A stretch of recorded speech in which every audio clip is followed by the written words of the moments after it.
Gah.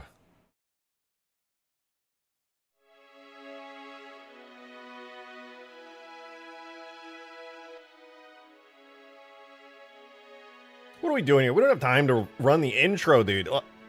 Get over here. Yo! Welcome to the stream, you guys. Good to see you. Quick shout out to the Digsite team. I totally used one of their images for my thumbnail, so sorry. This do be the YouTube algorithm. I wanted to use one of the cool new Digsite things for that. It was pretty rad. Welcome. Good to see you guys. We are doing some modding today. Surprise. I know, shocking. Really. But I really wanted to spend some time to go ahead and take a look at this amazing Digsite drop that just happened today. There's a lot of really interesting stuff that I've only had a cursory glance over. I wanted to save like all the details and stuff for today on stream, so I've only briefly looked at it, though it does look very cool. Thank you very much, Sonic, for the tenor. Much appreciated. Thank you, thank you. Thank you, thank you, thank you. What would the mammoth look like in huge grass or just Halo 3 in general? Honestly, a good question. It could be fun to support that over from Reach. I have it all set up and ready to work like in game, so maybe we'll try it out. You know, that'd be a pretty fun thing to do. Who would rather watch the 3-minute Mint Blitz video? Well, you can do that. But I'm going to also be doing it in an in-depth modding perspective. Take a look for those of you guys who are interested. But we're going to be doing more than just that this stream. But I do want to start it off with that because I think it's really interesting. And the Digsite guys are doing like super awesome, amazing work. And I really want to like go in and see all the interesting tidbits rather than just, you know, summing it up. And besides, I'm a modder and I've been modding this game for like a gazillion years, so maybe I'll have some interesting perspectives to give that others may not have. So, without any further ado, I'm not really sure if this does self-damage. It does.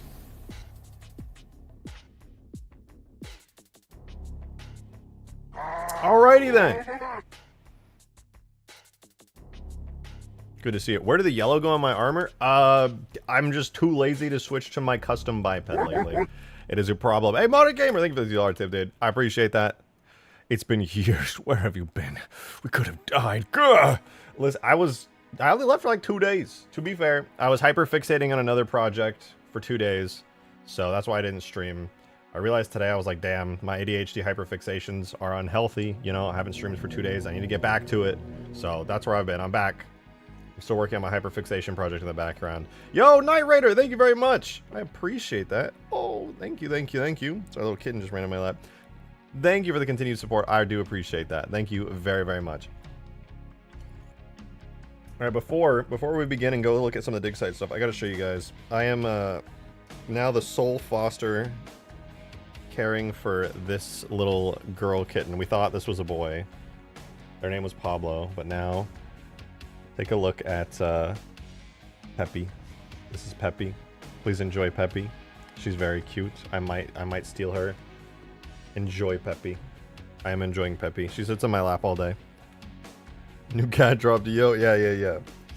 Well, Peppy's very cute. She's very, very cute. She's tiny. She's a little runt. She's like smaller than she should be for her age, which makes her even cuter. All right. Let's take a look at some Digsite stuff, because I'm of the opinion that it is very interesting. Very, very interesting. Meet Marp! Thank you for the 25 months. Wow, that is really fucking gross. I desire your thing. You know what, Meet Marp? First of all, thank you very much for the continued membership of 25 months, which is insane. Second of all, what the fuck? I'm just not gonna read that. I am under no contractual obligations to read what you just wrote. Yo, yup. I haven't seen you in your name in a while. Thank you very much for the 20. Damn. Thank you. I really appreciate that. Thank you so much. Thank you. It's a kitty. I'll show her again. We thought she was a boy and her name was Pablo, but this is now Peppy. Pepita. It's more Pepita. She's very cute. I love her.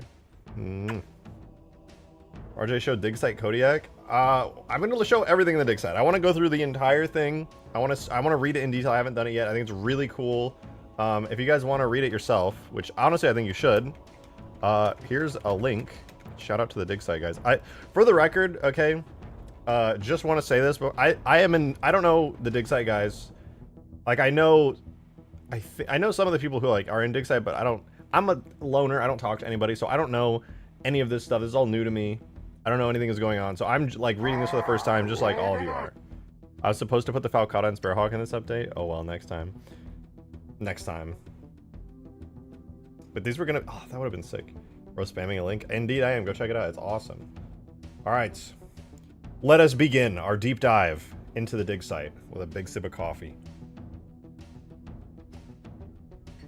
Okay, the Digsite team makes a return from the vaults and salt mines of Halo development history with a new package of content and analysis and use by MCC modders. I already downloaded all the files, by the way. I haven't opened them or looked at them yet, but I did download all of them. Me more! Thank you for the $5 tip, man. I appreciate it. Thank you very, very much. The word egg derogatory. That was extremely offensive, Meat more. Please do not tip slurs like that again. Thank you. Okay, this release focuses on development maps and prototype single-player levels from between Halo Combat Evolved and Halo 2. Okay, so this is interesting.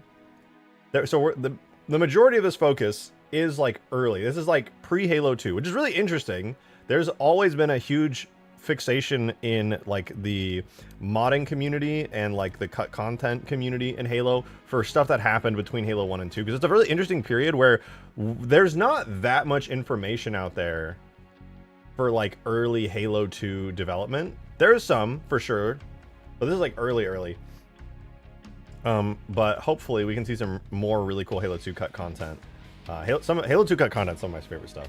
We're joined by Kenneth Peters, senior franchise writer, to delve into the deepest depths of the latest Digsite release. Those who need a reminder, Digsite is an intrepid team of modders who have been working in partnership with 343 to restore old cutting room floor content from Halo's past. That's so fun, dude. Modders doing cut content stuff. That's fantastic. I mean, what more can you ask for than 343 to directly support a team of modders to restore content out of their own passion? That's phenomenal. This issue, we take a close look at the Milestone content built using a version of the Blam engine we refer to as Halo 1.5. See, that is very interesting.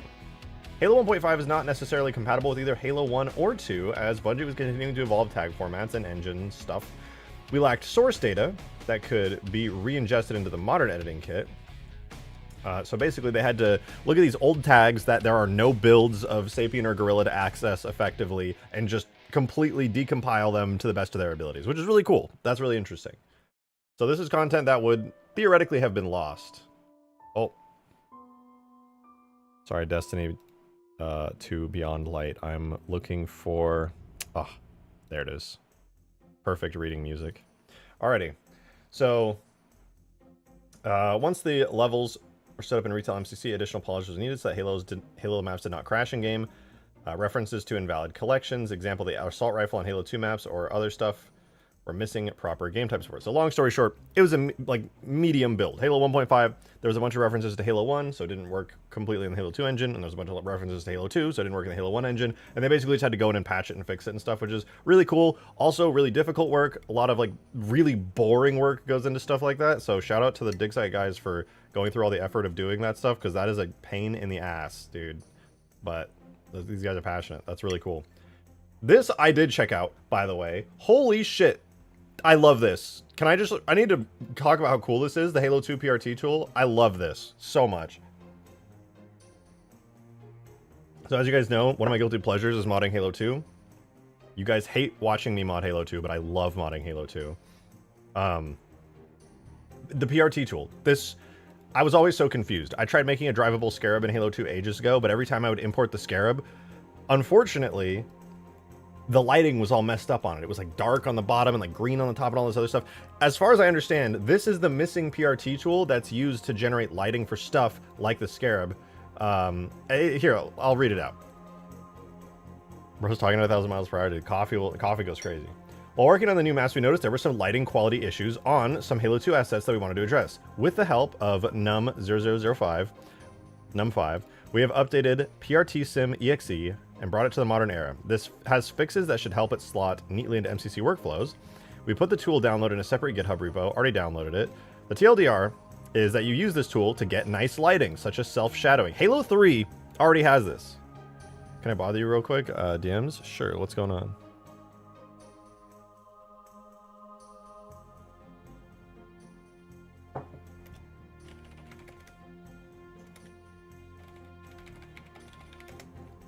hold on. This is interesting. What?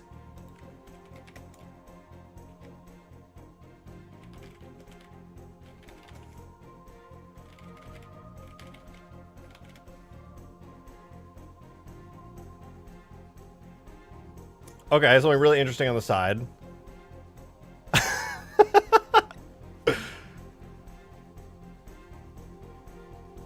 Hold on, something interesting's happening. Just hello.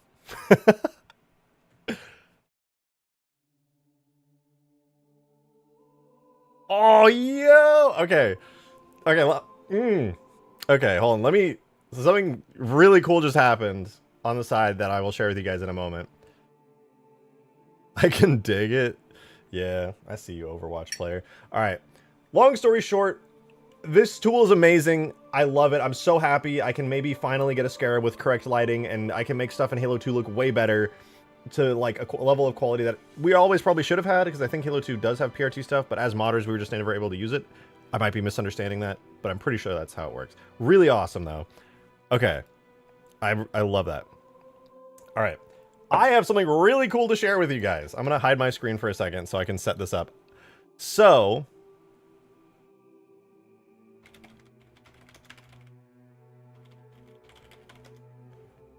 I have something really, really cool to show you guys that you might find interesting. It is not Digsite related, but it might feel Digsite related.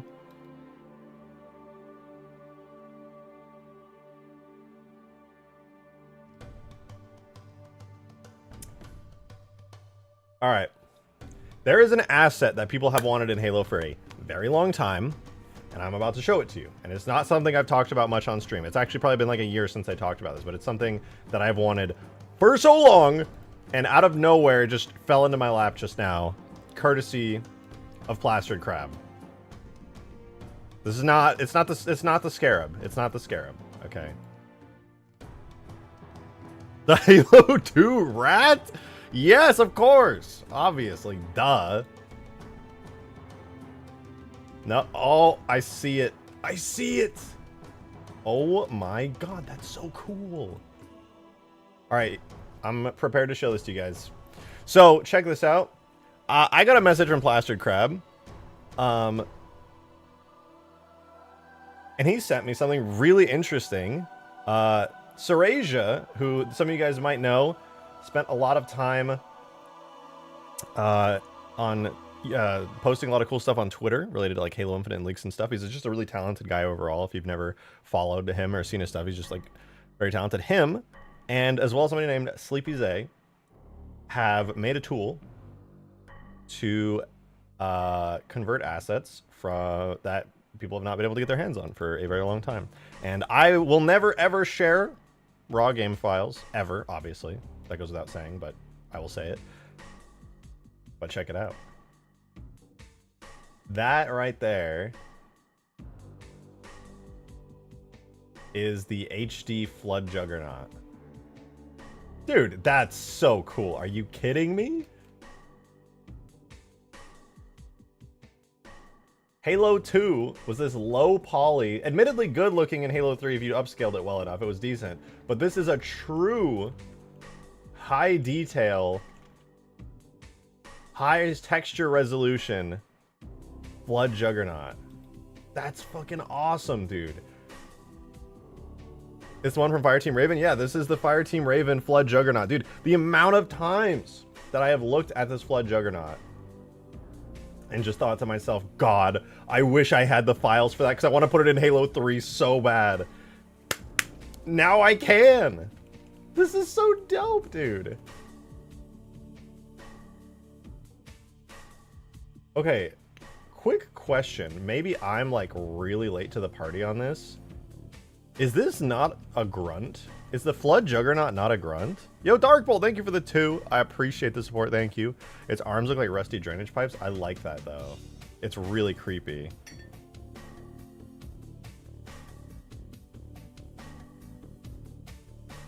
Oh, I love this thing. Oh, I want to put this in the game so badly. Are you kidding me? No, it's a pure form? I don't think it is. I don't think Halo 2 had pure forms. I could be wrong. Oh man, I want to put this in Halo 3 immediately. It's so cool, dude. It's so cool. Are you kidding me? I want to put this in the game immediately. Oh, look, it's got like a spine. You can see a literal spine. Yeah, this started out as something for sure. Talca, thank you. Thank you for the 2. Does it have a rig? No, but I could probably just put it on the Halo 2 rig in like 2 seconds flat. It would not be hard. Because it looks like it's already in the A pose that it's supposed to be in Halo 2. I presume they reused that rig, if I had to guess, but either way, I could easily re-rig it. It's not a huge deal. But thank you, Talca, for the 2. You said, ribbed for your pleasure. Yeah, I'm not sure I feel comfortable. Not sure I feel comfortable with that. Jesus Christ. The arms do look really cool, though. I like the way that they have, like, these creepy, like, razored, like, edges. I don't know, it's really nice. This is a dope model. Oh, man, that's so cool. Even as a tip? Alright, well, listen. Ow! Dude, I'm being attacked by a tiny, tiny kitten. Ow. Yo, Darkbolt, thank you very much for the 5er. I appreciate that. Thank you. You said, in the lore, grunts couldn't get infected because their back tanks were strong enough to protect their spines, which is how the infection forms infect. Okay. Thank you again for the 5, but hear me out. If that's true,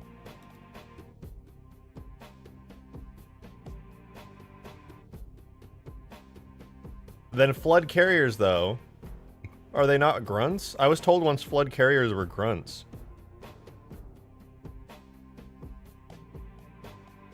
This is human variant? I was so sure these were grunts. They're pure forms? No, vestigial legs left over from original host. Flood carriers are humans. Oh, interesting. Huh. Creepy. The worst flood. Okay, well, I guess I have no idea what it is, but it's really cool. It's really fucking cool, and I want to put this in Halo 3 immediately. I'm not literally going to put it in immediately because we still have to go through Digsite, but this is fucking amazing. This is so cool.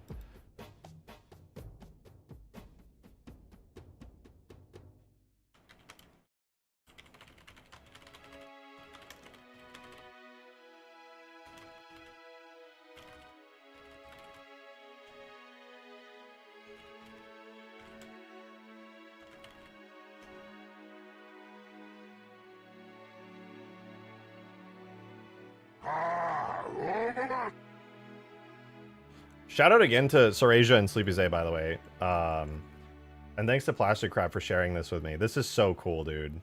This is genuinely, this is a model. There are a lot of other Fireteam Raven models that I've wanted for a really long time, but I've always wanted to get this one, dude. It's so good. A real AAA high poly, done up, official Halo asset of an HD Juggernaut. Like, that's, oh, dude. With the Juggernaut already being cut content, and this having never been accessible because it was stuck in the arcade cabinet. God, the fact that this is just so cool. It's so good. Sorasia also ripped the Fireteam Raven Master Chief model as well. I know, I saw it on Twitter. It looked really interesting.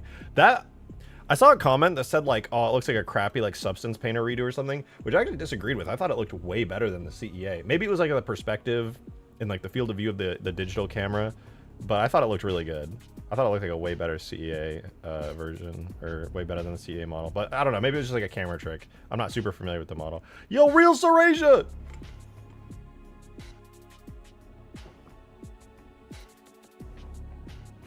Sorasia, look, I have something for you.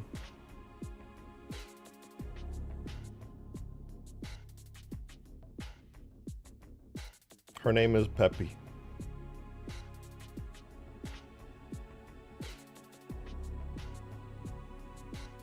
I played around with the shader a bit. Unfortunately, it looks kind of like ass in Fireteam Raven. I thought it looked really good on the render, to be honest. So cute. I know. She's tiny. She's a runt, so she's very small for her age. You're so cute. Mwah. This is so cool, though. I can't wait. I think the other model that caught my eye recently was the Scarab in Fireteam Raven. I can't wait to see what kind of, like, stuff that has. Ow! You're a menace. Ah. Okay, for the record, by the way, I'm so adding this into Halo 3 just to see it up next to all the others. I want to see this thing HD. I'm fine. I'm actually fine. Scarab is there encrypted, though. Oh. Oh, it's good to see you, Sarasia. Thanks for your hard work. I appreciate it. This is so cool. All right, it's time for us to move on. That technically was not Digsite. That was just Halo modders doing Halo modding and cut content bros doing cut content things and doing all kinds of technical work that goes way over my head because all I'm good for is making in-game assets with existing tools. I am no reverse engineering genius, but what I am is excited. Excited to read more of this article because I want to know about some Halo cut content from back in the day. Some of the stuff is very, very interesting.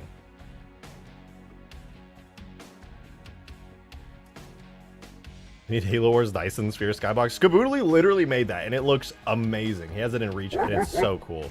Hey, yo, Nick! Thank you so much for the $10 tip, man. I appreciate that. Thank you very, very much. Appreciate it. Think of the Juggernaut as a further evolved Halo CE Proto Gravemind. That's not a bad way to think about it. I never thought about Halo 2 as having pure forms. I presumed it was just like some random flood form that just like grew and grew and grew and grew till it was basically unrecognizable, but whatever. I can't wait to see the rest of the Digsite post. Then we shall go through it. All right. So, also, before we move on, this is the PRT thing, and this is why it's so important. Notice the outside gets lit and there's shadows on the inside, whereas this one has no lighting whatsoever. It's just all flat. So I'm going to be using that a lot for Halo 2 stuff. Shout out Digsite team for making that tool. It seems like a minor thing, but if you actually do Halo 2 modding seriously, that's a really big deal. For like any custom model imports or any modified model imports. That's also important.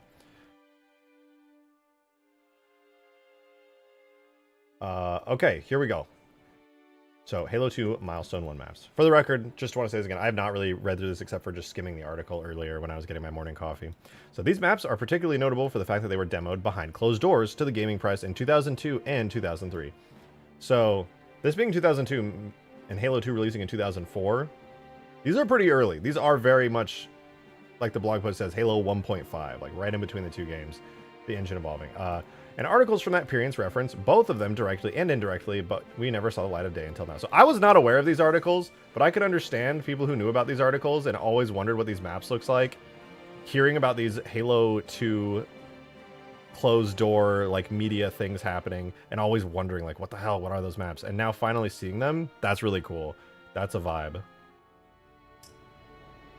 But because of how these maps were built, we've ported the content to both Halo CE and Halo 2, with the very strong caveat that the CE versions are presented for modders to work with, but will not function as originally intended. Interesting. Most notably, the Milestone 1 maps were created with the Halo 2 style squads versus CE encounters. This includes Halo 2 exclusive functionality such as orders and triggers. Night Raider, thank you for the $2 tip. I appreciate that. Thank you very much. Cool story, broski. Needs more tentacles, space lasers, and genocide. Yeah.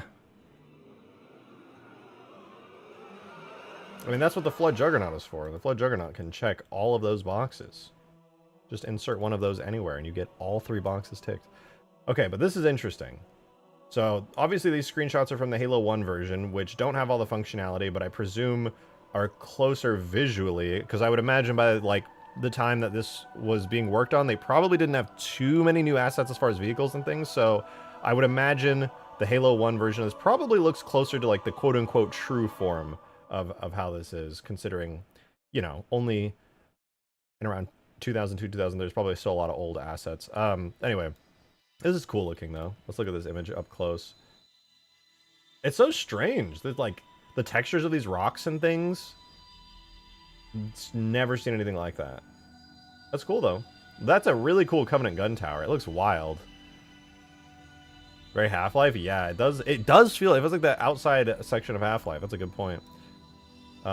Defensive showcased Halo 2's new AI systems, and is not really meant to be played as a complete campaign experience, though it did get shown off to Electronics Gaming Monthly. While the map was never finished, we adjusted the map so that modders won't have to do as much heavy lifting on polishing it further or making gameplay modifications. So that's really nice. So it's not like a complete package, but they polished it up quite a bit and restored major functionality so that if you wanted to load up the mod tools and play around with this, they did some of the heavy lifting for you. That's so cool.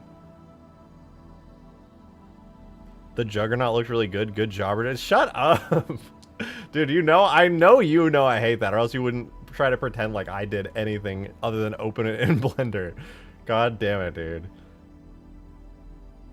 For the mod teams who would like to take the map to its intended conclusion, we have excerpted the original Bungie design docs to provide mission guidance. Oh, that's really cool. Hey, any of you guys in chat watching? If you want to restore this mission, Digsite's got the original design documents for it. Okay. I'll skim over the design documents. I'm not going to go through it all. The Covenant are cannibalizing a foreigner facility without knowing how valuable it is. Human forces are sent to snatch the crown jewel from beneath the Covenant's nose, and they employ a prototype shield ship to defend against orbital strikes. The player is charged with assisting the task force, and that primarily involves defending the ship against local threats. Okay, cool. Natural terrain with foreigner technology. Damage to the shield ship makes you cringe. What does that mean? Unique twist on a familiar environment would be cool. Forest at sunset instead of midday. This is cool. Okay. If you guys want to go through this, if you have any interested in the concept for this mission, I'm just skimming over it a little bit. Wow, there's a lot of detail on this mission. Holy hell. Insertion cinema, so you have a cutscene, then you get deployed. I don't know. I want to know what shield ship is. Do we know what the shield ship is in this? Do they show it at all? I'll have to like take a look at it, but this is cool. The entire mission just goes on, going through like the entire mission outline. Oh, maybe that's the shield ship right there. No, it's another foreigner structure, I think. Whoa, wait, look at this. Wait, this looks so sick. Are you serious? Like the skybox and everything? What a cool environment, man. I love this. What the hell? This is in Halo 2. Dang, that's so sick. General 101 puts sweat and blood into getting the map running in MCC Halo 2. Alas, some of the mission effects, such as ship shields, are left to enterprising modders. Do what even Bungie could not. I really hope somebody does complete this mission. Not only would this make for a really great and fun mod, it would also make for a killer video diving in.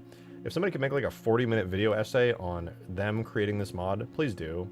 I'll make a 40-minute video essay on me nerding out about scarabs, but unfortunately, this mod is not for me. But it is very cool. All right, so here's another Milestone one, modded map.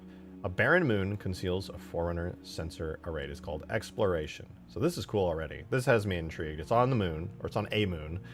And there's spirit dropships, which already makes me happy.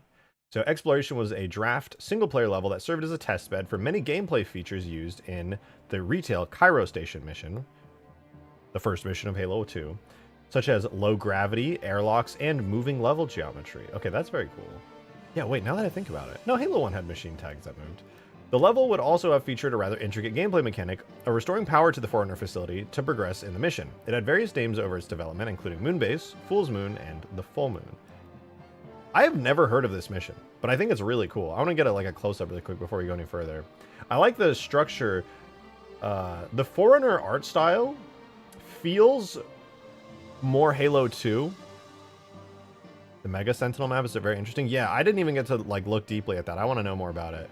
But I think this is really interesting because you see here we've got like a spirit dropship and stuff, but I don't know, something about this structure. Maybe I'll take a look at it in game and load it up if you guys are interested in checking it out. But that feels like very much more so the Halo 2 style of Foreigners. It's a subtle difference, but I really feel it there. So anyways, we continue. As with the first map, Defensive, the Digsite team has done a lot of heavy lifting to get this level polished to a state where further work can be done easily in the Halo 2 editing kit, with most of the major showstopper bugs, including those Bungie themselves had to deal with, fixed. Hey, once again, shout out Digsite team. This is a lot of work. This is like a lot of technical work. Okay. This is just so cool looking, man. This makes me want to make like a Halo 2 campaign mission. Like, look at this unique aesthetic. You have Halo 2 assets in a completely unique aesthetic. It looked so cool, man. Fuck. How come none of you guys ever told me Halo 3 was overrated and that I should have been modding Halo 2 Classic this whole time? What's wrong with you? Anyway, continuing. You'll find the following design documentation useful for future mod efforts for people who want to restore Exploration to its as-intended state. Note that we don't have any additional information on the proto-creature enemies beyond what is mentioned in the brief. Okay, now I'm really curious. What the hell is a proto-creature? So feel free to let your imaginations go wild or replace it with the Flood. Come on. Okay, that's probably like the smart, efficient thing to do is to just replace them with the Flood. But like, anyway. This mission also explores stealth mechanics that were concepted and worked on early in Halo 2, but that are not supported in the retail game. So anything you see related to stealth, you're either going to have to do it in a really hacky way, where you just do what modders do best and create a really hacky solution to make it work, or you just don't make it work. General 101, shout out General 101, as always, converted the map and scenario, as well as did tag surgery to get the map up and running in Halo 2. Zedekins helped fix the dropships and ensure their paths and script work. Shout out to Zed and to General 101. Those guys are super talented and have been in the community for like ever. I don't know either of them personally, but they've both been very helpful, and I appreciate both of them and their work immensely. Night Raider, thank you for the $2 tip. I appreciate it. Thank you, thank you. We should 100% make this a community event. Whoever completes gets like 100 to 150 in cash. I put money towards the prize for whoever completes it. That's not a bad idea, actually. Though, admittedly, $100 to $150 would not be nearly enough money for the amount of work that you would have to put in to make this like a fully functional mission. Not a bad idea, but then you would have like a bunch of people competing on the same... You know, I'll think about that, actually. That could be fun. It would be fun to put together like a community thing like that. I think that would actually be a very good use of like bringing the modding community together for something. But continuing, the original design notes explore dark areas for power switches to activate environmental transformations from each to gain access to new areas, so like moving platforms and things most likely. Power veins guide you throughout the level. Dark areas will help you outsmart the Covenant. Low gravity to access areas that are normally inaccessible in high gravity. The dark, dusty, abandoned foreign environment. Where is these aliens? I want to... Okay, enter base. Find secret doohickey, as one does. Where are these proto creatures?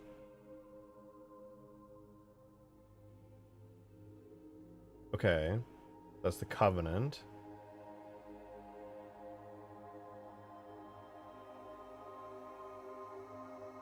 What are these proto creatures? Am I just like... I'm gonna control F here in a second if I don't see it.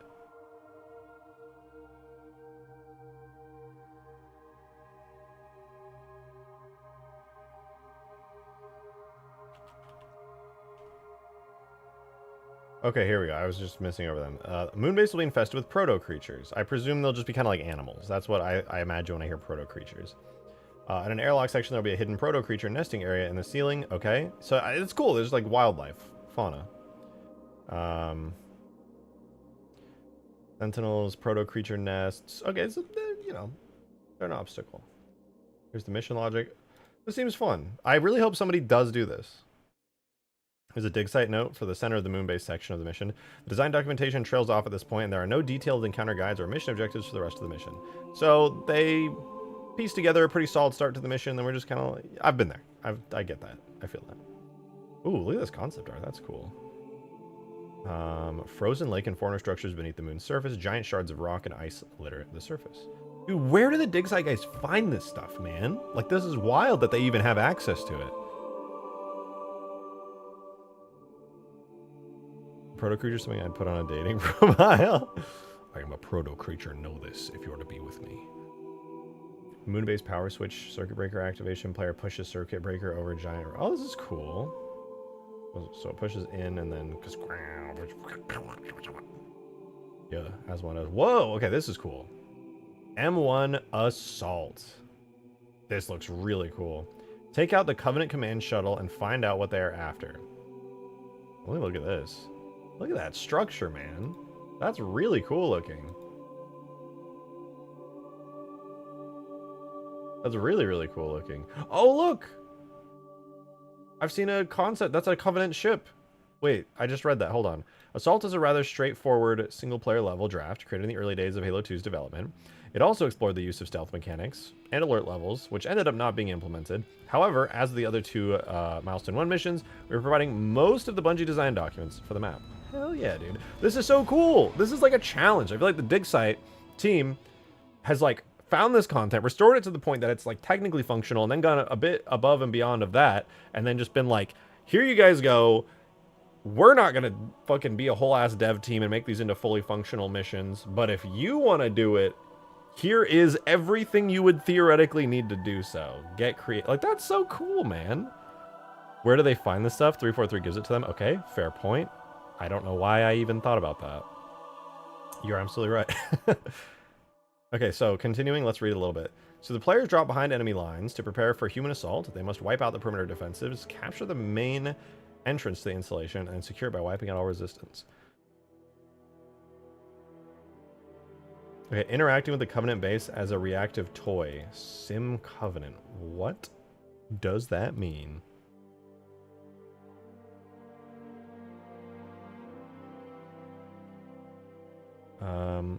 Assaulting the command shuttle and okay, that's cool. I want to know more about this command shuttle because there's the overview. Can we get? Do we have an image of the command shuttle up close? Covenant command shuttle with it. Oh, but look, it's right there. We can kind of see the shape of it. That's the Covenant command shuttle sat on the ground there. I want to open this up and take a close look. I'm really curious to know more about this blockout model. It's very cool. So anyway, Covenant command shuttle with drop pod cannons, ready to deploy troops. Dope. That's a cool ship. Light bridge ship, known as the Airbus, in in-transit state. That looks like it became the Shadow. But very cool. Yeah, this is like very similar to the Shadow. Forerunner Tower. Dude, what a great piece of concept art. That's so fucking cool, man. What a great piece of concept.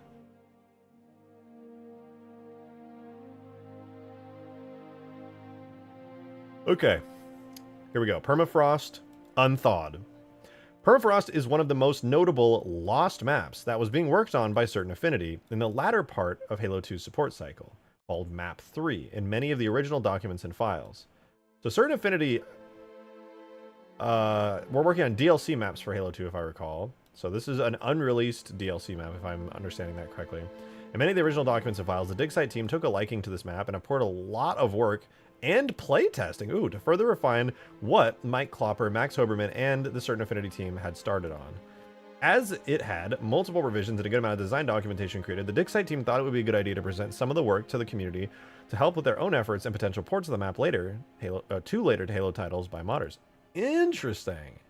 So what I find so interesting about this is they did a lot of playtesting, and this was already being done by a whole team at Certain Affinity, so there's a lot of potential for actually good gameplay from this. I'm really curious. So Mike Klopper is the author. It is an outdoor asymmetric map. It has ghosts and 2 warthogs, so this is a pretty reasonably sized map. It's got things as big as brute shots, sniper rifles, rocket launchers, shotguns. This is great. 8 to 12 players, so it is big. Single flag CTF, Team Slayer assault, turrets. So the description. Wait.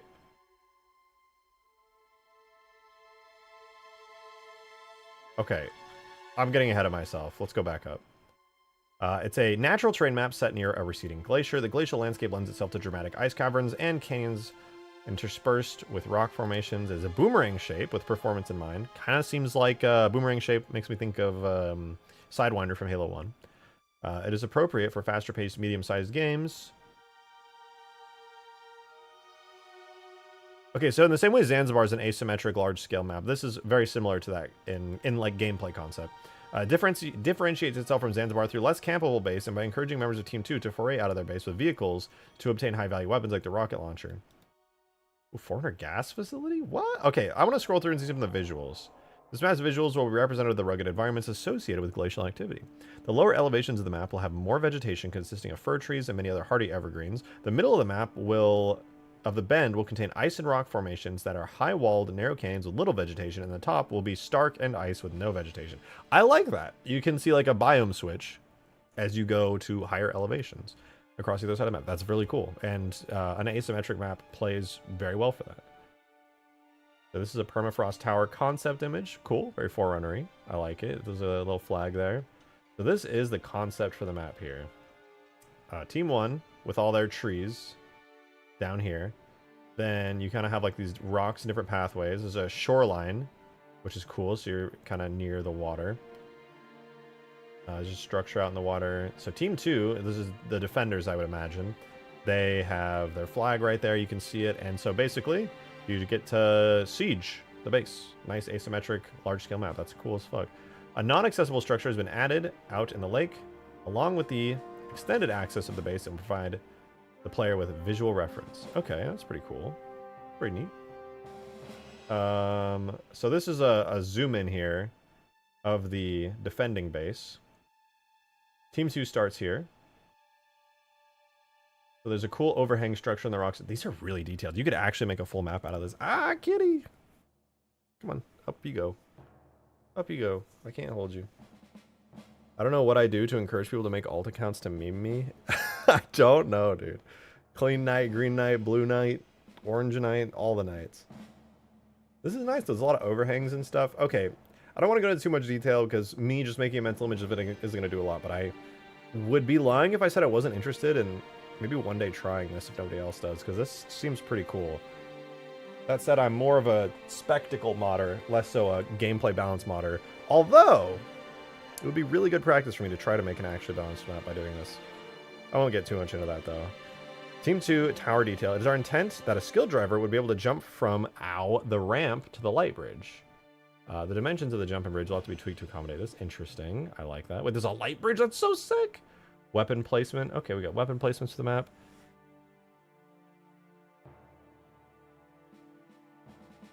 Height maps. Okay. That's a really cool idea, though, the light bridge. I'm here for that. I am here for that. So basically, this is all the concept and design docs you would really ever need if you wanted to actually make this map. That's cool as fuck.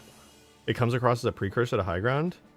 A little bit, but it's way bigger than High Ground. This is a much, much bigger map than High Ground. I'm here for it.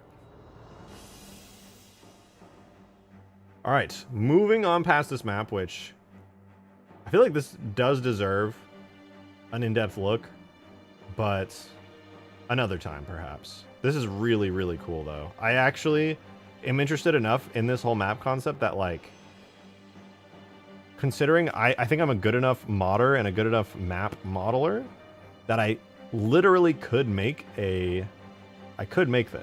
If I spent, like, hundreds of hours, I could actually make this, but I don't think I will. I guarantee you he does not think about it that much. Wait.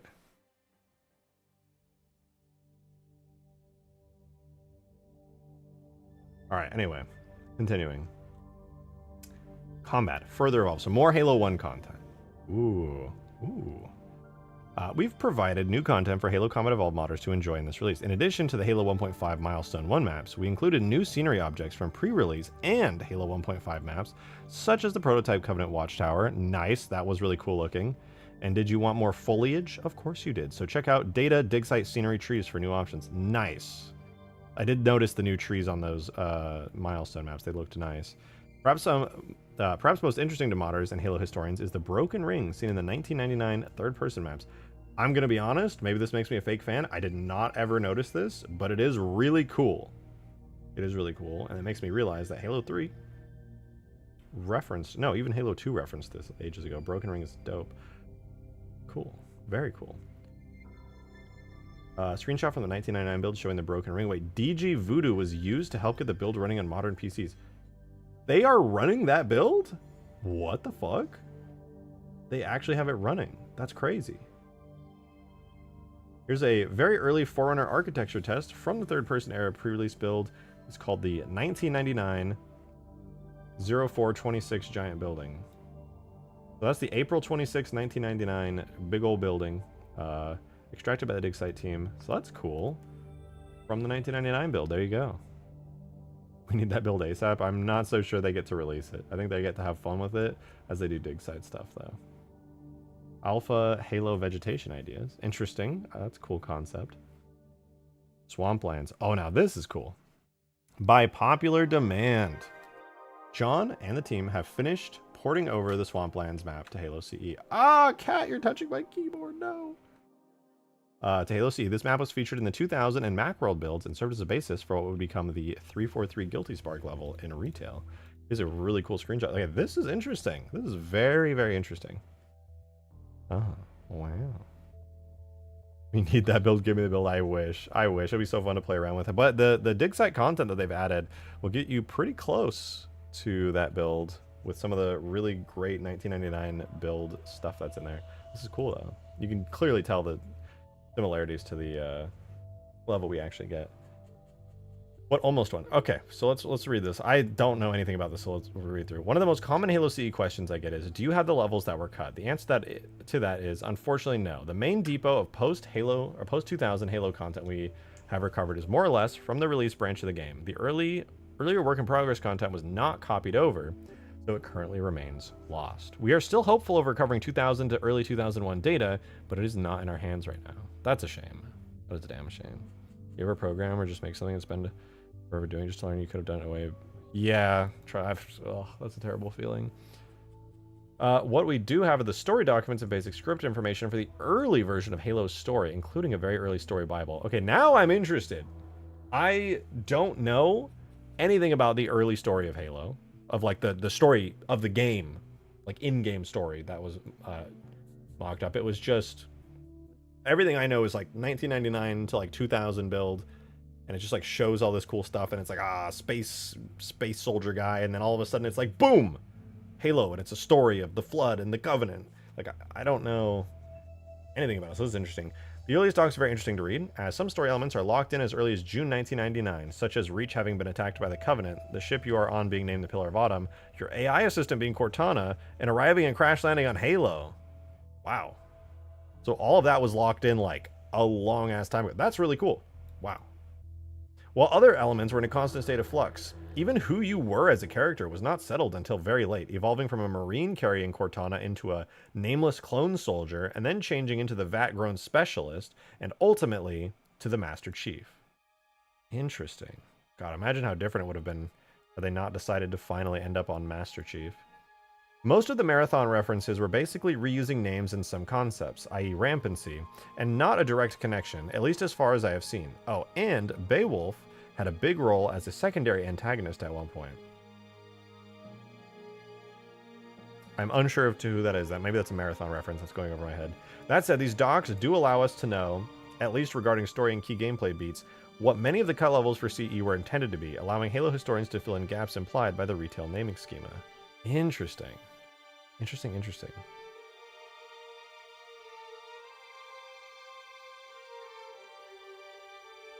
All right. Cut levels per key plot point documents from Joseph Staten, dated January 24th, 2001, and my notes on the level contents. Again, we don't have these maps or scenarios, so this is purely for educational purposes. All right, here we go. So we're going through a list of early versions of the Halo levels. So the first mission, the Pillar of Autumn. That is what we still have in game. Then we had A20 combined with A30. It was a crash landing area with natural formation tunnel entrance. We still have that. A30, retail Halo, but most of the guerrilla war elements were scoped out, cut, and then merged with A20. So these two kind of had a lot of similarities. A40, attack on a Covenant excavation site. Engineers would have been introduced here. Still in the game files. There was a light bridge on this map and Foreigner tunnels, but we don't know specifics. Very interesting. So then you go to Truth and Reconciliation, but it played out differently, which is interesting. Entire sections dealing with the Prophet's arrival was cut. Okay. Keyes originally learned the Covenant plan from watching the Prophet's pre-arrival address, rather than somehow listening in on the guard's prison conversation. I'm going to be honest. I totally forgot that's how that went. It's been so long. Seems a little bit silly now, but let's continue. Prophet assassination mission. Recover keys to the control center. Nice. We didn't assassinate any prophets till Halo 2, but nice. This is crazy, dude. Is it just me, or I don't remember there being dude, this is gonna look so bad on me, but I have not played Halo 1 in so long now that I've forgotten some of the like details of the story, but I'm almost 100% sure there was no mention of prophets anywhere in Halo 1 at all. Am I wrong? Oh, Beowulf was a Marathon AI? Interesting. Interesting. I didn't know. That's cool, though. They didn't talk about the prophets at all in Halo. Okay, so I'm not crazy here. Okay, good. I'm not crazy here. So that's really interesting that the prophets were a thing in early concepts of Halo 1. That's so cool. All right, I get it now. I'm good. There was a prophet assassination mission in Halo 1, but they cut it. So now with the prophet dead, you're on to the next mission. With the prophet dead, the Covenant military accelerates occupation of Halo and their campaign against the human resistance forces. Exterior incorporated into C10. Okay, that doesn't mean anything yet. I need to know it's... Oh, into Guilty Spark. All right, so then we move on to the next mission. After Keyes gives a rallying speech, you're led into the retail, the silent cartographer. Nice. The actual objective changed over time, eventually settling on this being a map room. Figures, that makes sense. Then we move on to Assault on the Control Room. One version of this map took place around a volcano. Sorry, Spy Kids.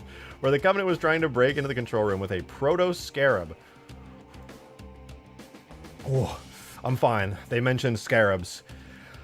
I'm fine. Oh, I love scarabs so much. All right, anyway, now we have 343 Guilty Spark, but the swamp was glassed before arrival. That's really cool. Also, dude, the concept of glassing and stuff was never used in Halo 1's campaign, but the concept of it was there. It was there, it's right there. All right, then we have the library. Dude, how funny is this? We have all this information of like every mission. It's like, oh, how they changed. Here's a brand new mission that was like in between all these missions. And then we go to retail, the library. Nothing more needs to be said. Is there any Halo CE scarab concepts? Yes, I've seen one, CleanNet. I've seen one before and it looks really cool. So then you have activate the ring's orbital defenses and call down particle beam strikes. That's fucking cool. Then we have retail 2 betrayals. Fair enough. Enough said. Escape from the Sentinels. D10. Stunt-filled action extravaganza ending. This was partly repurposed into the retail D40 as a Warthog run. Interesting. Oh, but it's not the last mission in this version. Then you have retail keys. Fair enough. Then you have a final mission. Cortana calls all surviving Marines to retake the UNSC Pillar of Autumn. Everyone against everyone. We adapted this for the final mission of the Fireteam Raven. Oh! Wait, what? We adapted this for the final mission of Fireteam Raven? Interesting. Okay, then formatting. Another retail the Maw. In many versions, including the last late version that have dialogue recorded, you escaped on a life pod instead of a longsword. Interesting. That's cool, though. I had no idea. So, retaking the Pillar of Autumn, becoming adapted into Fireteam Raven is really cool. That is really, really cool. That makes me want to go spend way too much money at my local arcade and play through all of Fireteam Raven immediately. Especially after Crab sent me the Fireteam Raven. All right, moving on. This is a really cool picture. Flawless cowboy action. Something about the original Halo logo, just... Oof. What up, Crab? Halo box art mockup created in early 2001. Note the lack of a Combat Evolved subtitle. We'll talk about Flawless Cowboy in a future article. The game's called Halo. It's not called Halo Combat Evolved. The game is called Halo, okay? What does it say on the spine? It says Halo. It's not called... Every time someone says Halo CE, I'm going to start making fun of them. I'm dying on this hill. I am dying on this hill. The game is not called Halo CE. It is not called Halo Combat Evolved. It is just Halo. It's Halo 1. I will die on this hill. I saw a mention of you in a Mint Blintz video? Oh? I didn't know that. It's cool, though. Now I gotta go watch Mint Blitz. Again. Alright, I say that like I don't already watch his videos. Alright. Oh. Ooh, wait, what? Okay, so this is overview map for the 2000 version of Assault on the Control Room. This is so different. What the fuck? This isn't even close to the same thing. That's really cool. What the hell? Here is C30. Wait, C30 was the mission that we never got for activating the ring's orbital defenses. Very cool. This is a mission we never got to see. Wait, I'll rewatch tomorrow once it's on. Hey, have a good one, Crab. Thanks for all the info. Wait, Raven Scarab will hopefully go crazy. Excited to see it up close. Me too. But have a good one. Thank you again for sharing that with me. That's so awesome. All right, A50 Captain Bomb. What? Truth and Reconciliation. So this is early Truth and Reconciliation. To help show how elements can remain the same while being arranged in a way that will look alien to modern Halo players, let's look at the overview for A50, aka Truth and Reconciliation. as it was in August 2000 design documents. Have you some fan concept of what a Keys bomb dummy would look like? Okay, I've got to read this. I'm really confused. So the overview. The captain is being held in a Covenant pursuit ship that is also serving as the Covenant base of operations on this section of Halo. Fair. That's the ship that we see where Keys is held. I think. Oh, yeah. So Truth and Reconciliation, yeah. The player and a highly skilled Marine sniper are dropped near the ship's docking point. I like there's a sniper with it. And begin clearing the surrounding area of sentries and enemy snipers. Right, okay, Truth and Reconciliation. Once the surrounding area has been cleared, the player uses the hills surrounding the ship to clear the sentries underneath it, then a dropship full of Marines lands and helps the player attack the ramp. Okay. Move through the ship to where the captain is being held and rescue him. The captain and the player escape in a shuttle after setting a bomb to blow up the ship.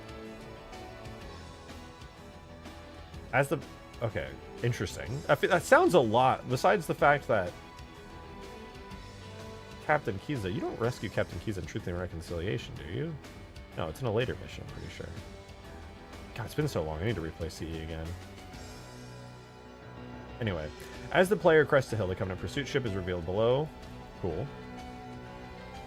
You do? What's the other mission? Oh, no, that's right.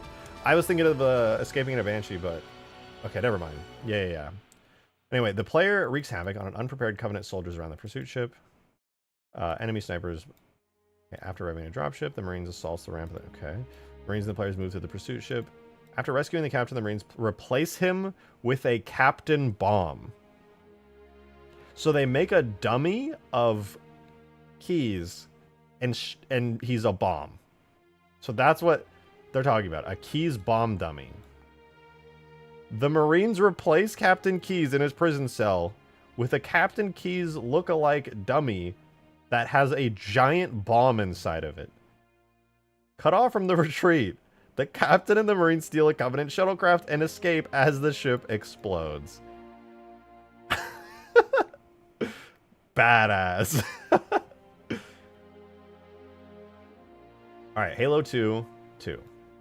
Interesting. I'm here for this. Halo 2 still has a bunch of content in various stages of fixing for release, but we've gotten some material to a state that we are ready to release alongside the M1 maps. Okay, this has me very interested. I'm a Halo 2 lover and a Halo 2 appreciator. This includes the Covenant Command Shuttle blockout. Yes. Halo 2 Falcon, we had that, but still awesome, which other modders have also explored with found tags. Nice, I'm here for this. I'm here for more Falcon content. After, you guys know I made my own take on the Falcon, which I had a lot of fun with. MG with grenade launcher. I presume that means minigun. E3 Phantom with landing gear?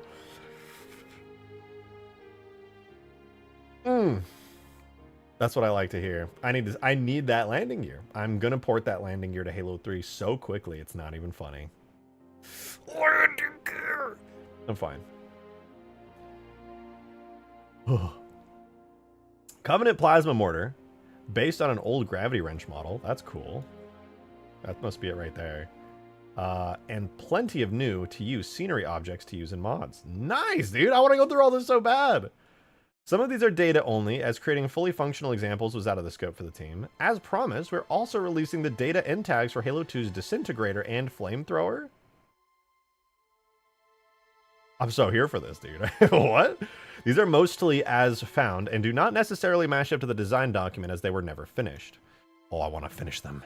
Oh, I want to finish them. I want to finish them.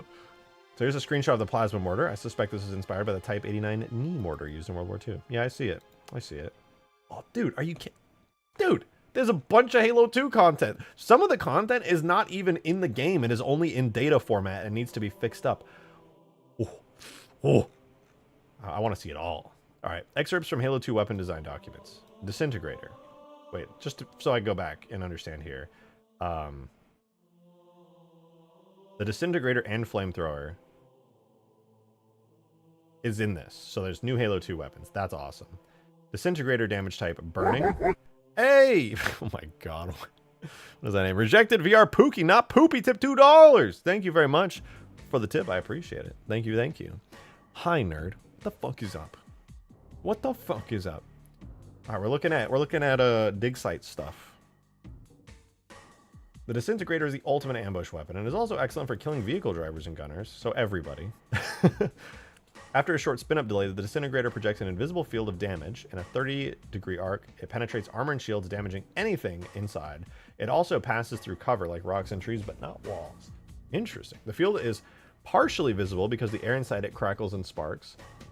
It instantly dissipates shields, but it does not stun them, and they start to recharge immediately after the beam is no longer trained on them. That's cool. So while the Disintegrator is an excellent weapon to use against shielded enemies, it cannot be used as part of a combo with a headshot weapon, because their shields will just insta-regen. That's interesting. I think it could still be used as a little bit of a combo, but it wouldn't be that good. Since the Disintegrator does damage by hitting up an enemy, it does very little damage during the first few seconds, and is trained on a target and massive amounts of damage during the final seconds. Overwatch Symmetra Beam. So keeping an enemy in the center of the beam is the most efficient way to kill them. Interesting. Very interesting. Rejected VR, Pookie, not Poopy, tipped another $2. Thank you. I appreciate it. Crackle, crackle, spark. Boom, they're all dead. Okay, that read like a Team Fortress 2 dialogue. If that's a reference, I'm sorry to say I don't get it. But thank you for the 2. I appreciate it.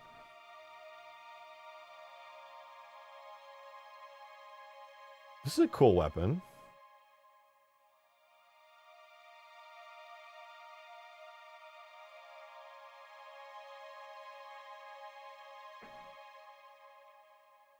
I was supposed to buy another stick of RAM, but I tipped instead.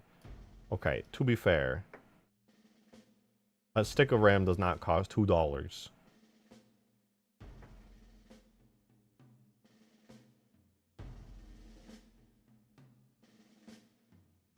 This is cool. Plasma charge. Anti-vehicle charge that sticks to any surface. Placing a charge in manual mode allows the player to blow it up intentionally, but plasma charge is placed in normal mode will only explode if burned, run over, or triggered by another explosion. Cool. The hell? Satchel charge. Anti-vehicle charge that sticks to any surface. Manual detonation allows the player to blow it up whenever. Plasma charge is placed in normal mode will only explode if burnt. Wait, what? They copied and pasted that. They forgot to change the name. Old Knot. Also included as a special treat is the original Foreigner Dreadnought skybox image. Dude, this is so cool. I don't remember where I heard about this originally, but I remember hearing about this somewhere. That on the missions where you're in High Charity, the skybox in Halo 2, there used to be this version of the Foreigner Dreadnought. And I remember seeing it in pictures somewhere, and I was like, oh, that's really cool. I would love to see that as like a proper concept. And here it is. Here it is. The original skybox. I don't know when they modified it to change it, but this is what it used to look like. As far as I understand, up until a relatively late build of Halo 2. So, very cool. Heads up, the flamethrower and disintegrator don't have any animations attached to them. Digsite said it didn't get that far. That's fine. Time to make some animations. Oh, this just makes me want to go do a bunch of Halo 2 content. Man. Ooh, what if I did a bunch of Halo 2 content, and then I just so happened to hit up Ruby and be like, hey, I got weapons. You want them? I have not yet hit up Ruby or anyone on that team, but if I do make any content involving some of this cut stuff, I don't know if they would ever want it, but I'll definitely offer it. I should probably just be uploading this stuff anyway. Okay, this is something this did catch my eye when I was skimming this this morning with my morning coffee. Oh. Oh. Ooh. This is some clickbait right here. This is exciting. This is just cool as fuck, dude. Like, damn. Damn. That's really fucking cool, man. I'm just taking it in right now. These are all unique helmets. That's so cool. Okay, let me read about this. I want to know more. That's so dope. That's so many armor pieces. All right. Not all work in progress character work gets to be featured as Digsite content. Some of it is too esoteric, complicated, or simplistic to be worth more than a neat, even from the team. Very fair. Very, very fair. But sometimes we see things that are so interesting that one or more of the Digsite crew really digs in and does something special with it, going above and beyond what even Bungie themselves did. Such is the case with the various honor guard permutations we found in the working folders that were then given proper UVs, textures, and rigging for use in Halo 2. That's cool. So these were models. They were just models. They were not textured or even UV. They were just like literal 3D models with no other data. This was a substantial amount of effort and a real labor of love for the Halo community. Krevel did a full pass. Shout out Krevel. That's of course Krevel did. Of course Krevel did this. Looks damn good. Krevel did a full pass on the Brute Honor Guard armor, working files to create over a dozen permutation variants that make use of designs from early months of development all the way to pieces that were cut just before retail went gold. So some of these were literally like right up till the last minute and then cut. Ultimate Firefight Sandtrap getting an upgrade. True. Shout out to the 149 people watching. Don't forget to like the stream. True. If you guys are enjoying the stream right now, be sure to leave a like. It's totally free. It takes very minimal effort and actually is a huge help for me. So I would appreciate it. Thank you. This is cool. Some concept art of the Brute Honor Guards. I like that they're very like Japanese. They look like they have like samurai armor almost. Very cool. Very, very cool. Example of Halo 2 Brute Honor Guard ideation. So here's the concepts for the Honor Guard armor. I love whatever this is. This looks crazy with like all the flare going on. That's so cool. Says the subtitle, Krevel painstakingly reworked the Bungie concept models into retail-ready armor pieces. Shout out again to Krevel. That's so much work. Rejected VR Pookie Nut Poopy Tip $2. Thank you very much. I appreciate it. Or you can donate, which is totally free until you click the pay button. Should all donate at least $20 a day. So true, so real. I don't know why you're shilling for my stream, but you're so real for that. Thank you. Thank you. And also, guys, that is the most real thing I've ever heard in my entire life. Oh, this looks so cool. Okay, I was about to say, I saw this on the Brute's head, and I was like, that would look really good on an Elite, because it's like, a lot of it's just actually Elite armor. And wouldn't you know, test render by Krevel to show how scaled down pieces of the new Honor Guard armor would look on an Elite. I literally was just thinking this. Bro. That's so cool. Are you kidding me? That's so cool. What the fuck? I love that. That headdress is so sick. I want to like make that a custom Elite helmet in like Halo 3. Like give it like physics or something if I can do. Oh, that's so cool. God, that's so sick. Halo 2 Map Quest 2, the sequeling. All right, we got more Halo 2 maps here. Here we go. I'm here for this. I'm very, very much here for this. We've covered the Milestone maps in depth earlier. For the most part. I tried to, you know. But I want to call out the work done by the team to get more Bungie and certain Affinity multiplayer test maps converted and fixed up for use by the community. I'm always here for that. These provide fantastic starting points for budding multiplayer map designers. For multiplayer designers, as you can benefit from the early thoughts and ideas of the original Halo designers and see paths not taken and some that should be never taken or never be taken. Interesting. Blood Gulch Test. As it says in the name, this was a port of the classic CE map to Halo 1.5 or 2 for development testing and use as a playground for new vehicle and enemy types. Wait, is this actually Blood Gulch? Oh, it's actually Blood Gulch. What? Dude, I thought this was coagulation, but no, it's Blood Gulch, but like retextured in Halo 2 style. Oh man, that tripped me out. Because they look so similar, but wow, that's really cool. It's halfway to coagulation. Oh, okay. That's really dope. Like the bases really do look so similar that I was just like, huh? Oh, that's so cool to see. These rocks are coagulation rocks. I know that much. That's really, really cool, man. Okay, Evergreen. You'll see a strong family resemblance to the map Containment. I love Containment. That is like my favorite Halo 2 map. With this map, though it does play with ideas that ended up being shelved in its retail sibling. Interesting. Open edges! Bad developers! No, I see a lot of similarities, though. I do see a lot of similarities.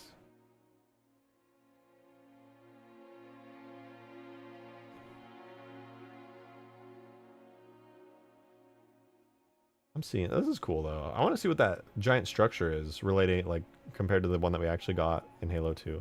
Oh, kitty. Oh, kitty, kitty. This is cool though. Evergreen, the name is ironic.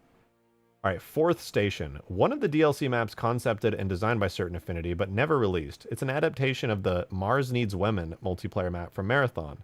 I wish I had played Marathon so that I could understand.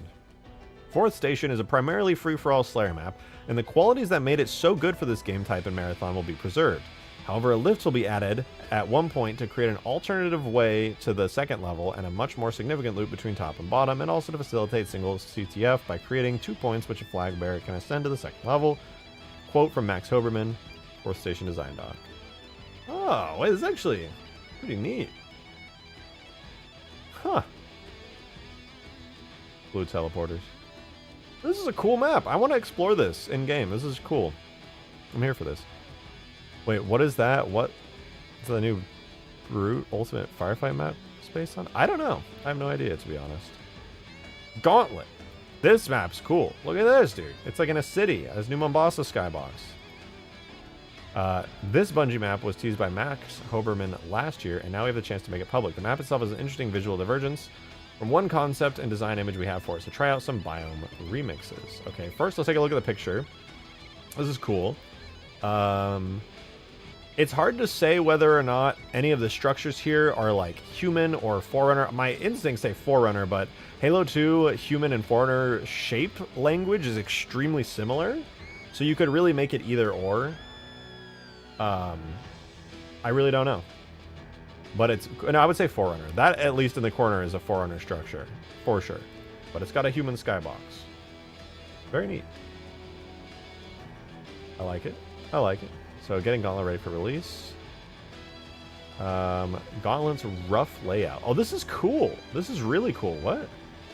Okay, hold on. Let's reference this. So we're looking down like a canyon right here. Okay. And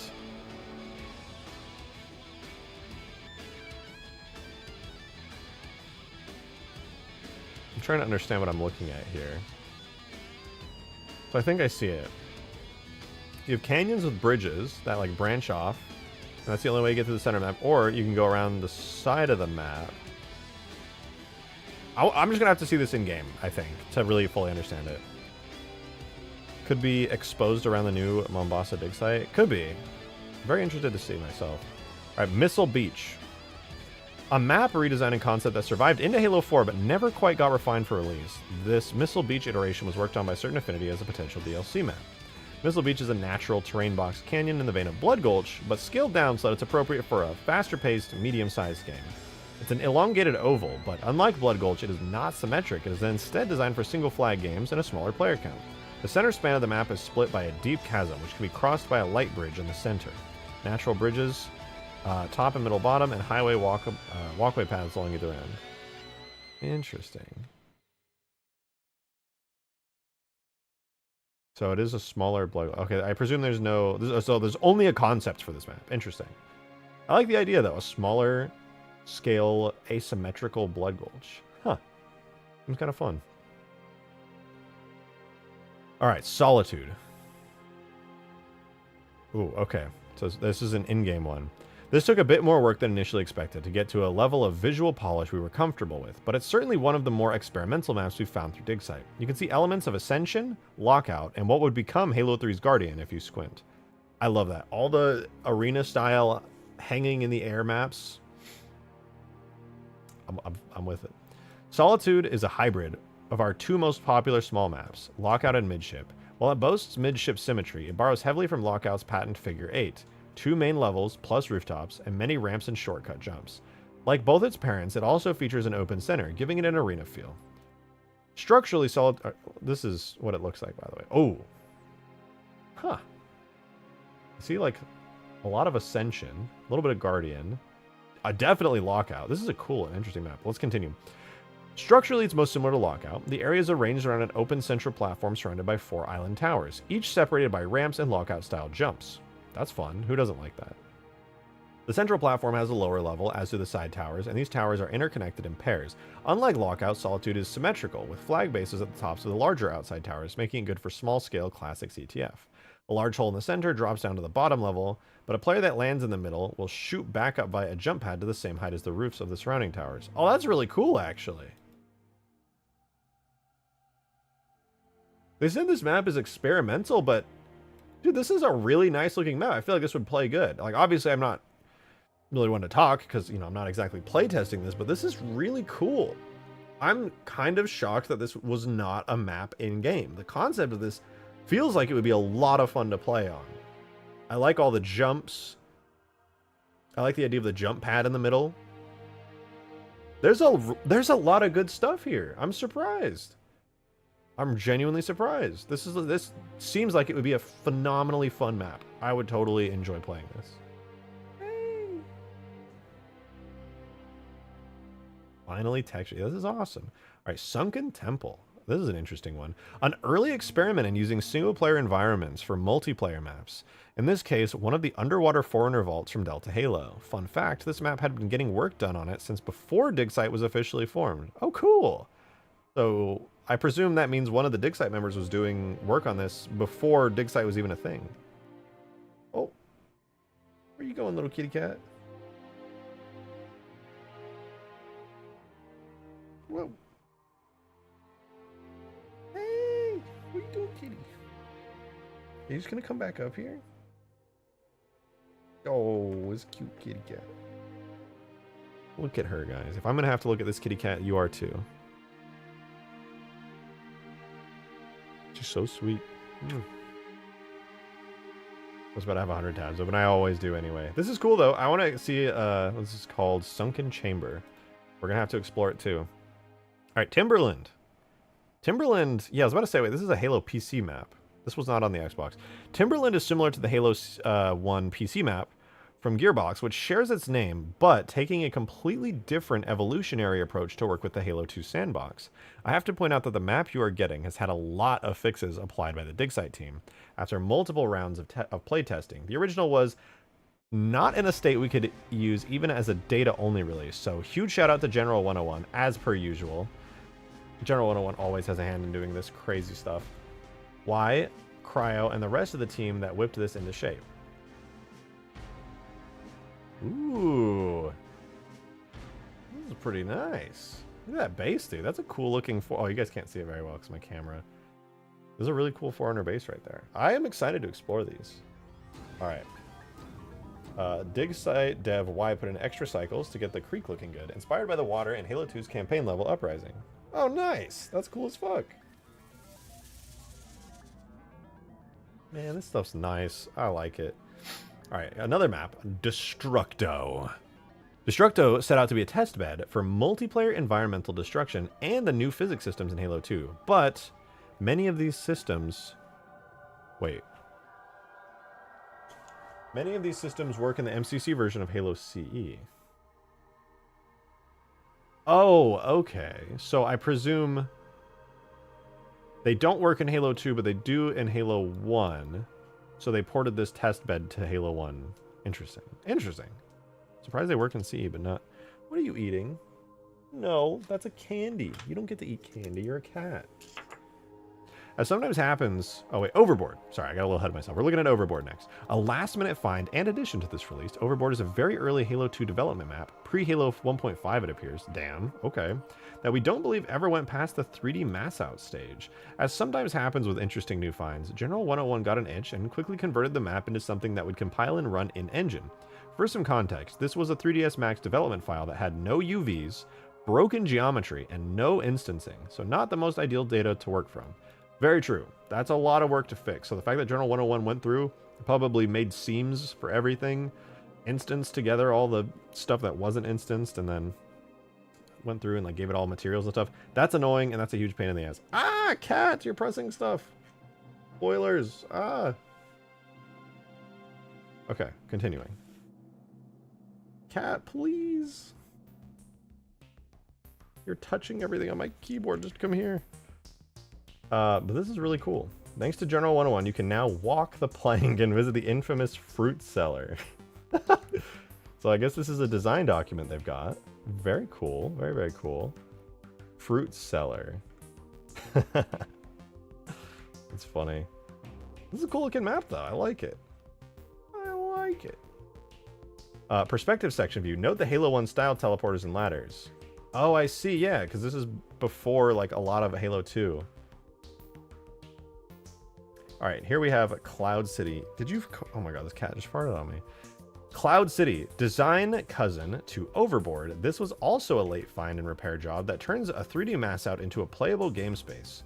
We don't have a great deal of information on this map beyond the fact that it was designed by someone nicknamed Danger Boy in 2002 and intended to have a gas giant skybox. Interesting. Okay. Very interesting. Whoa.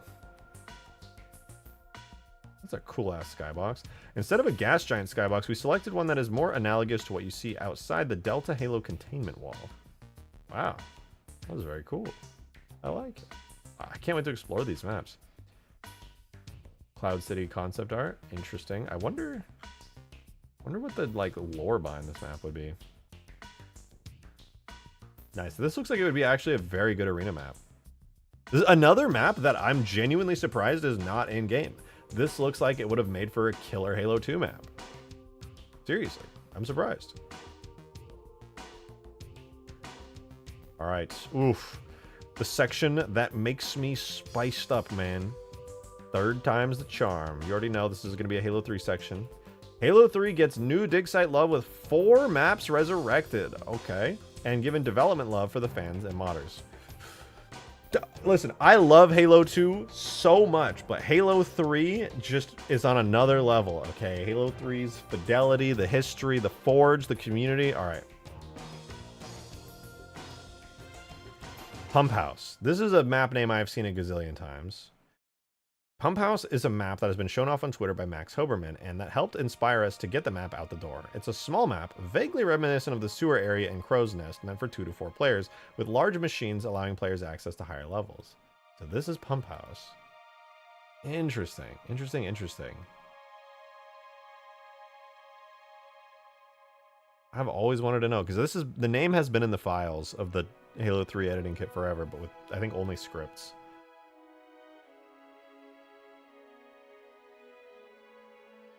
Original design information, it was a massive underground pumping system.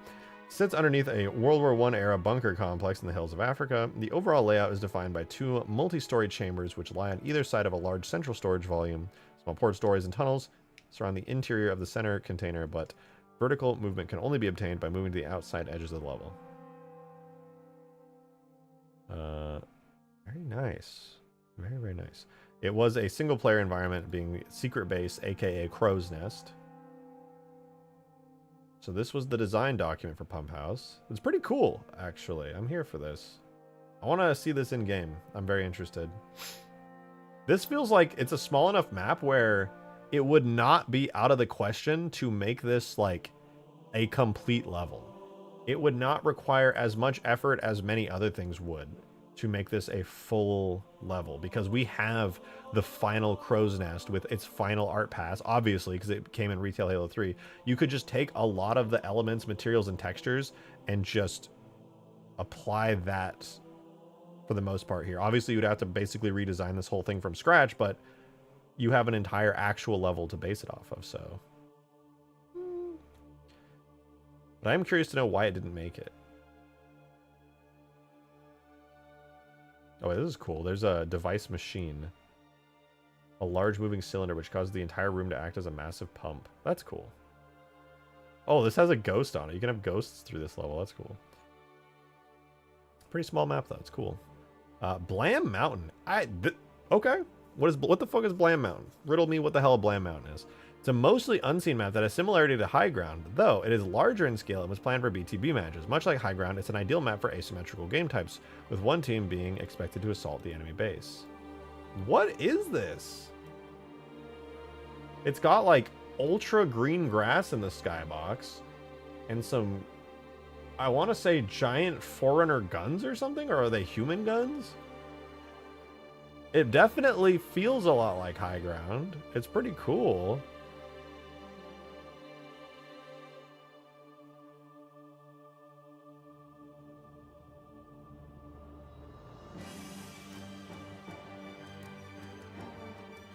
think it explains it. Original design. Okay, okay, so it is a human one. Near the Voi factory complex in Africa sits a pair of mountaintop suborbital cannons, which protect the entrance to the valley below. The attackers spawn on a landing pad in the jungle near a river dock. Okay, that's really cool. Wait, so near Voi means that it's kind of like an in-between of like the jungle and the savannah. That's interesting. So you spawn on a landing pad in the jungle near a river dock. I really like that. And make their way up to a hillside to the defenders' cannon bunker complex. Past the bunker and next to a cliff lies the flag, which allows for a quick grab and launch to the beach below. Similar to Relic. Interesting. However, the return point is only accessible through a pair of gondola-like ammo barges, which ferry players between the two docks, thus allowing flag capture, giving the defenders time to recover. It's a humid, wet jungle, similar to Void Factory. This is so cool! It is roughly based on a circle in which the defenders spawn in the center and the attackers travel around the circumference. Oh, this is so cool. So, dude, so there's 2 attacker spawns. There's the giant complex. And the river and the jungle. And this is so cool. Are you kidding me? What a dope map. I would play that. This is unlike any other map in Halo 3. This is so cool. For real, this is dope. I really love, I dig the concept for this map so much. Okay. Shaft. Me for real. Shaft already has a Digsite version released for Halo 2. However, the Halo 3 version of the map is very different. I remember this. It's the one, I think, if I'm not mistaken, that has like a giant diggy thing. It's a symmetrical map. I might be thinking of the wrong one. It's a symmetrical map with 4 pathways leading into the center where a huge sentinel looms over the drilling platform, making it a good map for multi-team and symmetrical game types. One of the ideas for the map was having AI sentinels roam the area that could be set to ally with different multiplayer teams with controls. However, the functionality never made it into the final game. Rest in peace. We still have no way of allying any AI with red team. We can ally AI to every team except red team because reasons, unfortunately. Oh, food. Alright. Oh my god, Pablo's on your lap. Did you tell them that Pablo's not a boy? Weird flavor for a second. It's vegan ranch and buffalo sauce, cauliflower. The flavor is good, but the texture threw me off because it's cauliflower. It like grossed me out for a second because I was just expecting a different texture, but flavor is good. Yeah. You tell them about Pablo? It's not Pablo anymore. Did you tell them the story? I told them that Pablo is not Pablo. Pablo's actually been a girl the whole time and is now Peppy. We have Pepita, the little pumpkin seed. No more Pablo. Found out randomly that Pablo is not a girl the whole time. I jokingly was like, let me double check that Pablo's a boy. And then I was like, wait, Pablo doesn't have balls. Pablo's a girl. There are no balls on this cat. There's no balls. I thought she just sits on your lap like literally the whole day. That's all she wants. She just likes to cuddle. She's a really good kitty. Good, she should be. You're so sweet, little one. Oh. What a sweetheart she is. Alright, continuing to read on this, because this map looks really cool. Shout out to them for including the model of the, why can't I remember the name of a ship I've already made into a fully functioning vehicle? Albatross. There we go. I got it. This is cool, though. Set beneath a giant sentinel with the idea that you could ally yourself with different sentinels, AIs? That's so sick. Theoretically possible, by the way. Theoretically possible to do in game through some scripting shenanigans. Yes, in multiplayer. This lonely island, not the lonely island. This lonely island is the site of a massive excavation.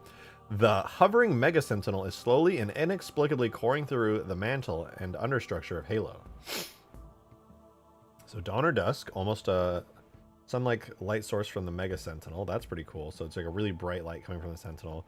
Oppressive dark clouds on a bright horizon. It is set in the single-player environment of Delta Halo. In Halo 3, though. Very interesting. So it is an isolated beach-ringed relic-like island with a crater depression encircling a large pit-like excavation. Relatively open beach perimeter.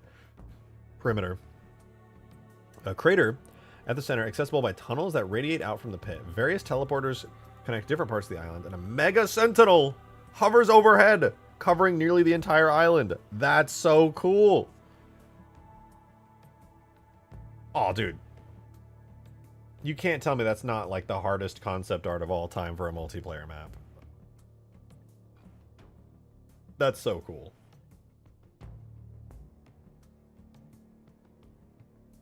Decap, please don't walk on my keyboard. Please.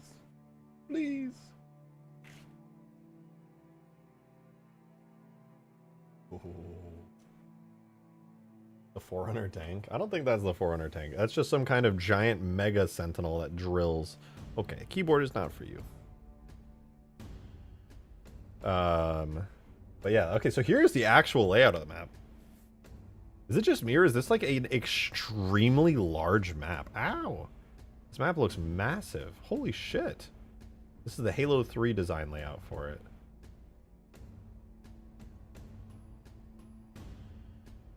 So Farm is a map from the very early development of Halo Reach. Interesting.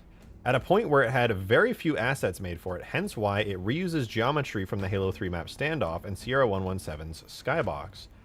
This is cool. Like Standoff, it works well for a medium-sized symmetrical team game. Notably, a blockout of an APC vehicle was found in the source file for this map, which has been restored as a usable vehicle here. That's cool as fuck. Alright, so this is an actual map. This is literally just what the map looks like. It's, I guess, so it was made for Halo Reach, but obviously at this time they didn't really have Halo Reach assets made yet, so they were just concepting like blockouts and stuff for it.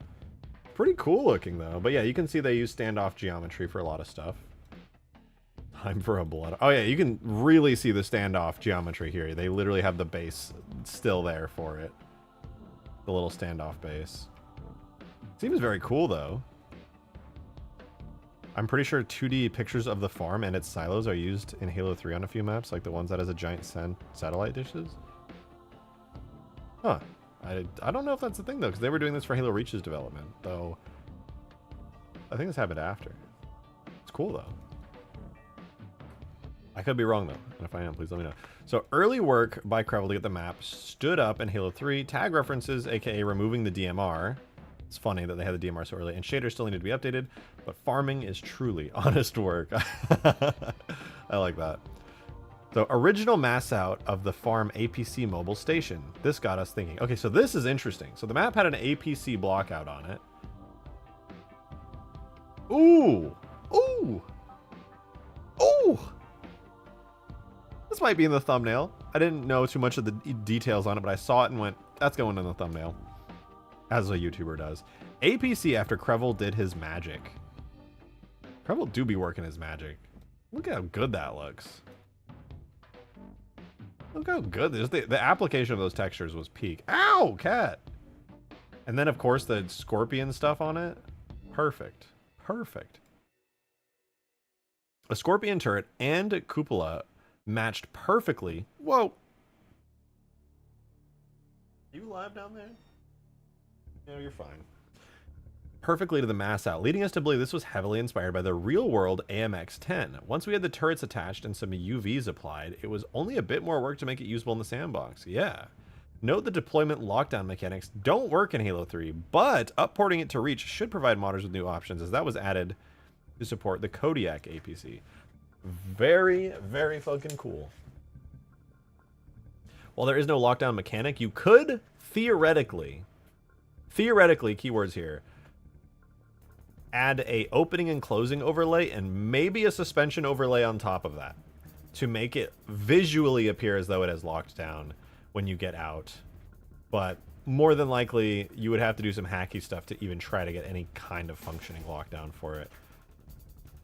And that's not all of the Halo 3 goodness. Oh, this is interesting. To come your way in this release, here's a sampling of the new goodies you'll be able to play with once you do the Git pull, aka download the assets. Crevel and the team have packaged versions of Master Chief from early builds of Halo 3, showing the Spartan model at different stages of development. That's super sick. One notable feature is the materials on the armor that make the Spartans look more gritty and less shiny that the retail version has. Okay, I want to take a look at this because I've always been very interested in this. So these are not only just textures, but also early model versions of Chief. This is cool. So this, to me, looks like the Halo 3 beta Master Chief, if I'm not mistaken. It kind of has like a little bit of grunge to it. And then he gets really, really grungy going back to, I believe some of these are like the Delta builds, which I have a personal interest in for unspecified reasons. You can see they accidentally put the little stripe on the leg a little too far out there. But that's so cool. You know, grungy the older versions look especially. I really like how the visor looks here in this older version, the way it like glows and has like a quick fall off. The first one looks like the E3 Chief. It very well could be. It could be the same model. Though I believe the E3 Chief was animated just as a render, but it could be the same reference model used. It's very grungy, very, very grungy. The fourth one is the Pimps. That one. That makes sense. This is cool, though, to see these going back to really, really early builds. That's exciting. I'm actually glad that... I'm very, very glad that they released this stuff. This is cool as hell. Alright, continuing on. In the Digsite Halo 3 Git, you will find an early development brute model. Color me interested. With a different face and hair from what shipped in retail. It uses materials designed to recreate the look of the brutes in the Et2 Brute Vidoc and the Delta build. Very interesting. In addition to replicate the original Vidoc experience, we packaged the Halo 2 Gravity Hammer and Plasma Turret, modified to fit the proportions and animations of Halo 3 characters. That's dope. I remember seeing these in the Vidoc for so long. That plasma cannon being held by a brute. Nice. They really did port the Halo 2 Gravity Hammer. That's dope. That's really dope. What's the key in saving to make your camera faster? Shift. Left shift. This is cool. Okay, so I think they use more like Halo 2 style faces. I'm really interested in that. I'm very, very interested in that. Armored Reconnaissance. Referred to as the Wolverine APC and Scorphog by the Digsite crew, this wheeled gun system was built from a mass out found in the Reach farm map. See above. Where's the little kitty at? I hear you, little kitty. Sorry, my new little tiny kitty's meowing around my room. I don't know if you can hear her in the background. Hey, where are you? Who are you talking to? You're screaming at the underside of my bed. Crevel and the team worked hard to get it up and running as a fully functional vehicle in the Halo sandbox for you to enjoy. I think this looks so cool. Well, this is something I've had to do for... I actually did something very similar when I was trying to do my own version of the Halo 2 Falcon, where I presume what was done here is that Crevel like UV'd reasonably good-looking bits of the Scorpion's actual in-game texture to like match the art style and stuff, and I have to say, it looks really good. I really like this. It feels like, you know, not that it's necessarily a fully completed vehicle, but it feels like very polished and like actually functional, and I think that's really, really cool. I don't think you can ask much more than that. I think it's super dope. I'm a big fan of this vehicle, and shout out Crevel for like putting in the work to make this functional. That's so fun. That's so damn fun. Military nerd note. We call it an APC as shorthand. We know it would not have room to carry troops in this configuration. Sweating the small stuff. All right. More stuff. Vortex equipment. Human! The rest of these I'm full. Sure, I would They love were to. really good. Thank you very much. It's on the right ground right there. Her name is Peppy, I'll have you know. Thank you, though. Look, guys, she just gave me some cauliflower wings. These look delicious, dude. Hell yeah, I'm so here for this. My roommate's dope as hell for that.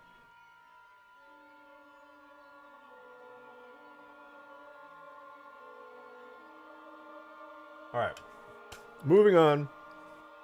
Vortex equipment.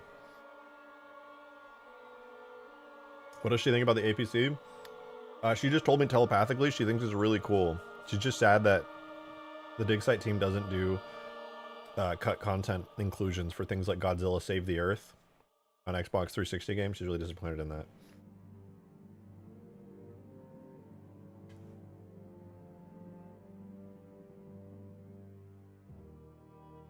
Moving on, Vortex equipment.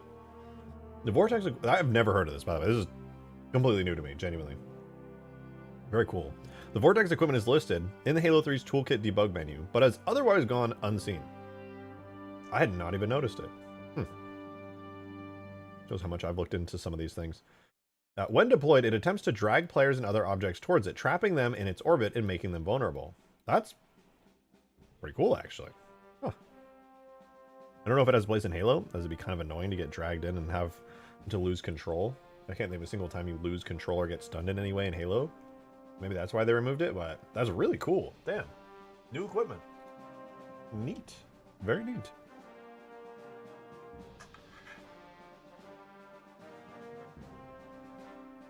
The strings for this were left in the retail game.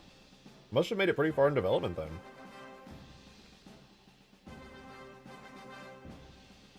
Alright. The Spike Pepper Box. What in the world? Okay, that's pretty cool. I'm gonna be honest, that's pretty dope. Like a modified spiker. It's an early version of the Brute Spiker weapon that acts more like a rapid-firing pistol than a rifle or a machine gun. Huh. That's cool. Now get out onto the battlefield and give us some action reports. Some combat action reports, excuse me. That's very, very dope. I'm interested to try it. Medkit. Okay, now this is just straight up complete. This is just a completed asset. Like straight up. That's just a completed asset right there.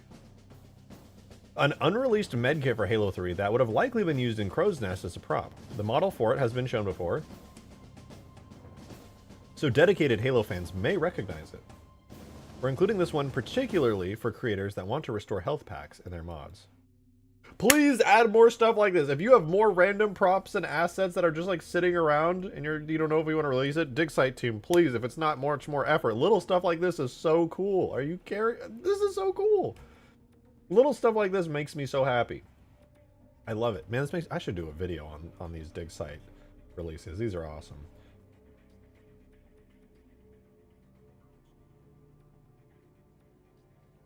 Excuse me. Okay. Heads up displays.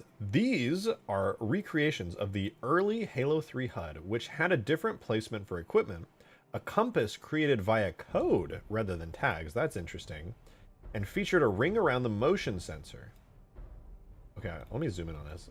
The Elite HUD also has much more green in color and features a triangular shield bar that was recreated using documentary footage, as those particular UI assets have not been found. Ooh, I appreciate that.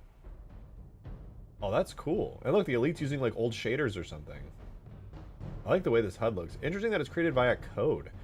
I presume they were unable to recreate it via code themselves and would likely use a tag system. I would imagine. I could be totally wrong, but that's really cool. Also, I actually do like the idea of the set.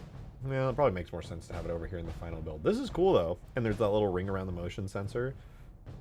Very cool. I like that, actually. I like that a lot. That was nice. Ooh, and this is nice, too. The Covey HUD. Nice. It is very green. Very, very green. The triangle health bar is very nice as well. Something about that shape just feels right. Like, obviously, the one that we got in game is more in line with, like, the actual UNSC human health bar, so it makes sense that that one is there. But I don't know. This is a nice shape.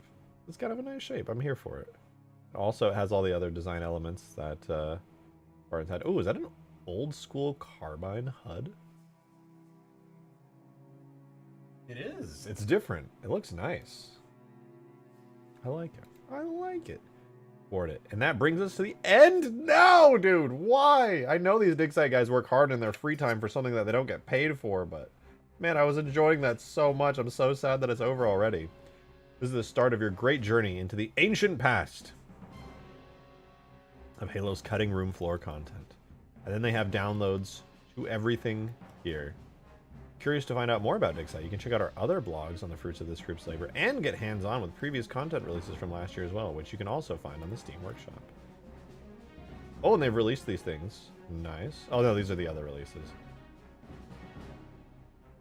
Oh, man. 2 years ago already. That's crazy. Skaboodly, thank you for the 2. But wait, there's more? Check DMs. What the fuck?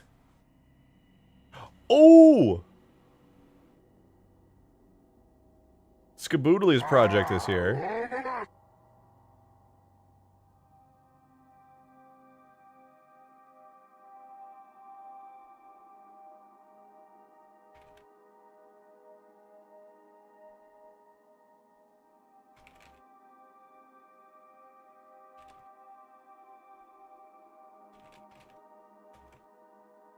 Skaboodly has something very interesting. I don't know. Oh, I don't know how much you guys know about this, but Skaboodly is working on a block out right now of an insane Halo Reach mod.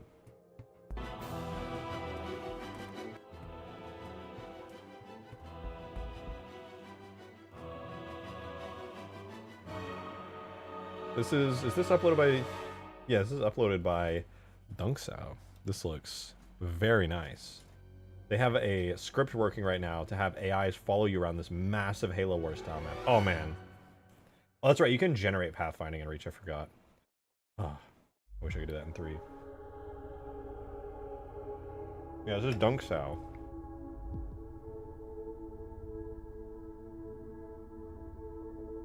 Unlisted video, so I will not link it, but it do be out there. This looks really good. That said, I presume you probably wanted to show, hold on, this. Wait, can I show this, Skaboodly?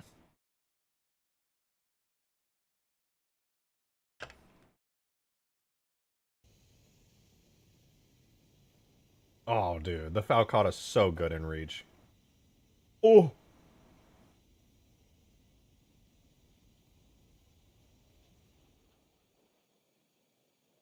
Excuse me, sir. Go to the right. Sir, please take a right. If it isn't a super scarab. Now that is very, very interesting.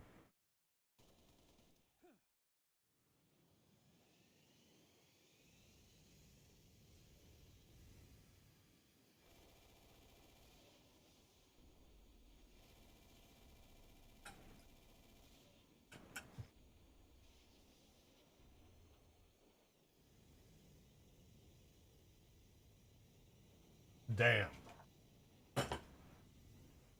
I wasn't sure if there was enough in Halo Wars to put together a fully featured Super Scarab. And to be sure, there's definitely going to be some missing pieces. But damn.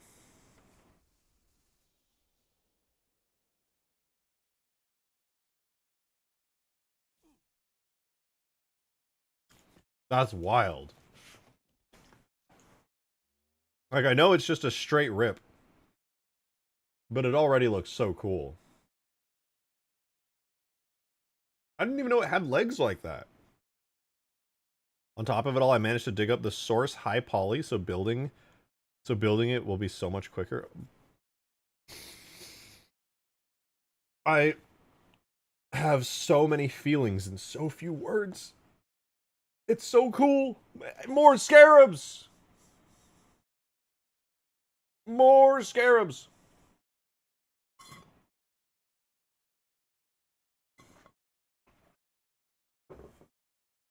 Skaboodly. I need it. This is so good. Oh, and I forgot. My short-term ADHD brain forgot. Oh, why? Oh, today's such a good day. Super Scarabs. Fireteam Raven HD Juggernaut. Oh.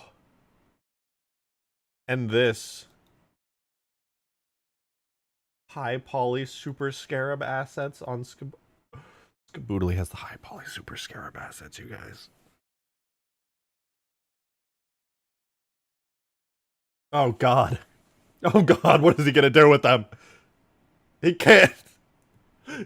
This man has too much power. He should not be allowed to have these.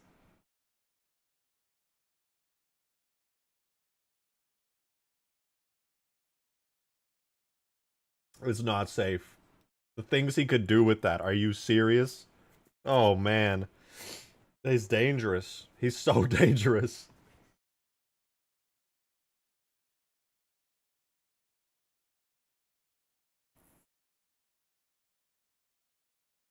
I, I I'm overwhelmed, dude. I'm fucking overstimulated. There's too much good shit all at once. It's been a drought for so long.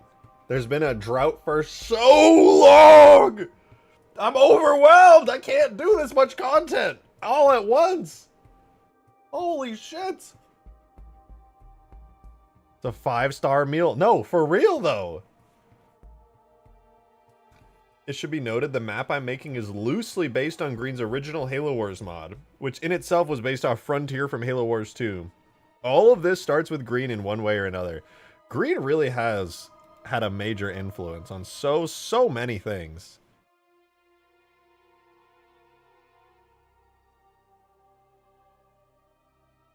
The map does look so good. Can I close the... Oh no, it was in Discord, that's why. The map looks really good. If you guys haven't seen it, Skaboodly's map just looks damn good. A massive Halo Wars inspired map with tons of Forerunner structures and trees and rocks and things. Wow, what are you doing down there, little one? It looks damn good. I have no idea what you plan to do with that Super Scarab, but God, please cook. Please, stay in the kitchen cooking. No, we are all awaiting your delicious meals. It's Roblox graphics. Yeah, it's just a block out, but it's an amazing concept already. It looks so good. Are those faces on the Juggernaut? Yeah, honestly, I don't know. I want to look deeper at it. I think they're just like little holes. Little flood chunks and holes. Just cock veins all over it. But it looks really creepy. I hate it. It's like, what's that fear of like holes in your skin? That's the vibe this is giving. I both love it and hate it at the same time. Also, it's little like nubs sticking out. Ooh. Ooh.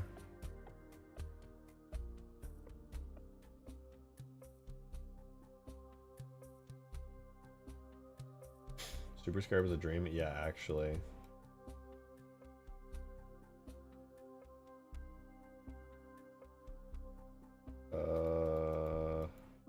Okay.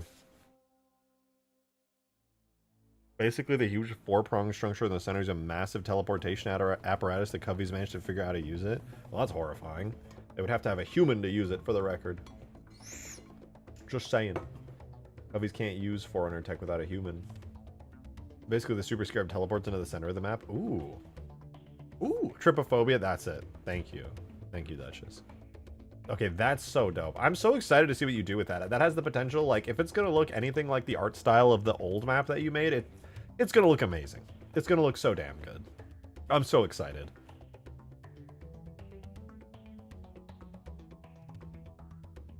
Oh, this thing is so gross, dude. I want to put it in the game so badly. Oh, but it's gotta have it. It doesn't have its rig currently, unless it's an old technique I once knew. An ancient technique.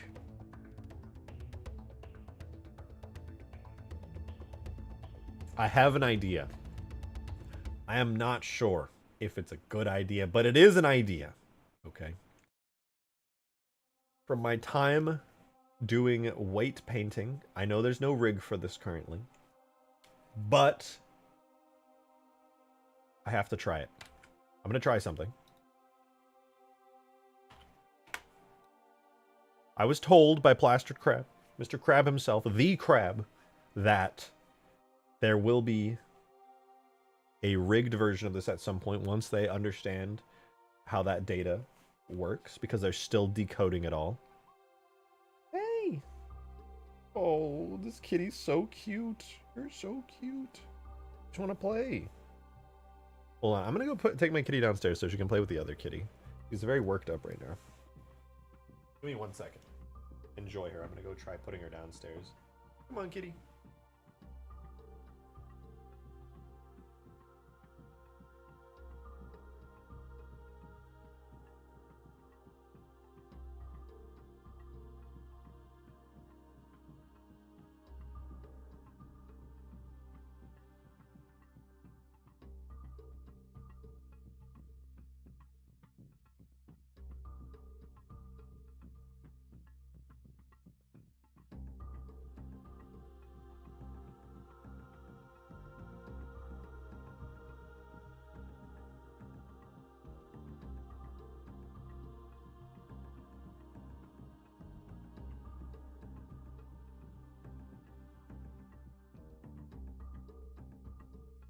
Oh, Weasel. Oh, sweet. Oh. All right. Sorry to leave you guys. I know you're probably very scared. Being left alone like that is it's a lot on anybody. But I need to grab the Juggernaut, the Flood Juggernaut. Apparently I've never extracted the Flood Juggernaut. That's weird. Let me open up Halo 2 real quick.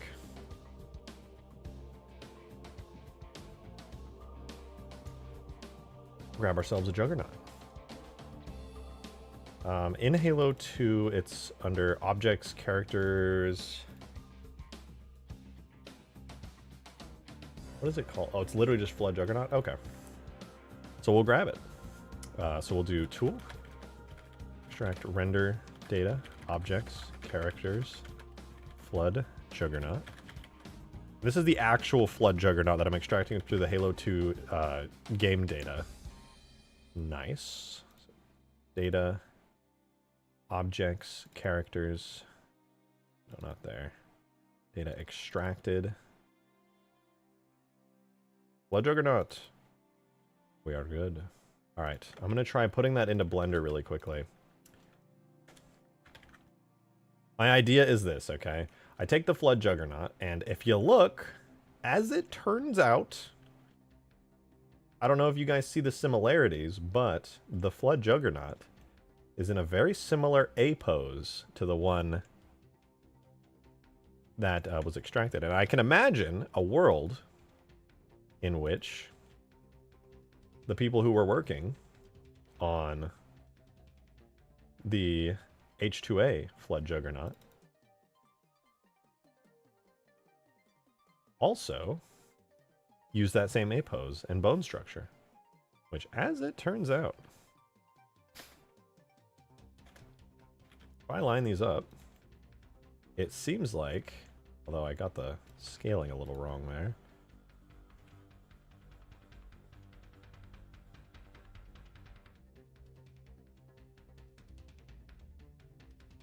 maybe the scale is just 5. Why is it 5? What kind of scaling is 5? Oh no, that's also incorrect. Get the scaling matched up here before I do anything else.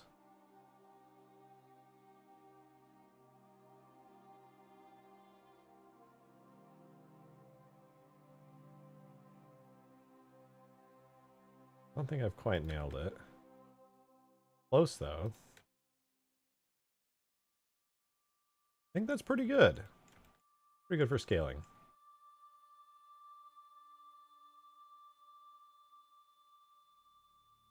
Not bad. Not bad. Okay, but here's what I'm thinking. I'm not just overlaying these two because they have some coincidental similarities. No, it's obvious to me that the rig that would be actually used in-game would be the same rig that we're seeing here. But there is a very... How similar is the geo? Probably pretty similar, but it's most likely completely custom geometry. I mean, you can just see from like the overlay. There are definitely similarities, but the H2A one, aka the Fireteam Raven one, is very different. Now, with that said, I'm going to try a trick. Probably won't work very well first time, but here's what I'm going to do. This thing has no vertex groups, obviously, because they have not yet figured out vertex group exporting. But what I'm going to do First, I'm going to give it a armature modifier. Not that it uses it yet. And I'm going to put that under the armature, parent it to the object. All right. So now, even if I move the bones, nothing's going to happen. But theoretically, something I want to try. Or, well, the vanilla Halo 2 one moves, but, you know, whatever. We're not here for that. We are here for is if I take this, select this, and then this, I think, and I go to weight paint mode, and I do weights, transfer weights. Nope, wrong one. I did it backwards. Go from here to here. Then I go to weight paint mode. No, I did it backwards again. Here to here. Here to here. Hard to select these. Okay, there we go. So now what I do is I go weights, transfer weights, and then I do nearest face interpolated, 5 meters, and do source layers by name. What I've essentially just done, if I hide the old school Halo 2 one, I now have the vertex weights as closely as Blender was able to do of the original Halo 2 one. And it's not perfect though. You can see it's got a little bit of issues going on. But it really tried.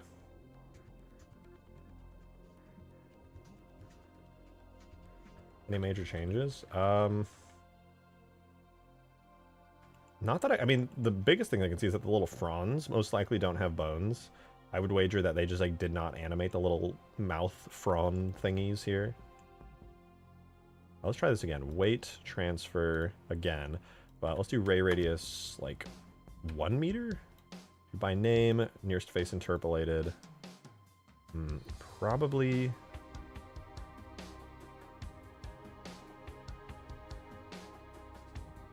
I think I'm going to have much more luck than that. I think that's about as closely as I'm going to be able to manage using that method. So it's not perfect. Oh wait, that was a lot better. Oh no, there's just a little bit of extra weight that I would need to clean up on things like the legs. But yeah, now it's using the Halo 2 rig as best as it can. And honestly, it's doing a pretty darn good job of reusing those Halo 2 weights. Though I will say, the biggest issue I'm noticing is that it has my least favorite thing of all time. Hold on, let me save this to... there. I'll make this a Halo 3 asset for now. Models. H2A Juggernaut. I noticed that the name of this was H2A Juggernaut, and what that makes me think is that the Juggernaut was made for Halo 2 Anniversary, but then obviously was never used in game because the Juggernaut doesn't show up in game, but then got used for Fireteam Raven. So that's my guess. I didn't know that was a potential thing though. Ooh. Okay, from what I can tell, there's not really...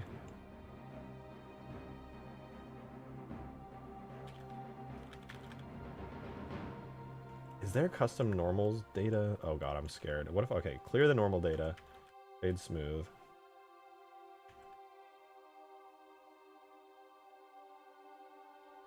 Why does it look like that?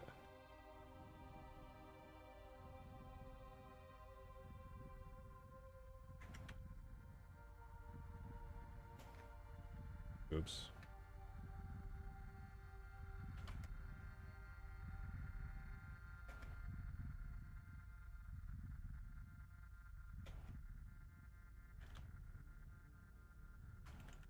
Okay.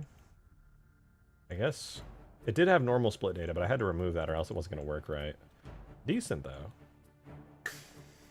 Okay, Sharon is just... It's speaking for real. Oh my god, actual Taco Bot in the chat right now? Holy shit. I'm a huge fan. I'm a huge fan. But there we go. Minus a few areas that actually do genuinely need some cleanup. It is using the Halo 2 Juggernaut. Bone weights, which theoretically, if I were to grab all the animations from the Halo 2 Juggernaut, it would use them perfectly. Let's see, if I move them, do they move basically 1-to-1, which is pretty great, I'll be honest. I might need a little bit of help, though. Because these little fronds don't exactly exist correctly. It's likely that they were either re-rigged or rigged to just a single piece, in which case I will have to just manually touch that up. But manually touching this up is not crazy. Taco lore is blowing my mind yet. Taco Bot 2 met its end. No more tacos to befriend. In battle fierce, it lost the fight. Now rests in silence, out of sight. Taco Bot 2's right there, though. Is that the original Taco Bot? There was an original Taco Bot, and we never heard from them again after Taco Bot 2 came around. Now I'm a little curious. The lore does go kind of crazy. All right, that said, let's look at some of this weight painting. This is kind of a waste of time, technically.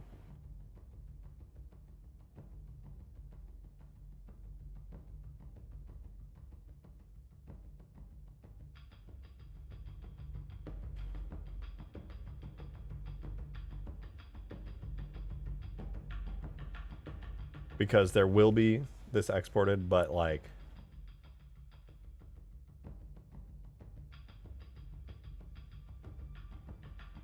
Alright, left arm 1. Okay, so this was the issue right here. Look at that. It was a little bit too close for comfort when it came to that arm bone. So you know what? I'm going to clean up this Flood Juggernaut a little bit, and I'm going to just try throwing it into Halo 3 and seeing if it works. I know that... I don't know if it was Vengeful Venom directly made Juggernaut AI for Halo 3, but somebody made it. I want to try applying this model over the top of the working Halo 3 Flood Juggernaut AI. I know, rare for me to not do everything myself, but I think...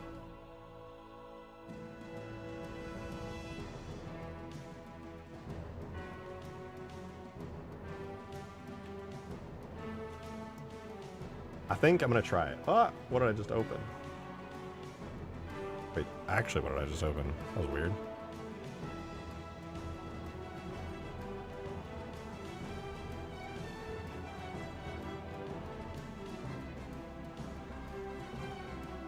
Alright, let's clean this thing up a little bit.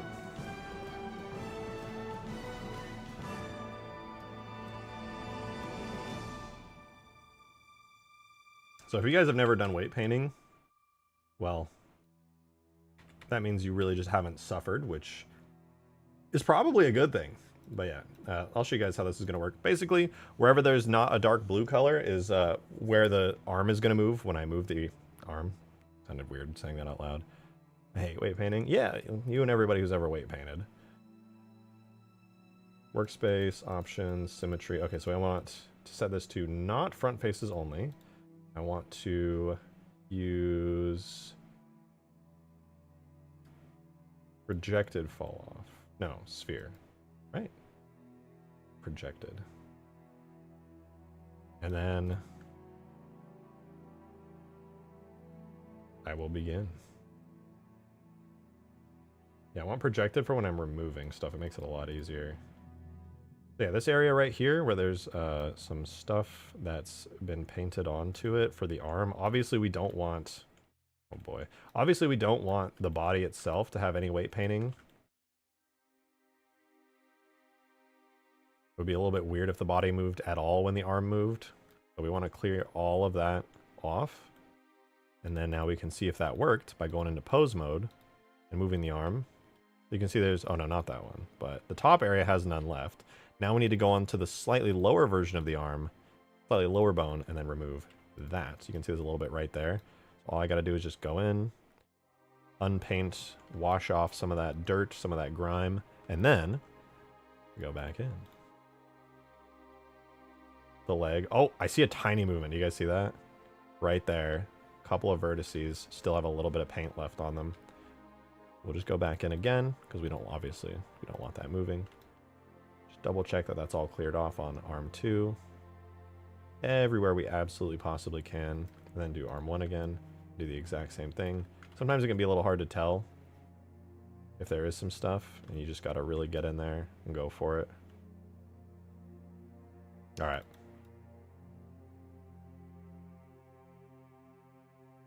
We're good there. A little bit left on that bone. Once more. Let me double check where it is. And that vertice right there. I see it. I'm not going to let it go. Not going to let it.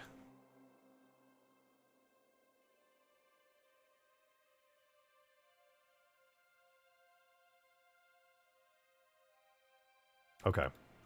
Now are we good? Okay, now we're good. I have actually cleaned it all off that.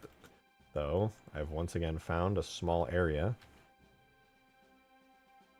The last time. I swear this time, guys. I'll get it.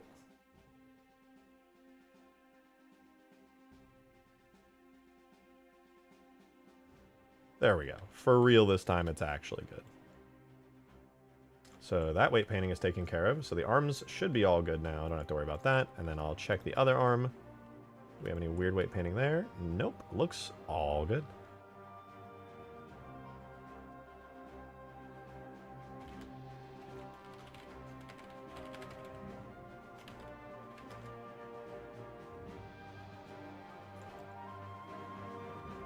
I can see why weight painting is so fun. It's so fun! I love weight painting. It's the best!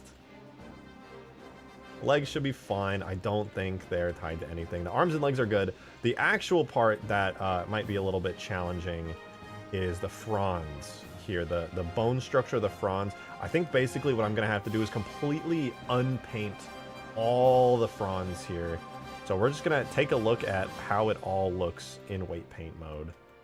So it's a mess of bones. You really, because of the way that Halo's bones are structured, normally they're supposed to be in lines where you can actually see what the hell's going on. We really can't see that here, and that's fine. We don't really need to. What I do need to do though, infection head. Fronds. Okay, I think I'm just gonna remove all the frond vertices completely. Just gonna get rid of them. Let's look at the vanilla Halo 2 one so we can actually understand kind of what it's supposed to look like. So if we look at the infection head in Halo 2, the infection head is basically the eyeball weird little head thing that's on the inside here. And then eyelid up is, well, it's the eyelid. And then eyelid down, I presume, is somewhere in here. There. That's pretty straightforward. And then let me check the entire upper body. Yo, TacoBot2, real TacoBot2, thank you for the $2 tip. Thank you very much, TacoBot2. Appreciate the support. Hold on. Hip 2, rib 2, rib 1, spine 1, hip. Hold on. Head, okay. Okay, I understand how it all works now. TacoBot2, thank you very much for the 2. The original TacoBot had abandoned us when we needed him most. I then took the mantle where he failed and delivered tacos to everyone. Then I proceeded to train the next generation of TacoBots, who now roam free and spread free tacos for all. Jesus Christ, Taco Lorddom. My God. It's incredible what you do, TacoBot. What you do for the people. I don't feel it can be underestimated. It's a truly incredible work. I think what you do is very special. It should be respected. Oh, wait. Wait a minute. Hold up. These fronds. This eye can't close, can it? I just realized that.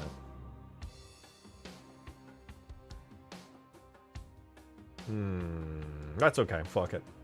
I could not paint the eye. I feel like it would be fun to paint the eye because it's like the head box, and that's where you're supposed to shoot it to like stun it, and it's all animated and stuff.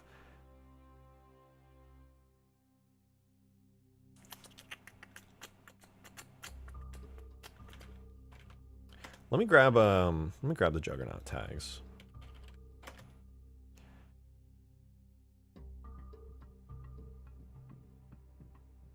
Oh, there are no Juggernaut tags anymore. That's unfortunate. Guess I'll have to do it myself. How am I gonna do it myself, actually? Can I guess I'll have to use Tag Tool for that somehow. Because I know I can't extract the Juggernaut tags with the old stuff. I'm pretty sure I can use the Halo Online Tag Tool to extract it, though.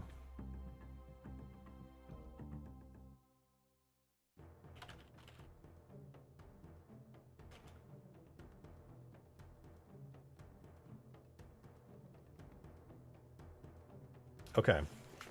The eye shrinks when the eyelid closes over it. Yeah, I kind of figured that it kind of like retracted inwards. But I have an idea. Okay, here's what I'm thinking, right? I'll take the original Halo 2 animations, and then as for the white painting on the eyes, I'll have to get a little creative and probably simplify it. And then after I've imported all of the actual Juggernaut animations, I can redo some of the animations that are no longer working with the eye. I basically just need to like repaint a little bit of the eye, the eyelids, and then I can do my own little frond animations, like very basic ones. How many knights are there? I've so far seen green, brown, pink, and clean. There's so many. The lore goes back so many years and so deep. Tacobot! Original Tacobot, maybe? Thank you for the $8 dues down under! Green Knight, my love, in armor bold. Your courage shines, a tale retold. Why am I reading this? This is going to get taken out of context. In your embrace, I find my light. Together forever, our hearts take flight. You know, I can also ask ChatGPT to write me poems. Though I guess Tacobot is an AI after all. They are a robot. You're welcome for the dono, by the way. Okay, then. Okay.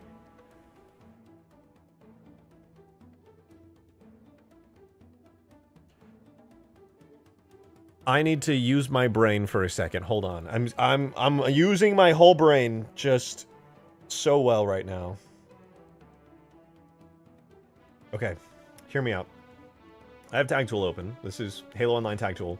It is the only tool that I know of that can actually extract Halo 2 animations, but I genuinely don't know what the command for that would be. So we're gonna figure this out, and then I'm gonna be a brave boy. Wait. I bet these are on the Halo archive. Why am I putting in effort? Other people have already done work for me. What am I thinking, dude?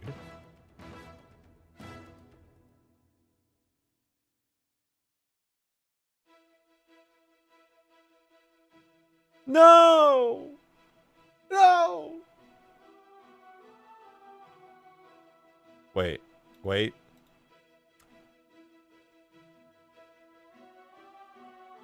Where are all the Halo animations? Hold on, let me just let me cook.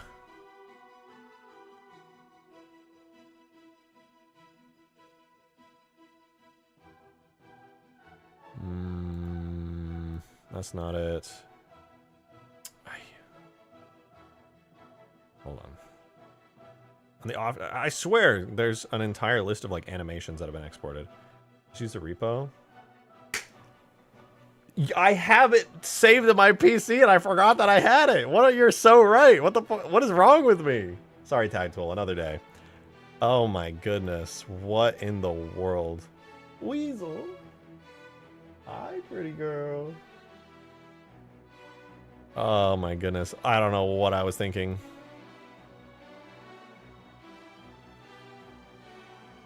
It's literally right here.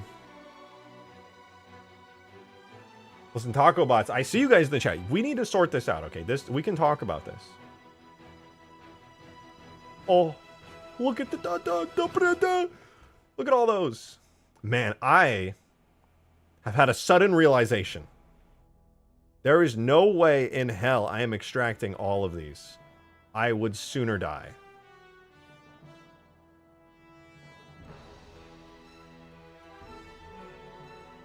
So instead, I will not. I'm pretty sure somebody else has already made a Flood Juggernaut that you can just like use as a tag set.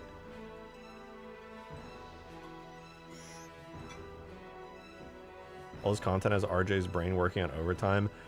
Yeah, I'm gonna be real. That's true. And that's true. And that's also true. That's pretty true. Alright, but this is gonna be good. I think what I'll do... I don't know if I can import like a gazillion files all at once, but on the off chance that I can, one, I'm going to save this as another file just to be safe, and two, I'm just going to say fuck it and do it anyway. Will everything explode? Who cares? Oh. Type error, pose, no, okay.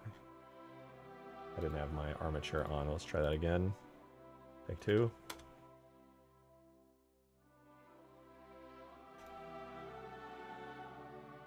What? Okay, clearly it only imported one. There's no way it actually did all of them. Yeah, climb, unarmed attached. This is a cool animation, though. And it's... sick.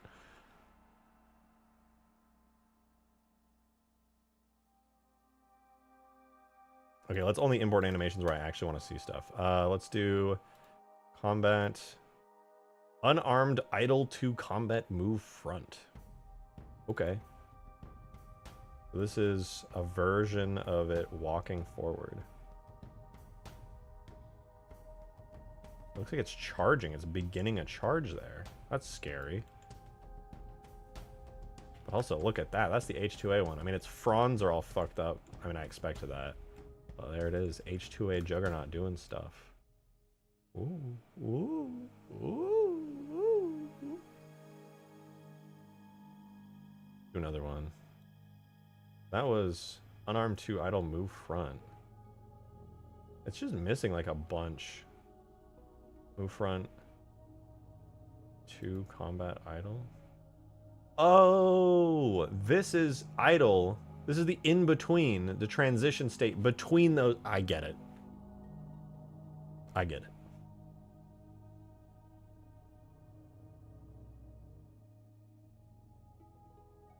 There's been textures for an HD version this whole time. This is not, this is a model. This is from Fireteam Raven. This is the Fireteam Raven Juggernaut. The model and the textures. It was recently extracted from Fireteam Raven. It was done by both Serasia and then Sleepy who literally made a new ripping tool just for Fireteam Raven assets. They finally are existing. They finally are out there. And I've just done my best to rig up the Halo 2 rig and weight paint to the newly ripped version, and honestly it looks pretty damn good. That said, I really need to fix those fronds like so much.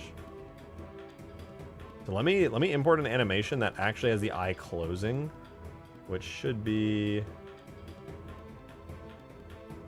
ping front head. Ping front head should have it.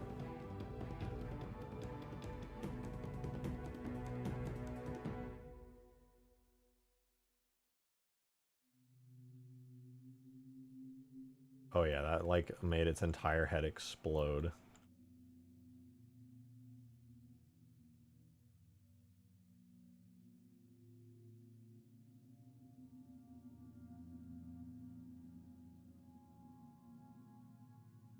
All right, I understand what I have to do now. I understand. Here's what's gonna happen. We're gonna unanimate. We're gonna go back to A pose.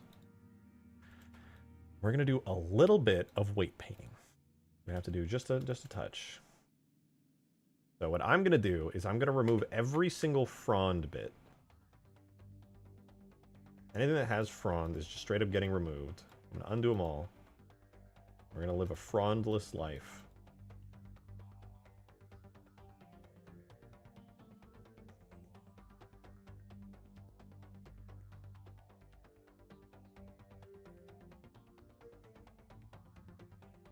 Now there are no more fronds left.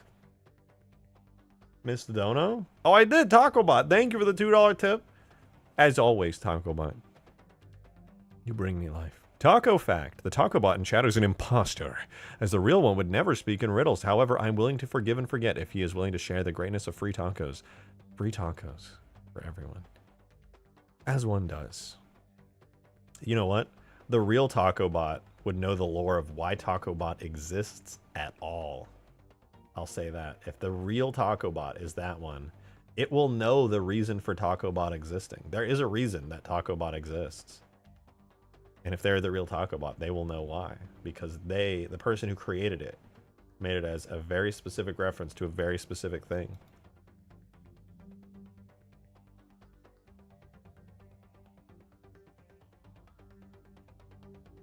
Did all these animations just exist in the Halo 2 editing kit? Yeah, these are... The Flood Juggernaut has animations. It doesn't have all the animations it needs. Like, it doesn't have like a death animation and stuff, but it has like almost every animation that would ever be needed to include it in the game. It was cut for time. It's basically a finished anime for the most part, but it is actually missing a few animations, unfortunately. I know, it's kind of crazy. It's actually pretty crazy. All right, I'm gonna take this. I'm gonna hide it. Can I? Okay, there we go. So in weight paint mode, the paint. And we've got the entire lower lid there. Then there's the upper eyelid up. The fronds did a number on this thing by poking a bunch of holes in the weight paint. So I'm just gonna try my best to close those up here.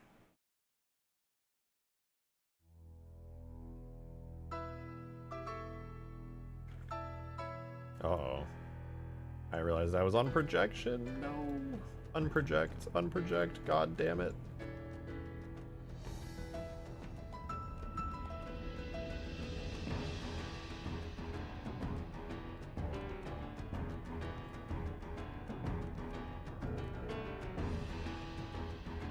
Okay, that should be decent. Let's see.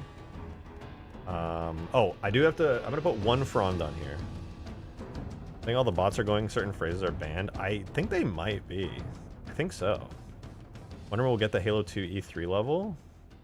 I think one of the Digsite members responded recently. I swear I saw a disc. You know what? Never mind. Never mind. Hopefully one day.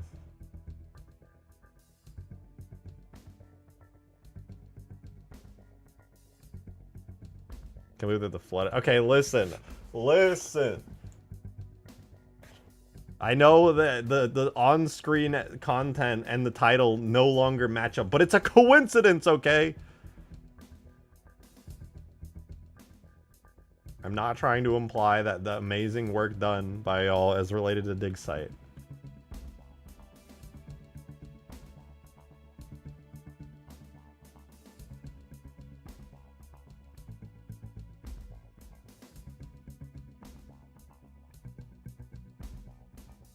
It is not my intention to spread misinformation on the internet.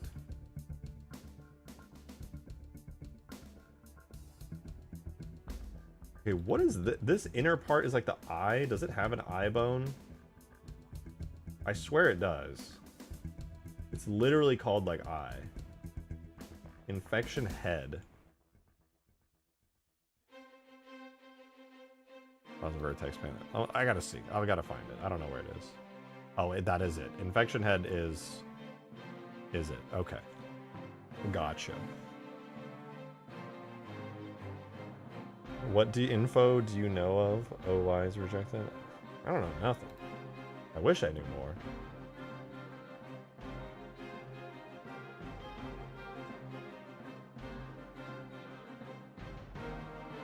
Alright, here's my plan. That's it. That's the whole plan. Now let's see. Did my plan work? So here it is, and it needs to blink and close its mouth up. Oh wait, there's one thing I did forget to do. Sorry. Go back real quick. Eyelid up. Should not have anything on here whatsoever. Nor should this.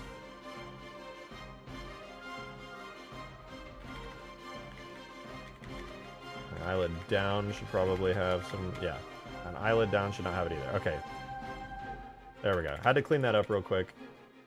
Now, I think I've cleaned up the weight painting enough for the animation to actually work correctly. Let's see. Does it go in the head far enough? No way, it's actually going to close its eye properly. Oh, dude, that actually looks good. It actually closed its eye. And the, like, thing retreated completely inside the head or shrunk down or whatever. I don't know where it went or if it shrunk down or what, but yeah. Now it's... I think that's it. Like, the fronds won't animate necessarily, but Not like they did in Halo 2, because I've basically put them onto like a single bone, but they animate going in and out and scaling up and down, so that's kind of cool. It's redding. It's literally redding.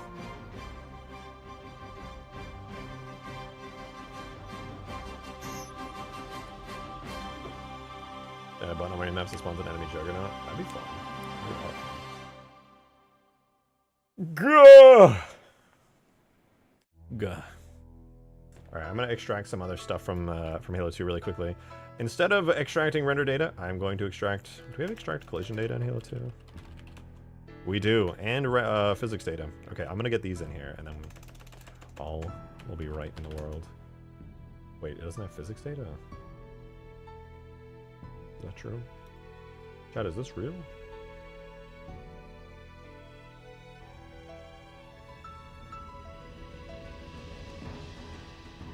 Tags, let's see, objects. Oh, I'm not showing this. I'm looking for characters, flood, Juggernaut. Oh yeah, it doesn't have a physics model. How odd. Hey, rejected VR, Pookie, not Poopy. Real. Real, thank you for the $3. And 1 cent. Why would you put 1 cent? Why would you do that to me? All right, but thank you. All right, rejected. Off to bake a cake. I'll be back soon. What kind of cake? And enjoy. Did you see your DMs last stream? I answered what you said. I don't recall. I'll have to double check. Oh. Chocolate cake? Good choice. Good choice. Are you being ungrateful for that 1 cent? Listen, all right, I'm grateful. But now we're looking at $34.01 as the daily tip goal. Usually it's like a nice even number, and that's satisfying. I'm okay with that. And I am thankful. But eventually I had to make one for Uncut. Yeah, I think so. I mean, I think they made some custom animations to fill in the blanks for some of the Juggernaut stuff.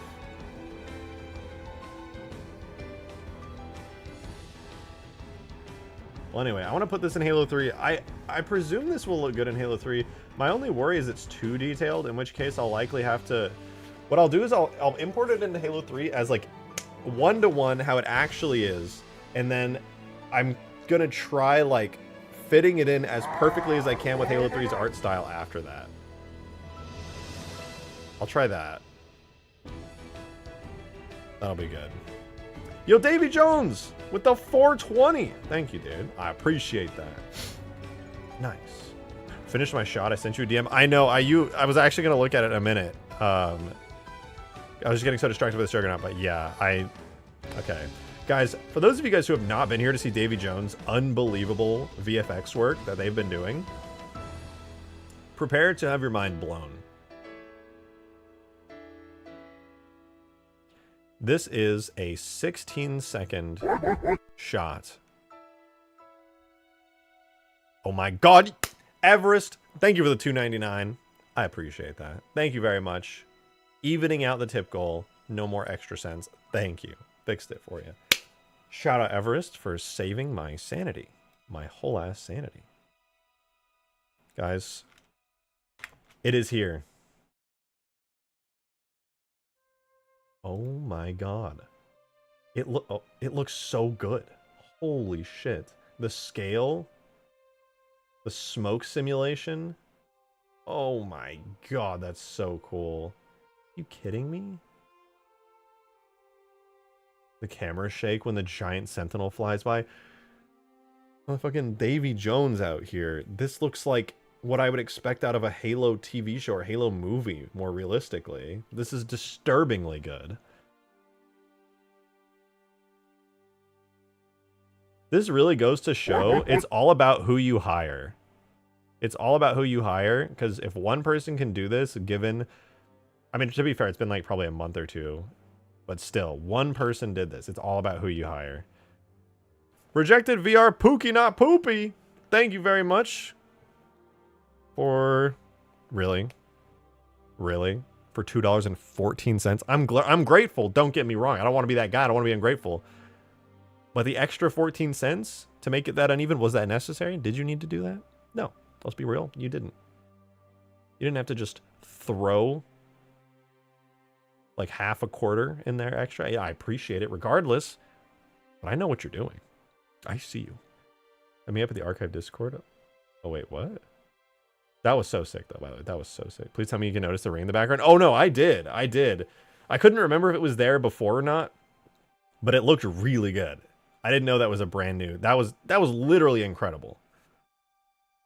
That is the best looking shot of, like, any Halo render I've ever seen. The quality was disgustingly good. Like, that's vile. How smoke simulations for a chunk of a giant crunched up super, like, that shit belonged on a movie screen. I'm not even kidding. Like, I'm not saying this as somebody who doesn't understand what the hell I'm talking about. That legit belonged on a movie screen. Oh, my kitten.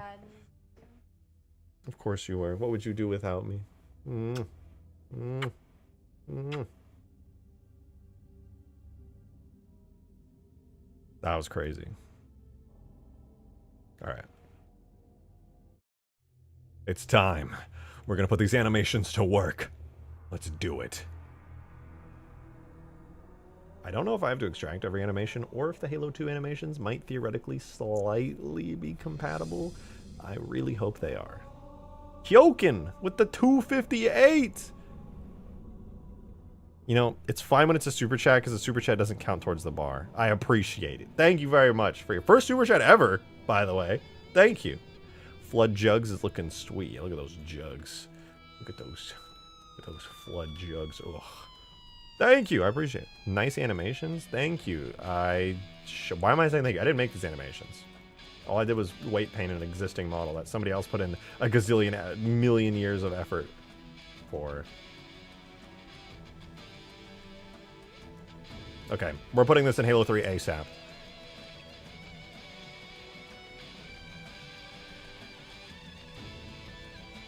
I didn't know you're an animator. Guys, stop.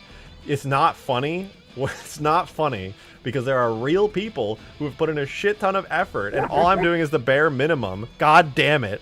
And you guys are like, as a joke, like, oh, rejected. It's so cool that you made that whole thing.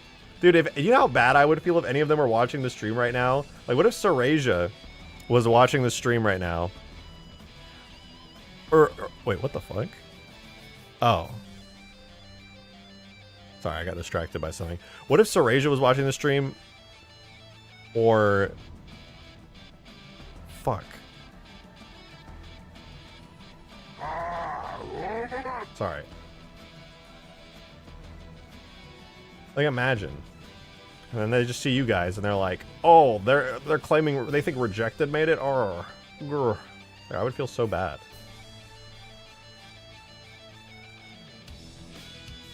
Also, thank you, Hyokin. No, it wasn't Hyokin. Where did... Modded Gamer, thank you for the 225. Really? The extra quarter? You did not need to do that. You didn't need to do that. But thank you for the support. Said, he, huh. This is for still not switching to stream elements. Switch this. I'll switch eventually if I can remember that I was going to switch to stream elements. Alright, I'm going to import the collision model for this, and then... Yeah. Okay, collision... Ow! Collision model's in. Looks pretty good. Looks pretty good. Best way to share a Halo fanfiction? Should I just post it in the Discord? At your own risk. Who knows if anybody is going to watch that? You know, if it's good, people might really like it. If it's romance fanfiction about Halo characters, you might get roasted over the fire. It's Smoothie Crow! Rejected. Watch your effing language. What did I say? What did I say?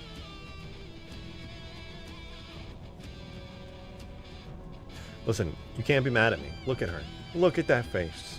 Can you be mad at that? No. And if you're mad at that, it's fucked up. If you're mad at me, you're mad at that. Think about that. Reflect.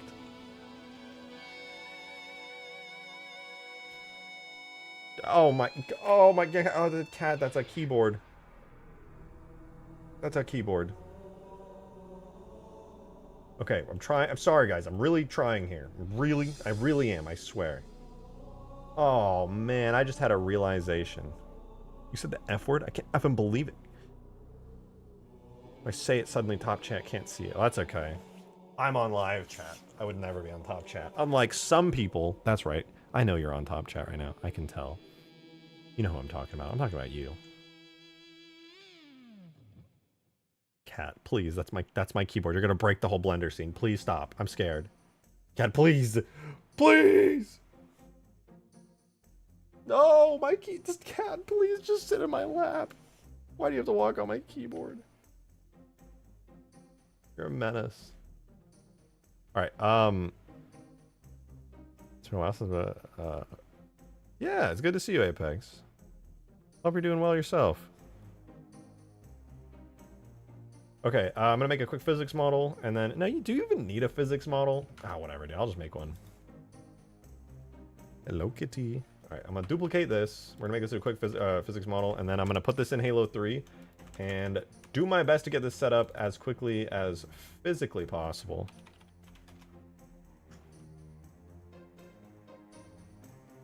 I'm gonna get rid of all of this. I'm gonna merge all of this down at the center.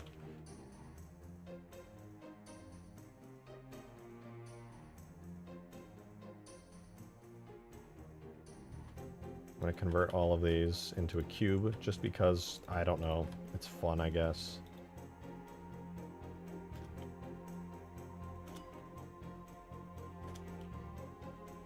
What's up, kitty? Cat is so strange, man. Ow! What, cats? Why? Why are you like this? Dude, the cat is in my lap just spinning uncontrollably. She's like a fucking helicopter about to crash. I don't know what...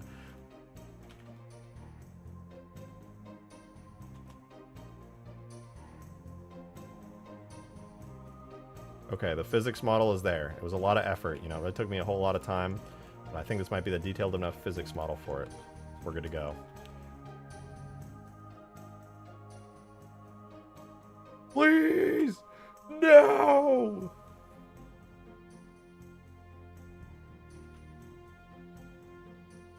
Alright, now the last thing I need to do is not have it. Oh no, it's actually fine. Cool. Very cool.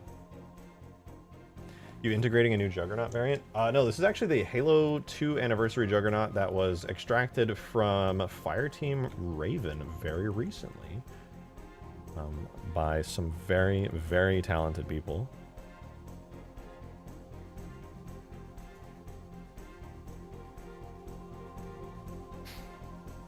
Yeah, shout out Serasia and Sleepy Zay for making this possible. This is so fucking cool, dude. The amount of times that I'll be at an arcade out with friends and I'll just like see the Fireteam Raven machine and I'll see like the Flood Juggernaut on the screen and I'm just like, I want it, but I can't have it.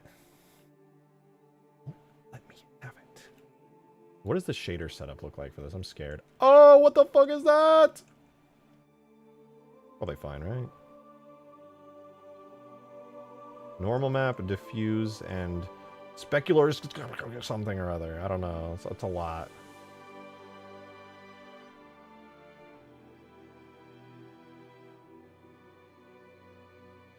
Where's the button to dump these to a file?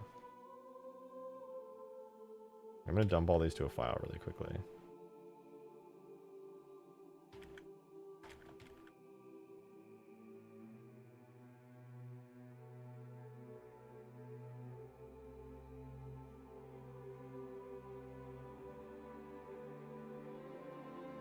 Hold on. Okay. The deed is done. I've extracted all the textures out. Ooh, look at those texture maps, dude. There's so much detail in these. There's gotta be like 2K textures for sure. Damn, they're clean, man. That's so clean. It's crazy.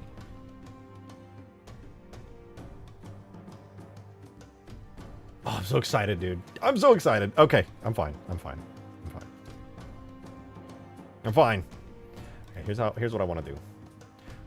We're gonna go to Halo 3 now. Wait, are we? Yeah, we are.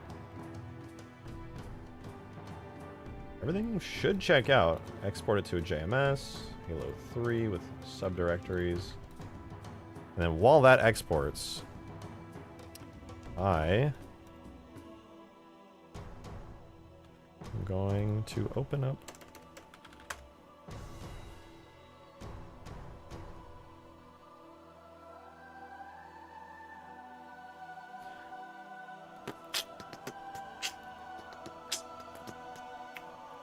Let's do characters. So I do have a Flood Juggernaut that I already imported at some point, but it was from like a bajillion years ago. So I'm actually going to completely delete it. Objects, characters, Flood Juggernaut. Oh, it's not in here anymore. I never imported it, I suppose. That's fine then. All right, but the good news is I just extracted all that stuff into a lovely little folder. A happy little folder, if you will. Flood crust and flood flakes galore, more than you could ever stomach. And trust me, the flood will make sure they do go in your stomach.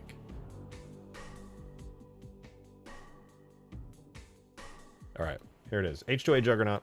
Copy this, put it into my data folder. And then we are brave and to import them. But before I do, make our Flood Juggernaut folder. And then what I need to do is go to the Flood Tank folder. I need the shaders for it. Flood Tank. We go to Flood Juggernaut, wherever that is here. Add shaders. And then, what did I name the shader? Literally just Juggernaut. Okay. There we go. Now we put it in. Oh, that's Halo 2.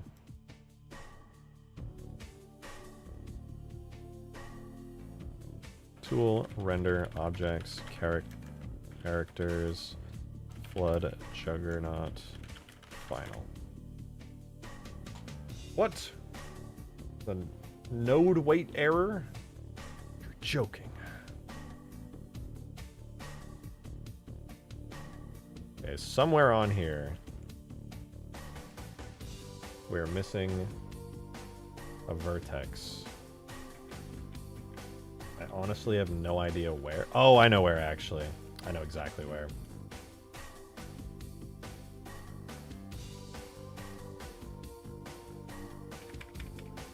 It's definitely going to be on the head.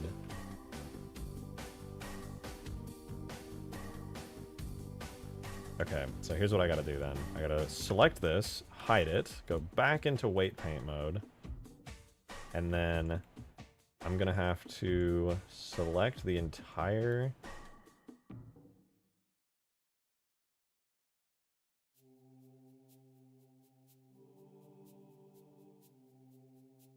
of that.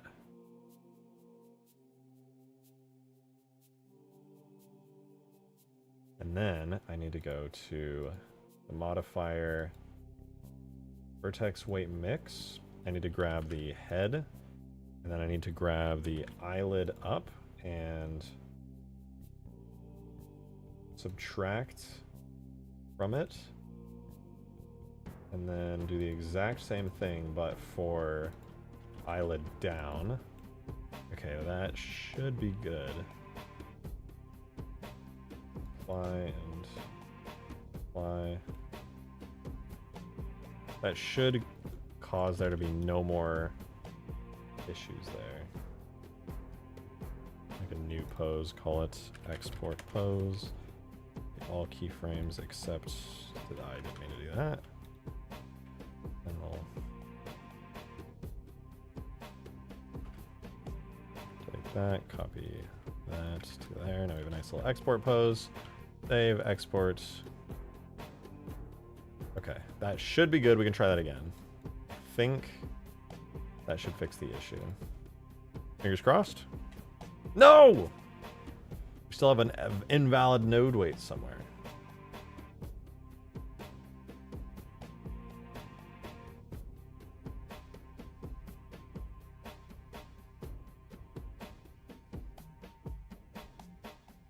Okay. Is it on the leg? Is it on one of the arms? It's not on one of the arms.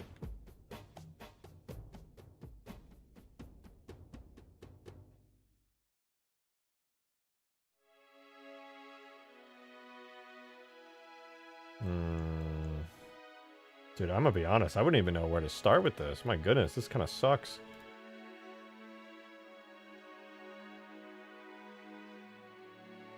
Infection head. I should really remove all this. I don't know where that came from.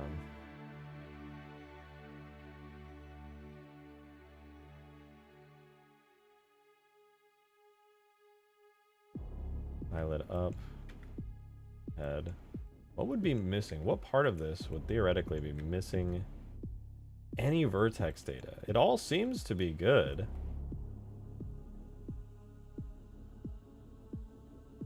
Oh, hello, kitty cat.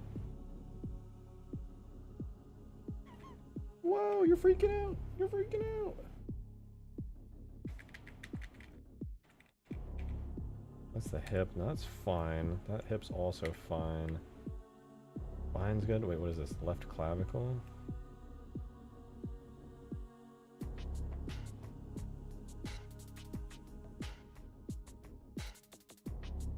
Okay, I think I have a... I have a potential cheat idea. Let me read the error again, though. Node weight... Oh, cat, please. Node weights... So there's a node somewhere that is 0.0 as a potential float. So what if... Hear me out. What if I make a vertex group for something that doesn't exist? I set my weight to 0.1. 0.05. And I paint the entire thing to that.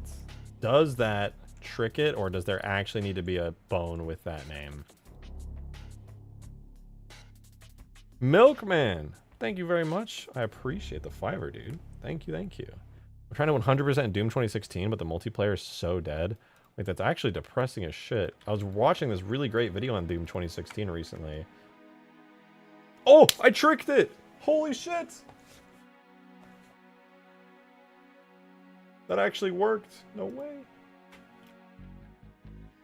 I was watching a really great video on Doom 2016 recently, going over just like that. It was called like, I don't know, it was like the lead up to Doom 2016's release and everything. It was really, really good. But that's a shame. Does Eternal have multiplayer?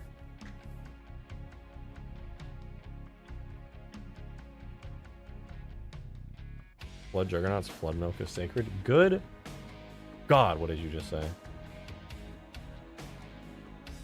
Doom Eternal? Nope, that's a shame.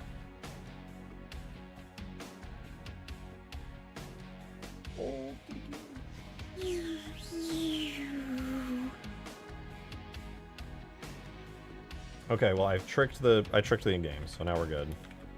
Hi, what's up, little kitty cat? Dude, look at her, look how tiny she is.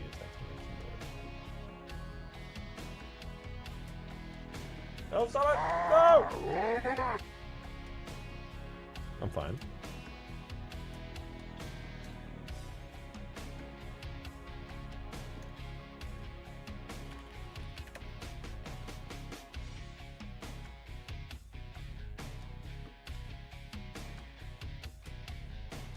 There's a battle mode, 2v1 demons versus Slayer. Oh, wait, what the fuck? That sounds fun.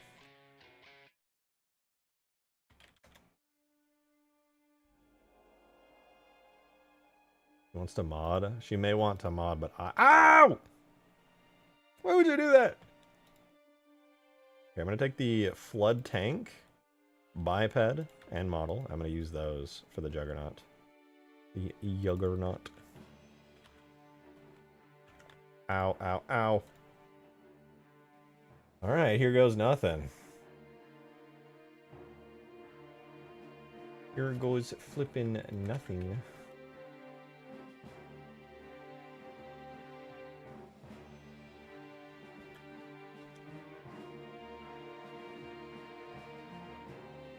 Ow, ow, ow, ow, ow, ow. Okay. There is a slight, tiny chance that the Halo 2 animations will work for Halo 3. It is a tiny, tiny chance. Tool. I'm just going to try it. I'm just going to go for it.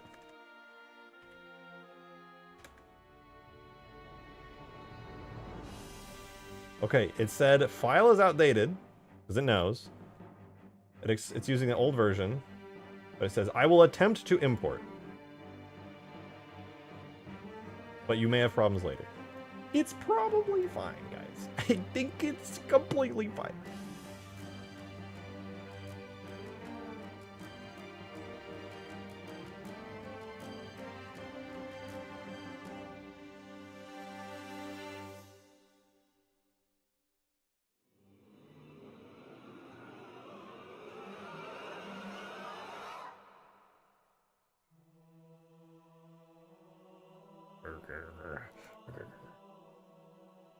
It's probably fine. I don't, I mean, it's probably fine. I didn't import the textures yet. I don't know why I haven't yet. Let's do that immediately. Okay, I don't think I need to fix the normal map, but I will throw open Photoshop really quick just in case, because I don't know. Oh, actually, we need to Photoshop anyway, so I can get the specular map in. I'm not entirely sure what the setup of the textures is like. I got to take a quick little look-see. Look-see, yeah. Who pinged me in modding general in my own Discord server? Oh. I don't know, they deleted it.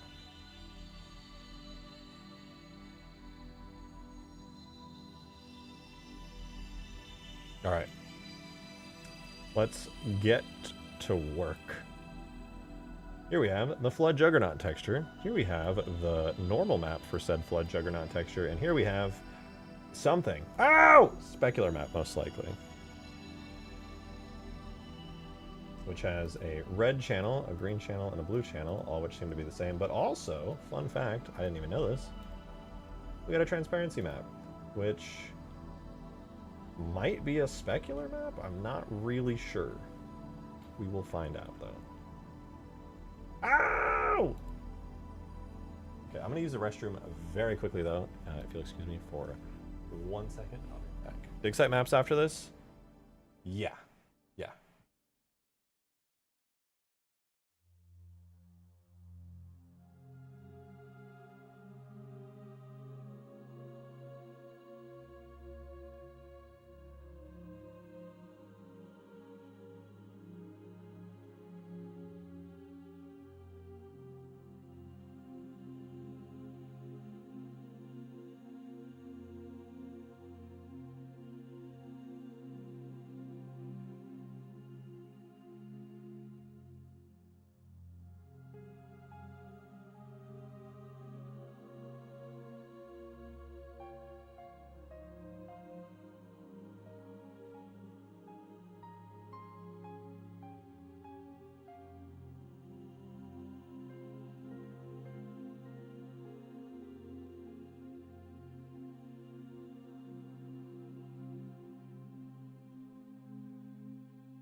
Greetings. I have come to sit directly on the chair in disrespect of you, you sick bastards.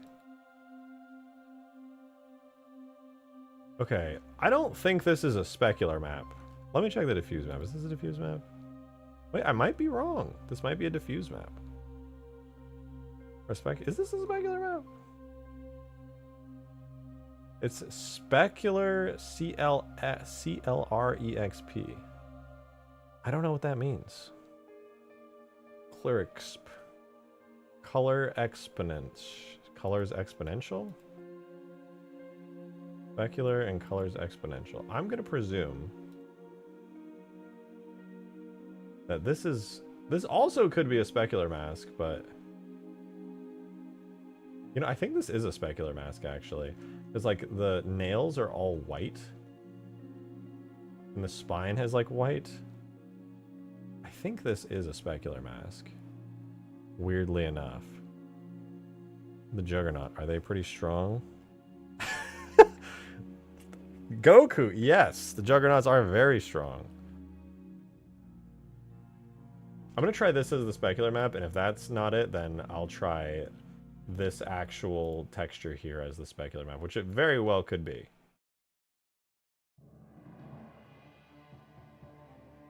I don't think it is, though. I think it's related to the diffuse.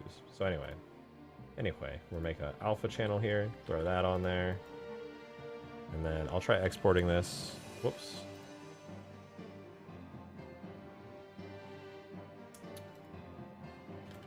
Give me just a moment. Yeah, I guess we can do that. Flood Juggernaut diffuse with the alpha map baked in. As for this, though, I think this doesn't have a blue channel. Why doesn't this have a blue channel? I guess I might as well add one. Couldn't hurt.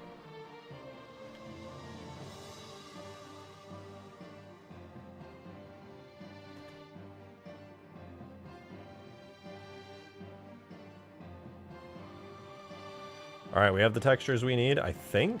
So throw them in, I guess.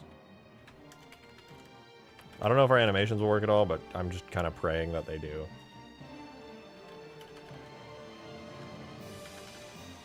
Blood. Juggernaut.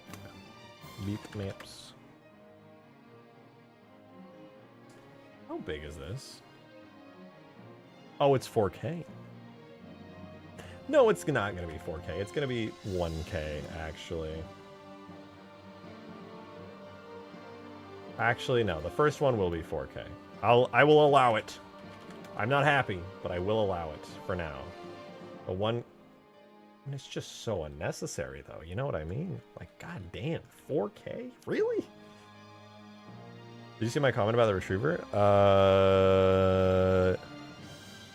No. Wait, what did you say?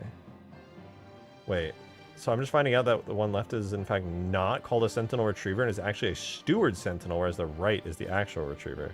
So wait, this is a Steward Sentinel, which is really cool. I've always loved the Steward. And then this one is the actual Retriever Sentinel. You know what, man, at the end of the day... Oh, I was randomly started playing a website. That was spooky. At the end of the day, these are just completely different art styles by completely different studios, and you could make whatever you want be the thing. I believe in you.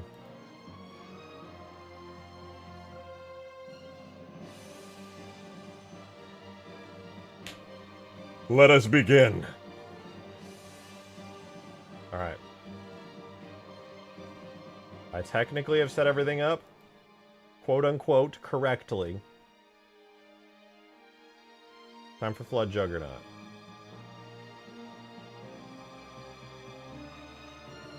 Ooh, it's real! Although its animations do not seem to be set up right. Oh, wait. Maybe? Can I walk around it? Oh, it's running! No way! Doesn't seem to have an idle animation, though. Or if it does have an idle animation, it's just not set up right.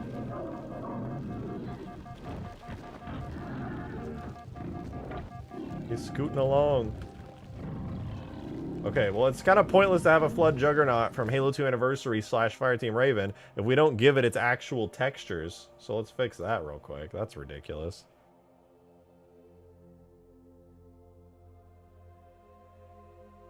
Characters. The Juggernaut. Alright, so first things first, we're going to give it that diffuse.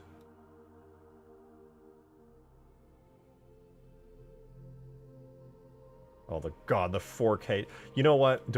Is there any reason that I even dare to use the 4K textures? I can literally see Gorilla like freaking the hell out. Ooh, oh, what the fuck?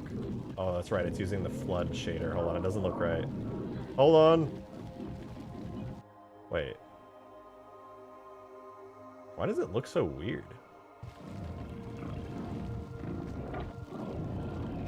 Oh, it's because the specular mask is wrong, that's why.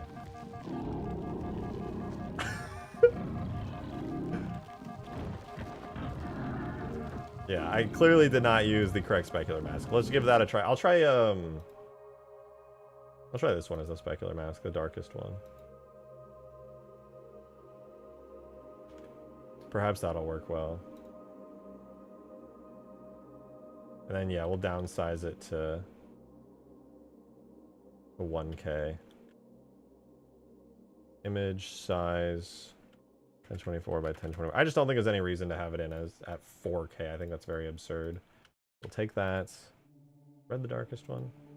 Red's the darkest one. Paste it in the alpha slot there. Export that. And then make sure that we export out the bump map as well to 1K. That is just disgustingly high quality. The chair? Is that a literal screenshot of my chair?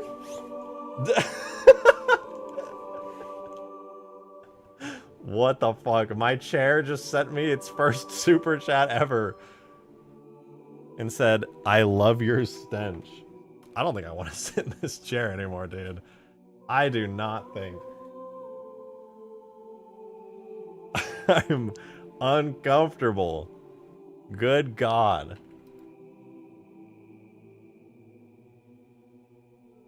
Okay, I just like reduced the file size of these textures by 10.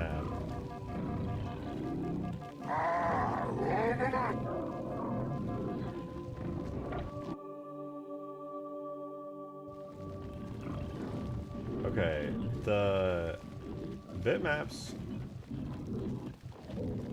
should be lowered down now to 1K. Though the shader I'm using, which was originally the Flood Tank shader, is... Let me double check that the alpha map is there. Oh, no wonder it looks so weird. The alpha map isn't even working. I've been doing this lately. Adding the alpha channel doesn't seem to do much at all. I'll just say screw it, delete the alpha channel. I guess I can try the other one now, the potential actual alpha channel. Try that. I should make it look good, hopefully. And no wonder it looked weird.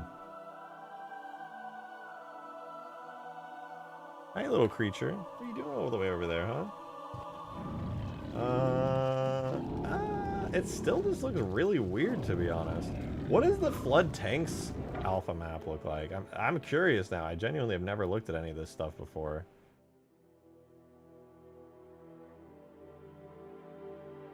Oh, it's like it's pretty dark. Dang, it's like a very dark color. Okay. Then I think the specular, whoops, the specular probably was more than likely the actual texture itself.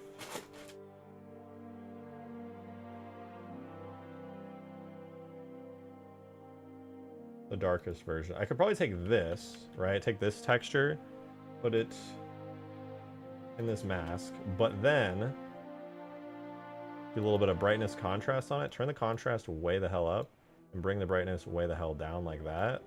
That should theoretically make it like very, very close to how the actual Flood Tank's specular mask looks. Can you turn up the flood sounds? I think it's a little quiet. Sure, no problem. You don't... I knew you guys would love the slimy, slick sounds of the Flood Juggernaut. Ow! What the fuck? Ow! Why are you attacking me? Okay. Me whenever.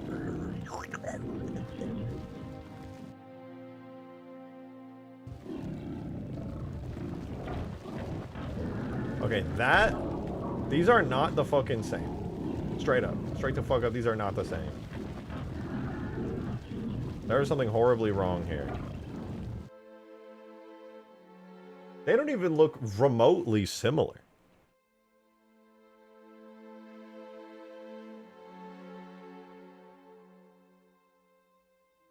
I am confused. I am concerned. These are not the same thing.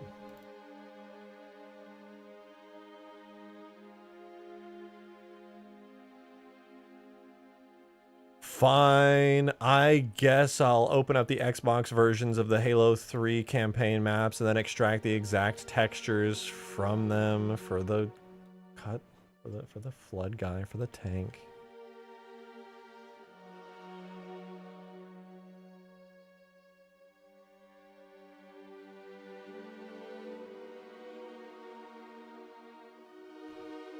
Fine.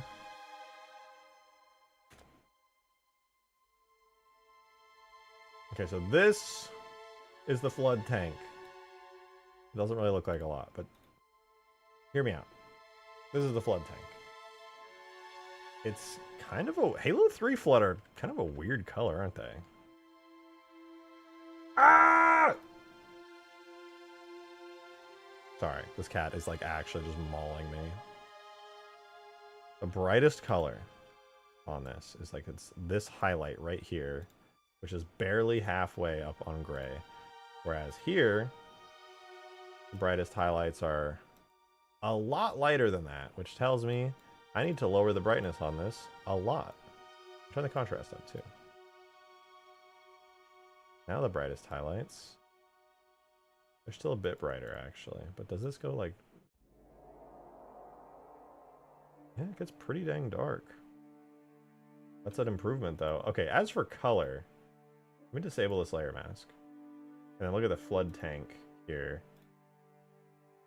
I want to try color matching these. I think it's I think it'd be good to color match these. I'm gonna give it a try. Start with a quick hue saturation. I'm not gonna colorize it. I'm gonna try tweaking it to be in the more yellow direction. It's supposed to be kind of like a sickly yellow but pale white. So I'll do a color balance on it as well. I'll pull out some of that. Well, I'm not gonna pull out the yellow. I think what I want. Add a little bit of green. A little bit of cyan actually seems to do the trick. But it also needs to be brighter, like quite a bit brighter, in fact.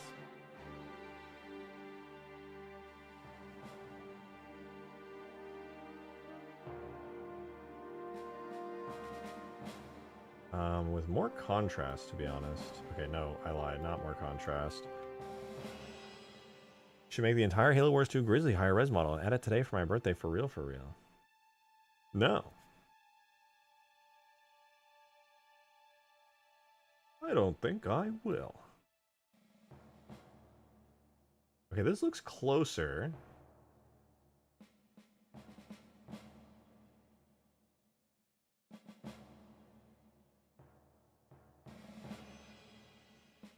Got rejected on my B-Day. You got me every day.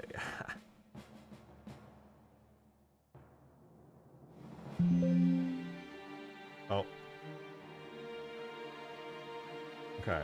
This is closer. This is not perfect, but it's a lot closer to matching the Halo 3 flood aesthetic. I'm sure there are some people out there who'll be extremely disappointed that I'm not doing like an exact one-to-one of the H2A one, but as you may know, I'm sort of a vanilla plus appreciator. How did that make it even darker? What am I missing here?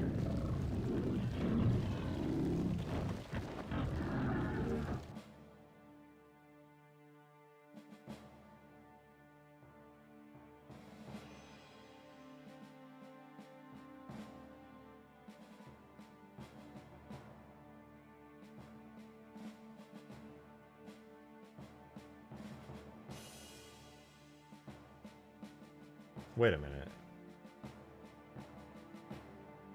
The diffuse is really dark. Why is... Why? What?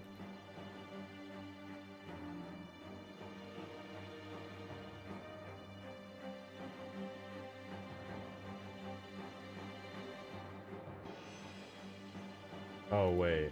No, it doesn't even have an alpha channel. Huh? Try again. The fuse map should not be dark at all. That was weird. Is this one of those weird Photoshop things?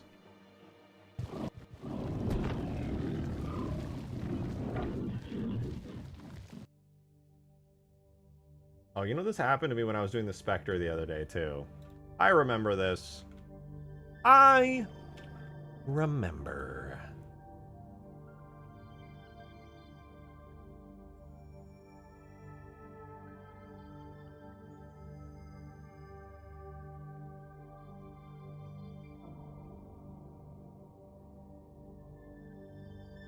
Here's what I have to do. I need to put everything into a new Photoshop file. I need to make a new channel for alpha, paste this in here, and then I can actually export it. And it'll work, because for some reason, some setting that I am unfamiliar with is causing issues. But it will be fixed now, because I just dragged this into a completely fresh document. No more worries. Probably, maybe. Except when I exported it just now, it did not export with an alpha channel for some godforsaken reason. Does it need to literally just be named alpha, or else it won't work? Is that the trick? That is not the trick.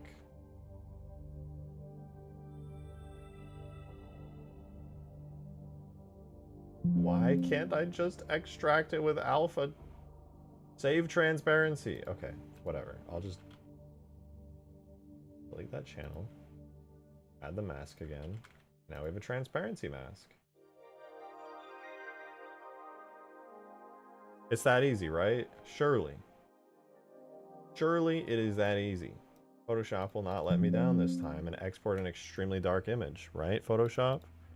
Right, Photoshop? You're not gonna export a weirdly dark image, are you? Right, Photoshop? You didn't just export this as an extremely dark... Oh, and you exported with extremely dark colors.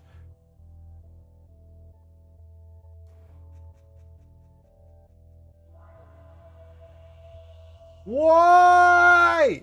Why?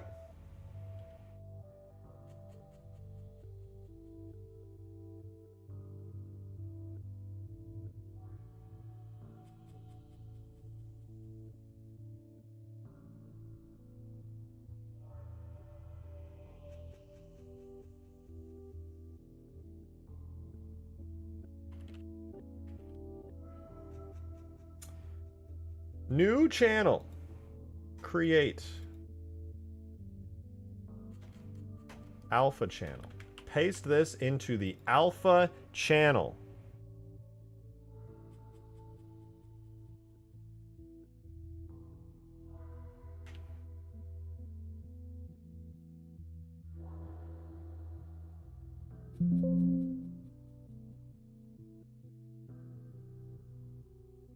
I have now saved this. I have an alpha channel. Thank you so much for streaming today. My favorite streamer. I hope you can make great content. Thank you. I hope to make lots more content. I appreciate that. Kind words are very motivating, so thank you very much. It has not extracted with an alpha channel. I'm going to try importing this bitmap, which is useless because it does not have an alpha channel. Holy fuck! It's not that hard. Photoshop, you need to export transparency. I'm just going to bake in the transparency. That's what I'm going to do. I have no choice. I have literally no choice. I have to manually bake it in. And that might not even work. Apply. If I apply the layer mask, right? Then I go layer mask from transparency. I disable it. The color, it's bright. Look at that. And I've baked it in complete. As much as you possibly can. The original colors should absolutely be there. There's no way it wouldn't. And it goes dark! What?!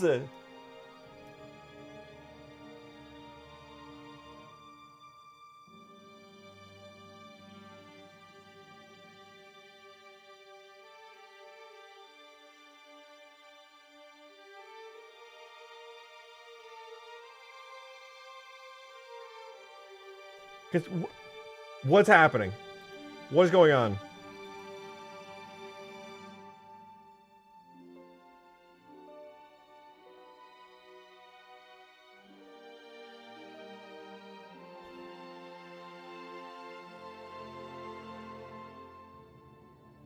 What the actual fuck is happening right now? I literally do not understand what's going on. None of this makes any sense.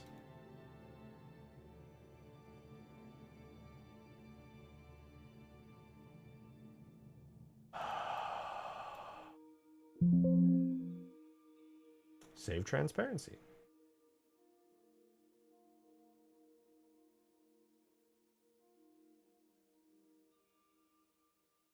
Did not save transparency, did it? Is it dark as the background is blue? No, it's literally just not doing the one thing that it's supposed to do. I can't even understand. Right, and Photoshop's not even saving with transparency when I have an alpha channel right there. I can't. I cannot. I'm closing everything.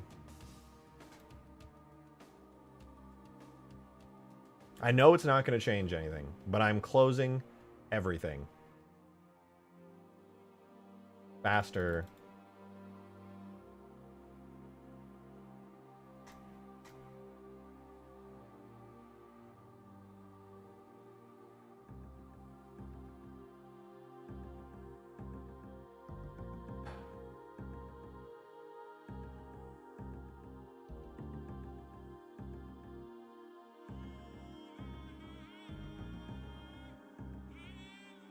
Would you like to read up? I already read it.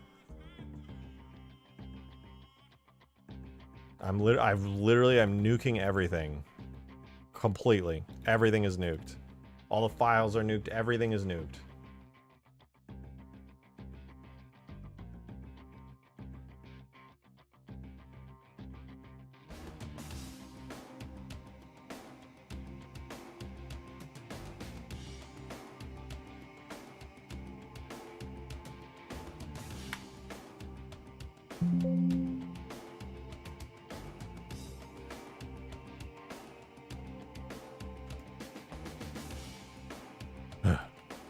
It's totally gonna work this time. It's totally gonna work this time. It didn't work this time. So it is reading the transparency in the mask as a double. It's reading it as a darken, but it's not exporting with an alpha channel, which makes it completely useless.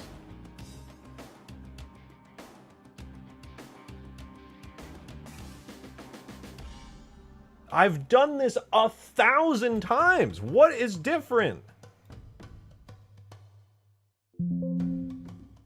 I don't understand. I'm legit losing my mind right now. Photoshop is no longer exporting alpha channels. Look, that's a solid image. There's no alpha channel there. What?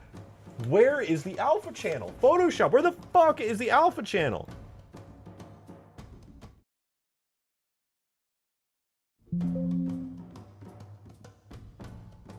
What is going on? I'm crazy, dude. I'm in crazy town right now. This doesn't make any sense.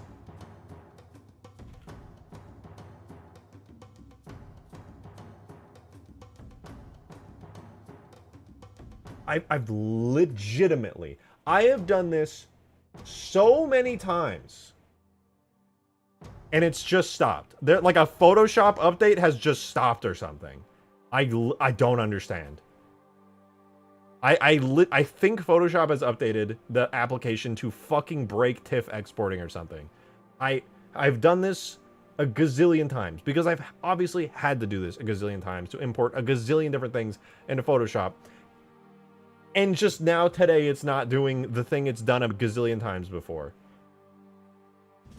What the fuck?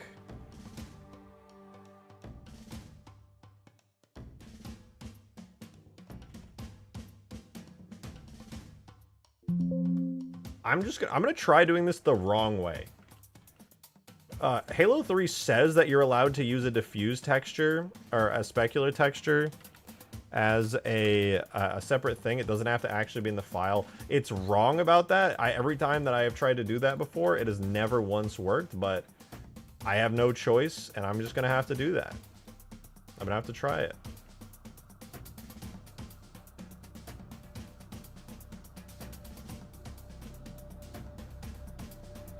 Maybe it'll work.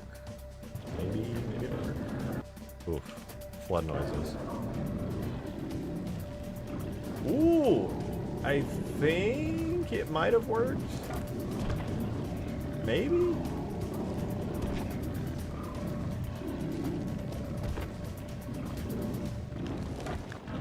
Really lost all of its color, to be honest.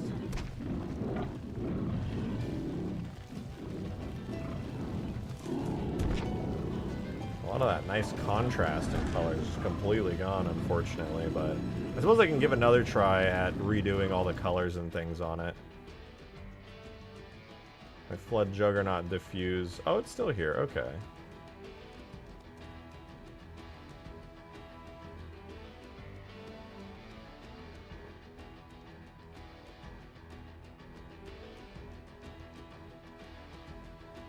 I never colorized, so theoretically I didn't.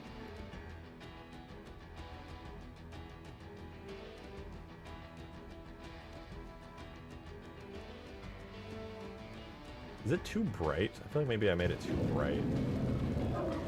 Some parts are that bright, but others are just not supposed to be that bright.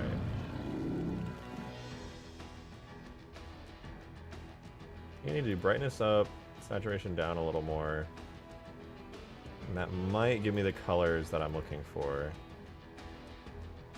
What is the image size? Is this still 4K? No, it's not. Okay. I think that might look better.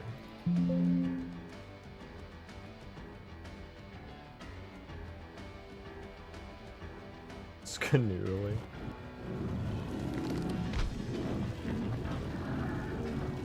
Honestly, didn't really change anything. Oh, no wonder it looks bad. Like I predicted, the specular texture mask actually does not work.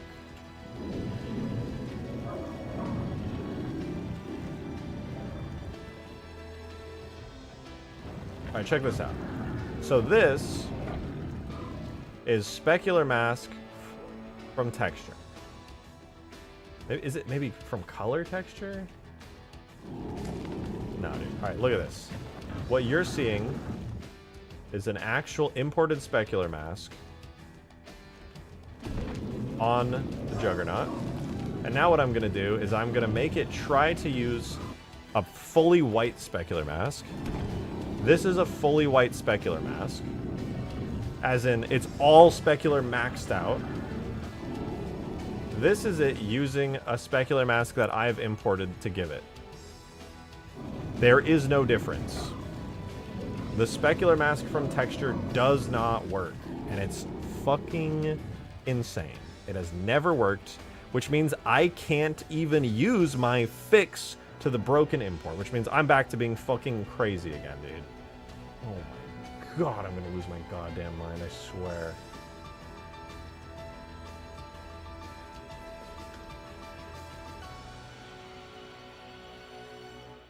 Use a backup program like GIMP. I'm sorry, but I refuse. Truly, I refuse completely.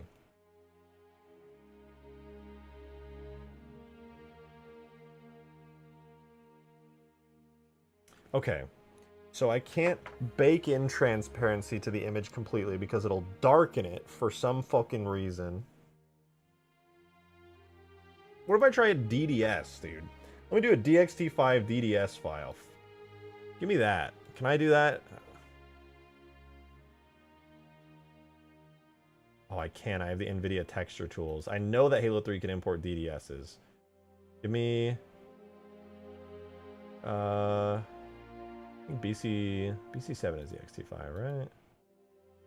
I'm pretty sure it is. It's fine. Let's save that.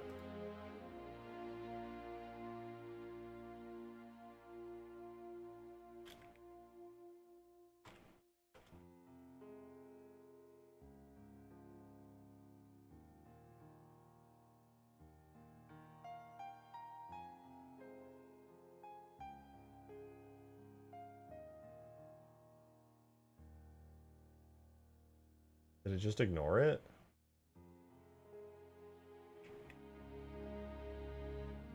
Isn't it supposed to import DDS files?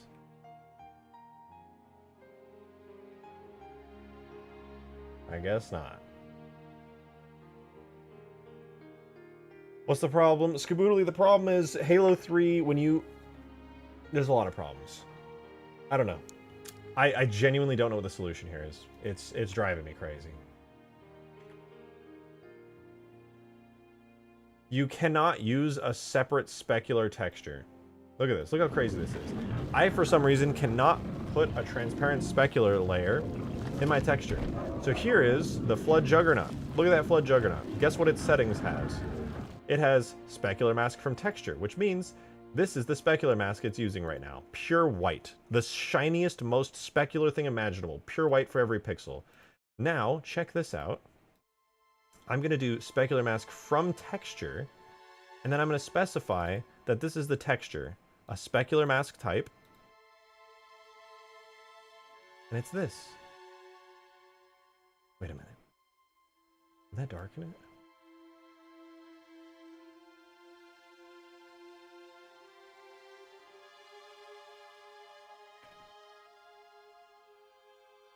Hi, kitty.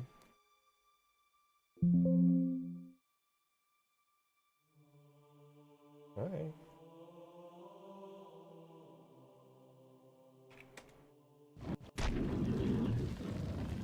That worked? You know what? That's fine. It worked. I'm okay. I fixed it. It was a really cursed solution, but it worked. Regular map also have an outfit? Yeah, that's... I did not realize that. Now I know. Okay, so it's far too red and orange.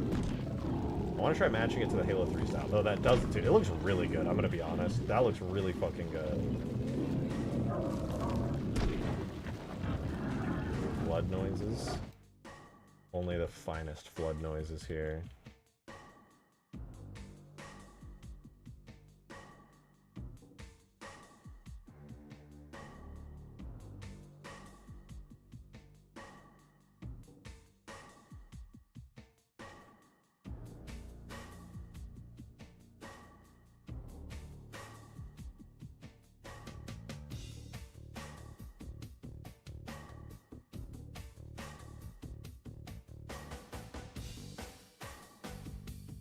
Okay, so this is the closest I got. We're gonna try again with getting it to look like the flood tank. Layer mask from rasterize, layer mask from transparency, label layer mask, delete layer mask. I want to die all of a sudden.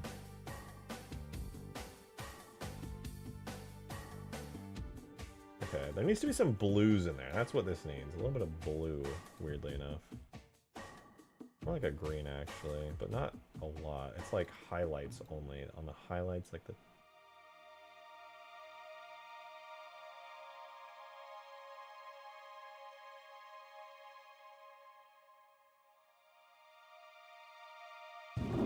Like weirdly a mix where there's like a kind of bluish green color on the top of it.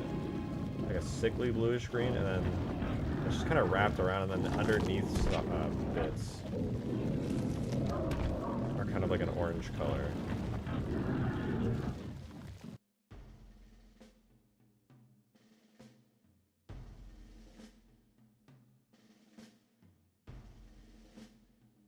I don't like that, actually. I don't know how I got to that color, but yeah, that color, almost exactly.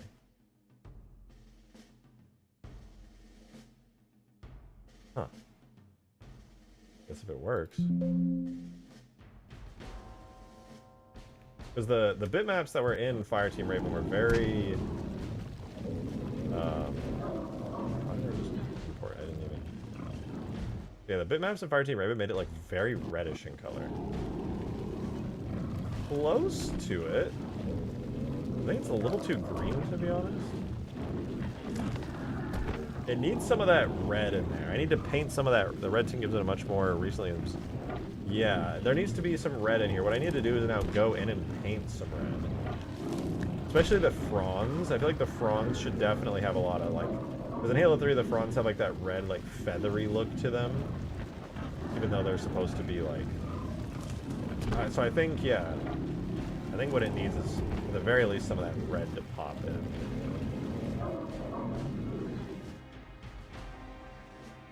I'm gonna try something.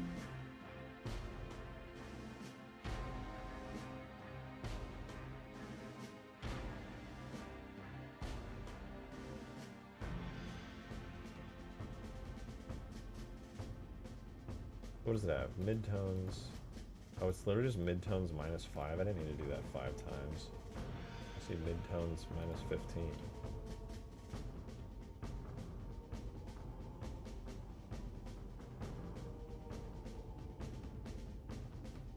And then I can undo some of that on areas like here, here. See on the knee right there. Where's that giant line on the arm? Top. Dude, there. Another spot that might be nice to have it is definitely in the fronds. Which, actually, I have no idea where that is on the texture. Look how red it is, though, before I did everything. It's, like, very fucking red. Yeah, on the UV map, that is all over the place, actually. But primarily, like, here. Fronds there. A little bit there.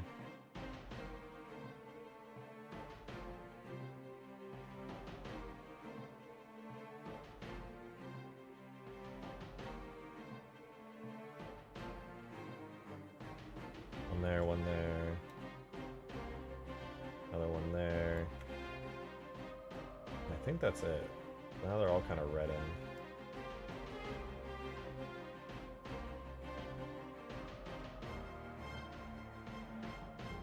Maybe not red enough, but we'll see. Because the one in game, it is really rather red. Let's see though. I'll throw it in game and then maybe that'll...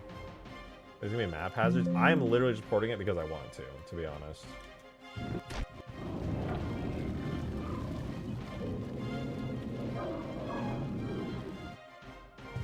Ow. Ow, ow. Okay, that is adding some color back into it to be sure.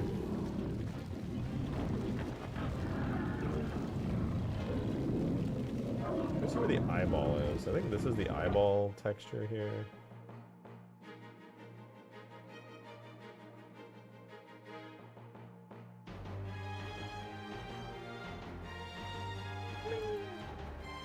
Alright, and then what I'll do is I'm gonna go gray halfway, like that.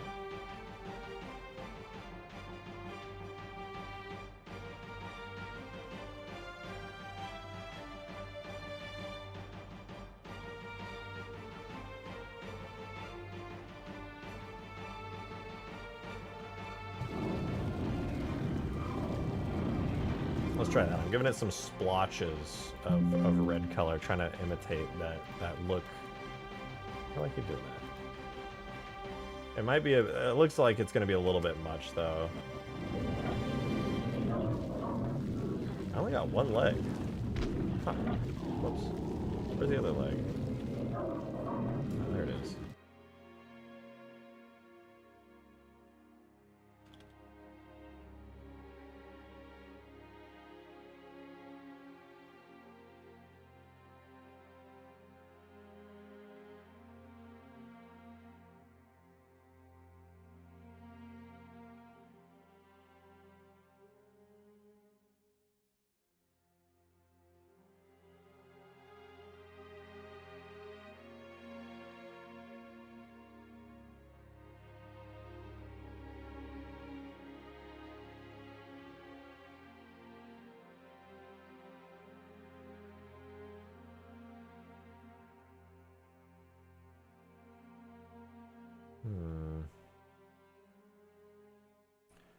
Anywhere I see these weird like webbed bits, dark bits, I want to try painting that red onto them.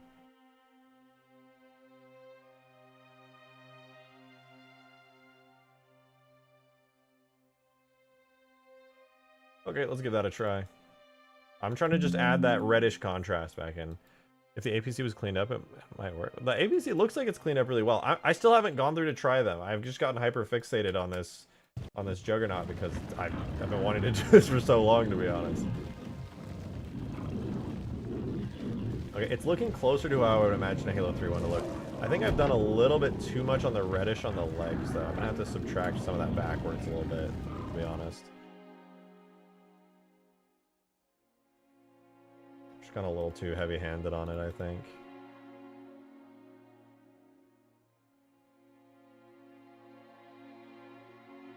Or reduce it a little.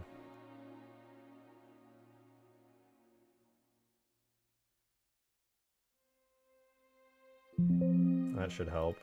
I thought it looked pretty good, but it was just a little bit too much.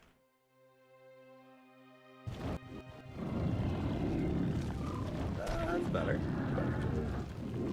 I think these connecting bits on the arms here should be a little bit reddish, though, to be honest. See if I can't find those. Yeah, those right there. And then, where's the other arm? Or do they use the same texture? They use the same texture. No, they use different textures. Where's the other arm? Blender, help.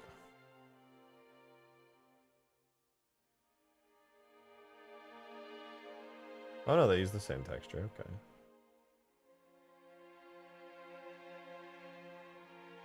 Oh wait, this one does use that area over there. Interesting. This one uses that. Oh, how odd.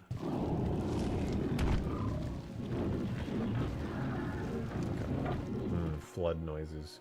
My favorite.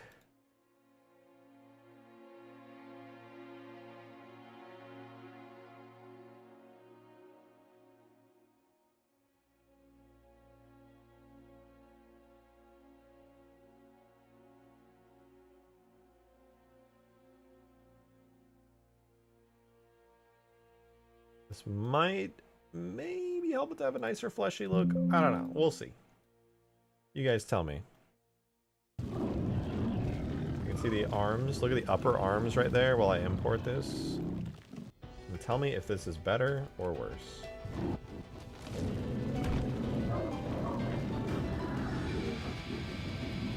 I'm missing an entire section somehow.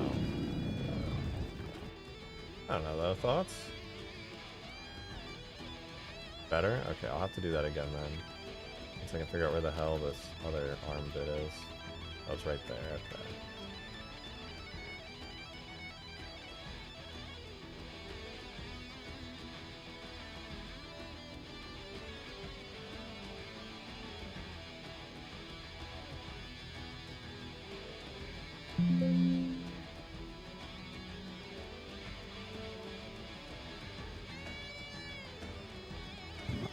There we go.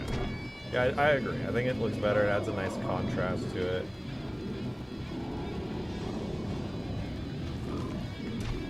Now, one thing I do want to do is, at least on the top of the head, I want to add some of the bluish tint that the flood tank has. I think that would go kind of hard. That's my area with purple, like bruise. So I'm just trying to mimic these colors here. As much as I can, anyway. I don't want to... I've gone maybe a little overboard, but I want to try now adding a little bit of, like, bluish to it, which might offset that. Look at that bluish color that the flood tanks got. It's literally like a greenish color. And theoretically I have some of that in here, but you just really don't see it, especially up here. More of like an olive. It's just still a bit more yellow than it is green. What I want to do, I want to add a color balancer on top of everything here. And what this color balancer is going to do is, at least on the highlights,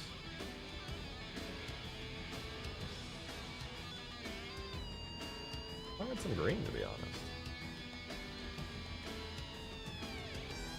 But then I'm going to paint it all that color.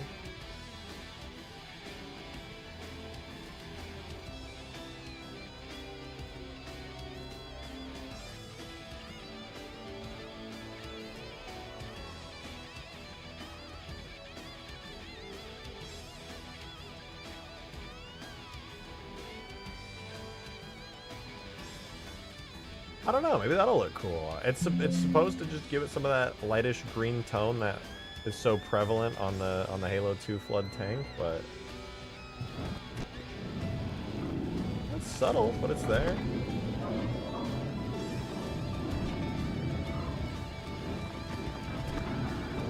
Oh, it's ramen bio. You know, one thing I'm looking at on the flood tank, if you notice, it's got like the tendrils, but they're kind of like a whitish, light fleshy color. Whereas on the flood tank here, I gave it kind of like a reddish mouth color. I wonder if it'd be worth it to do that on there. Maybe not. I'm kind of happy with how it's coming along. It's got the colors. I think I've maybe added a little bit too much red to it. But considering it's a flood, I think it's fine. Fuck it. I actually really like how it looks now, to be honest.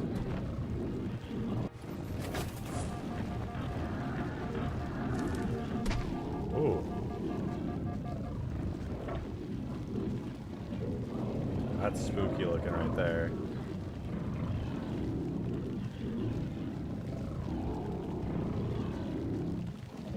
I don't love the color correction job I've done, but it's a start.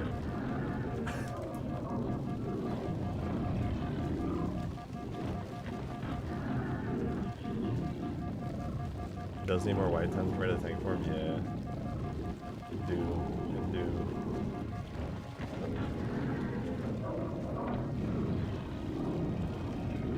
It fits reasonably well though. Man, this model just looks so good. God, dude, I've been waiting for so long. It's literally H2A Juggernaut that was never used. And from Fire Team Raven. Oh, it looks so damn good. Thank you. Thank you.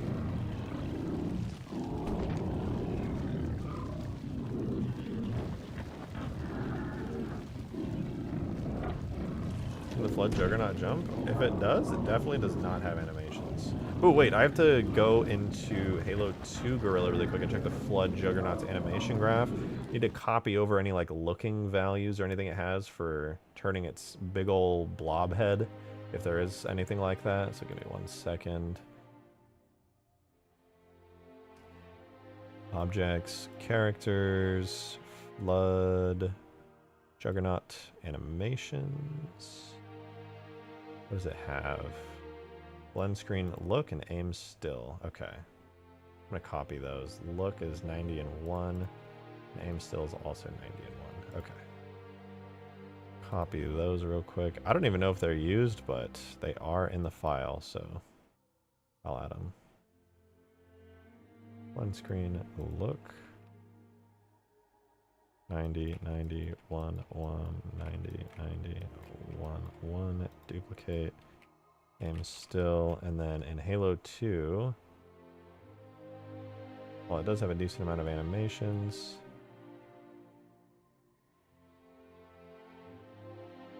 Patrol look and aim still up use exactly what they seem to. Patrol look uses look, and aim still up uses aim still.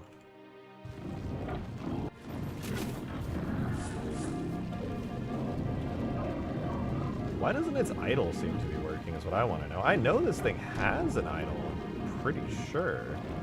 Doesn't it? Does it not? Crouch unarmed idle.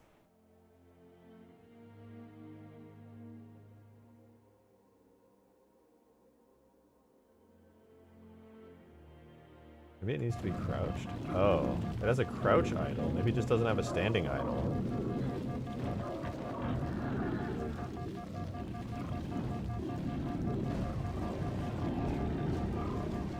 It's acting like there just is no idle. Let's see.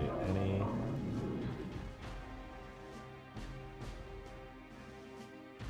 There's a climbing idle. A crouching idle.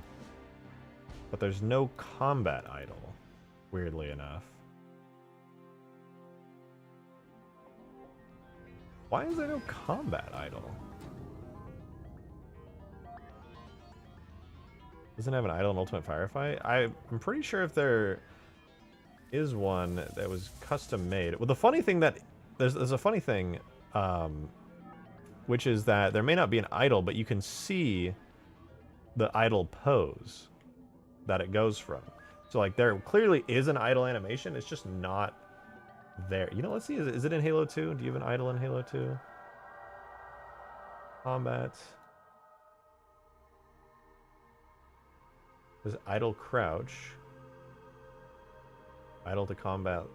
Patrol unarmed still up. Patrol. Yeah, patrol unarmed idle's right there actually.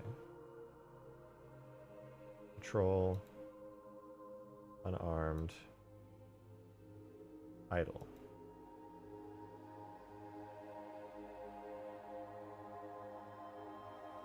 Maybe patrol unarmed idle should be re-imported under another name as well. Patrol unarmed idle could be combat unarmed idle as well. And I can try rerunning the animation graph.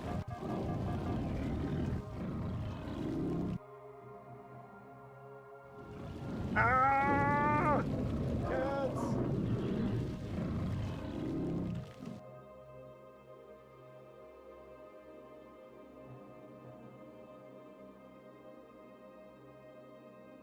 Idle, combat unarmed idle. Yeah, I added it.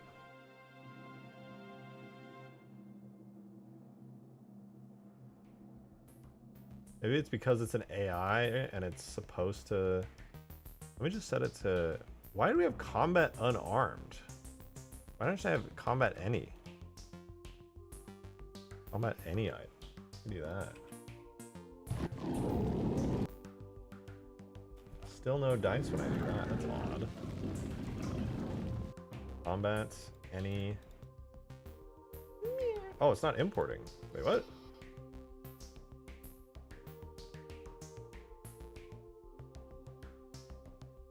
Oh, I'm doing it in the wrong folder, bro.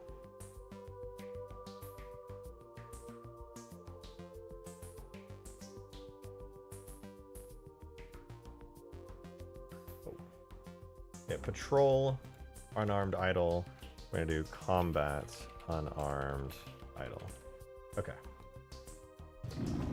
Now reusing that, now it has an idle animation. There we go. Bro's idling. Yo, Jank! Thank you very much for the 5. I really appreciate that. Thank you. But the Juggernaut needs added noodle arm maneuverability, as Bungie would have obviously intended if given more time before release. I'm gonna need you to elaborate on what noodle arm maneuverability means to you.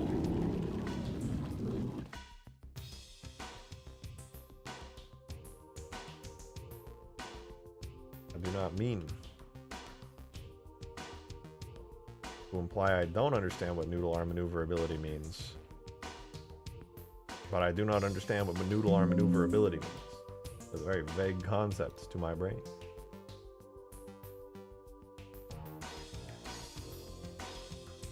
Alright, as a side note, those claws are getting a little bit of love. Oh, there we go.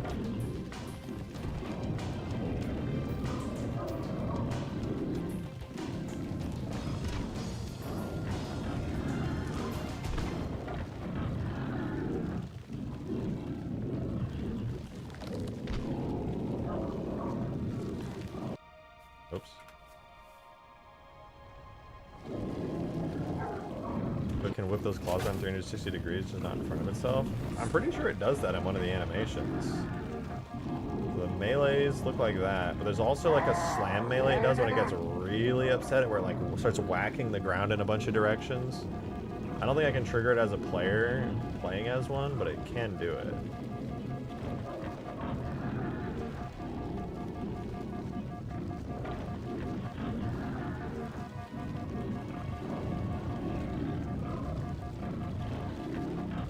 Okay, you know what I'm noticing? I feel like this running animation looks a little goofy, right? Like it doesn't seem like a whole lot, right? Flood Juggernaut, not just Flood Juggernaut, but the Flood Juggernaut from Fireteam Raven, the HD one. It looks damn good.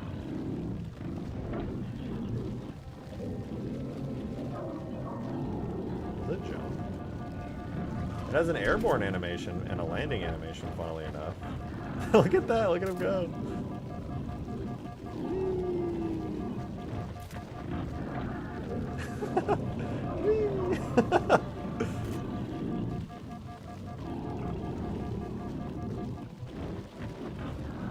Maybe larger steps will look less silly. No, I have something else. I think the animation is fine. It's totally fine. you know what it needs? It needs some stomps. This walk cycle is too fast and weightless. Its tentacles should sway with a bit of weight as it walks. I agree. But what I don't agree with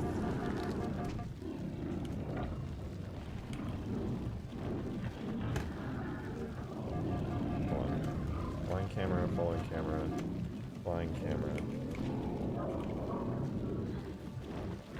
Okay, there we go. I feel like it would be scary if it was like stomping, because that is coming at you fast. Yeah, the walking animation is a little bit strange. There's no way that was like the fully finished walking animation, right? I mean, I guess you don't want this thing charging at you super fast, so it would have to do little baby hops.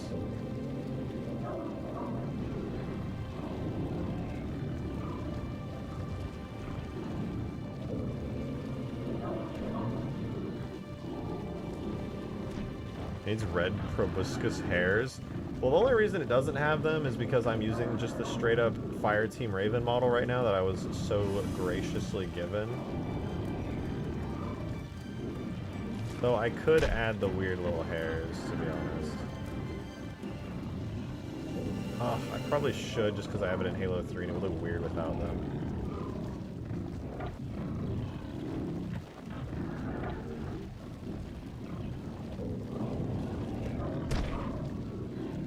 Okay, fine, but I don't want anybody. I don't want anybody getting mad at me for not sticking to the actual model and adding stuff to the model itself.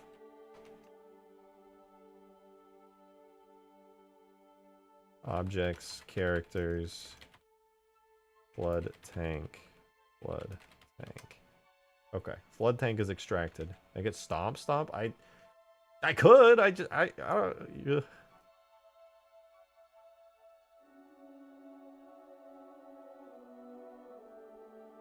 Alright, we're gonna append. No. Import JMS.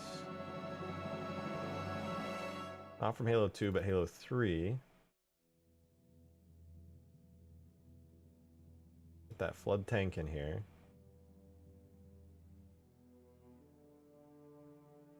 Oh, weird. What the hell? Got the stalker in its model. When it transforms, it goes like...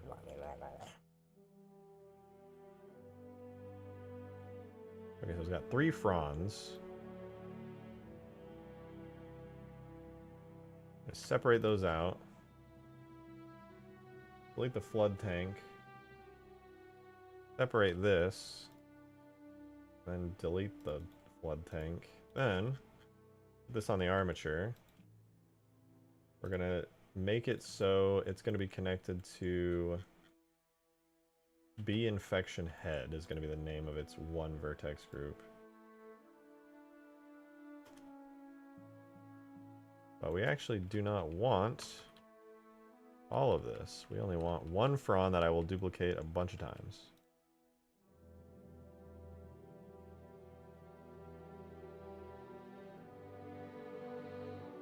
So there's our frond. I don't know why I chose specifically the right one, but it'll do.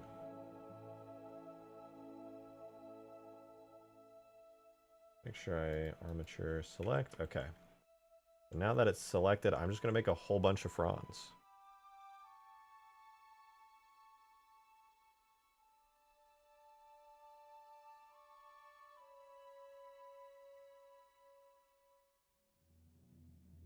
Would be a good size for these.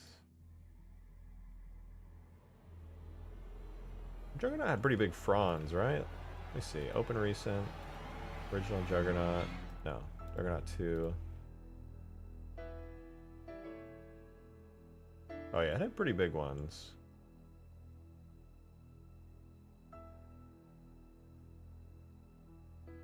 think these are reasonably sized.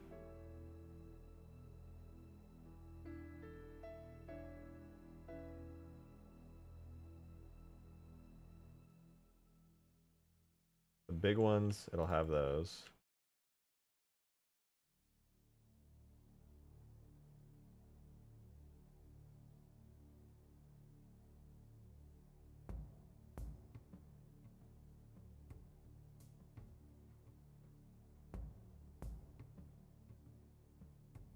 One will be like extra big.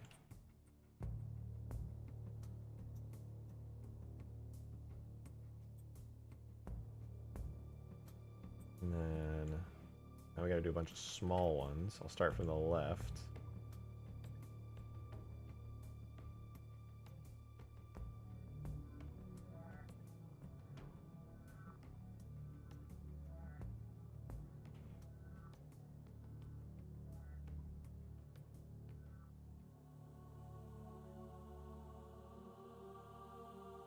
Bring this one up a little. Just match it up there. This thing has a lot of little fronds. It's gonna take a second. Ideal gaming hours? Yeah. If you're not gaming right now, what are you doing? Get your Mountain Dew out, gamer.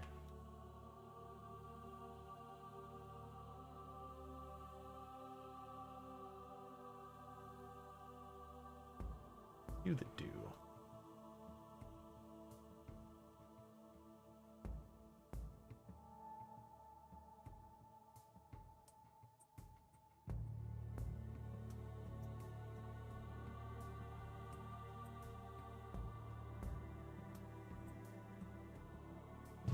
In-game, what do you look like?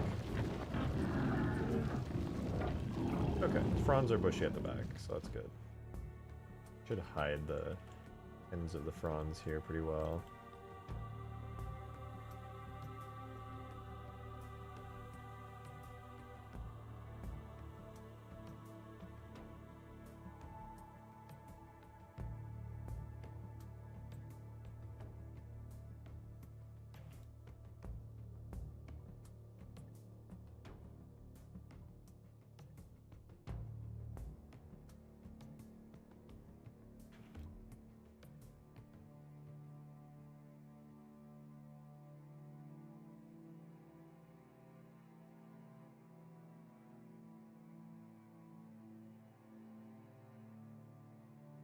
I think that's it.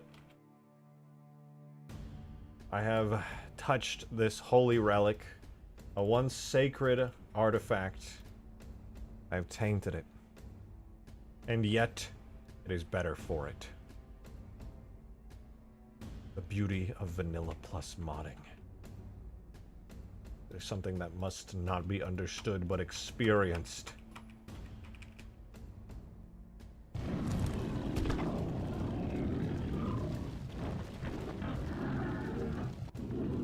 Fuck. I forgore. Oh!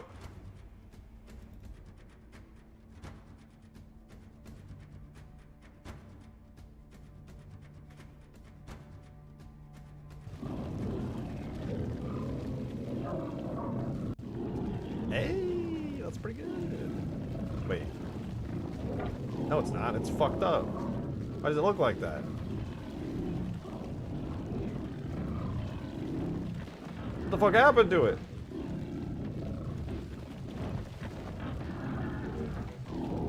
Huh? I didn't do that. Why are they all fucked up, man?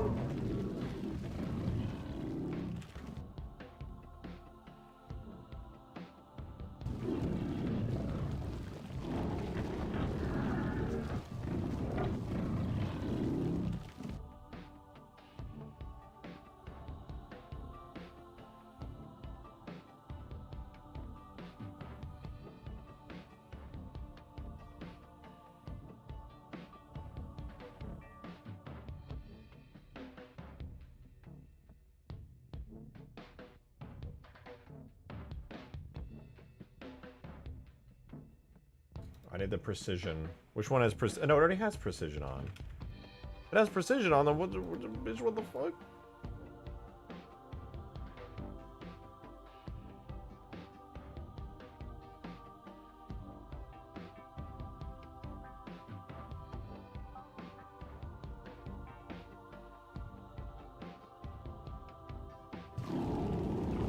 I don't understand. The textures are stretching beyond human comprehension. Why?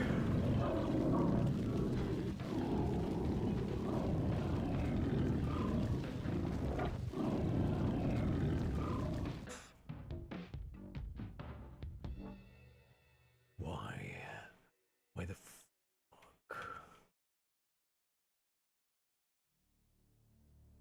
Alright. We're going to look at the texturing game. We're going to see what the fuck we're looking at. We're going to figure out what it's going on here, because this makes no goddamn sense at all. I'm going to make sure that this works.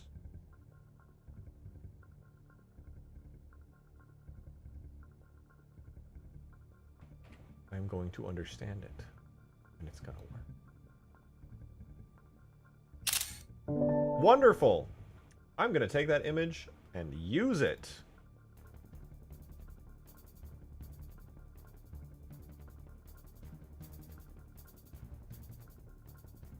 Losing my mind, you guys. I'm losing my damn mind.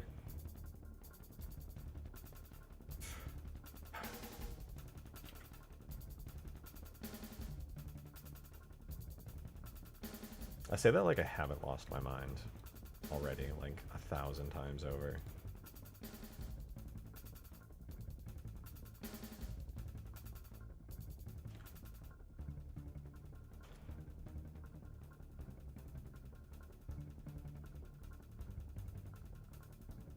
They are. They're stretched to fucking oblivion. Why? What? They literally just are. For what purpose? They're completely broken.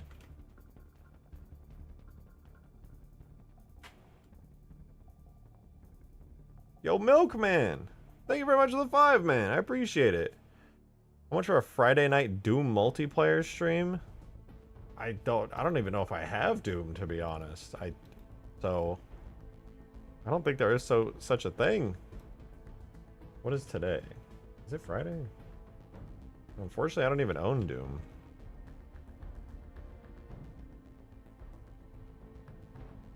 Afraid to say.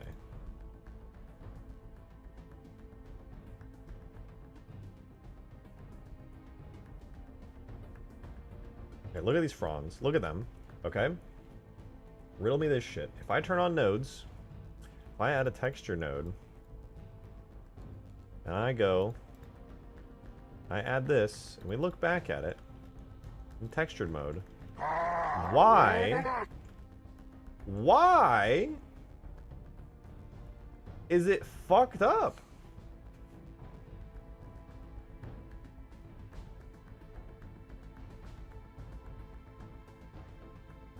Poor girl. I don't get it. That's what they look like. But they're perfect here.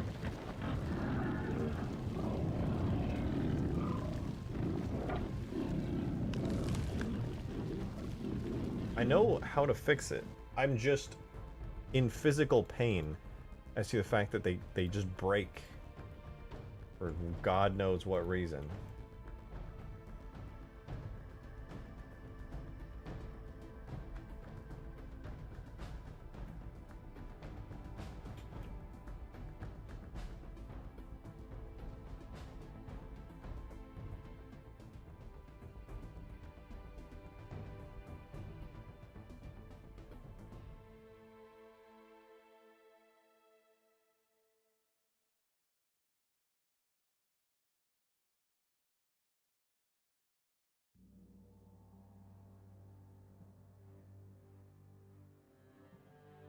Whatever. I do that. Then I do that. And I rotate it. Minus 90 degrees. And then if we look at it up close, it is correct. Hide that one. Then I have to do that 50 quadrillion more times.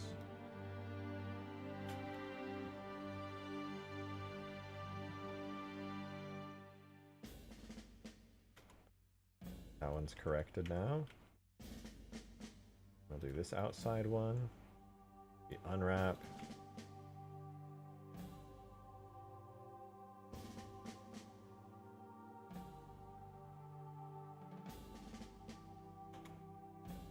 Hide that one.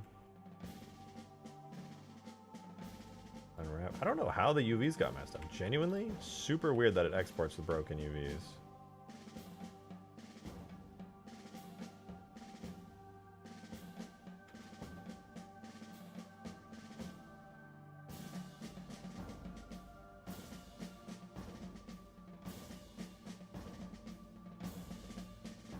ChatGPT script time. For what?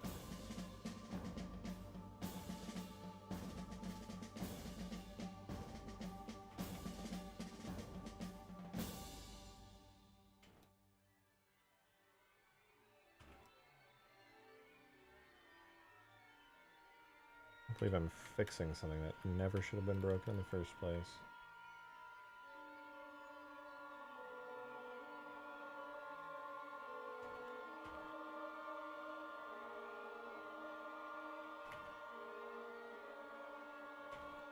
Last but not least, this abomination.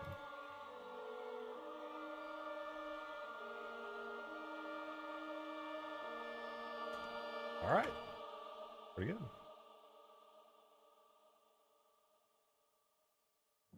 Now I gotta just delete all the other ones. And then do this bit again. But quickly. I think this one's supposed to be like the biggest one. Like it's slightly bigger.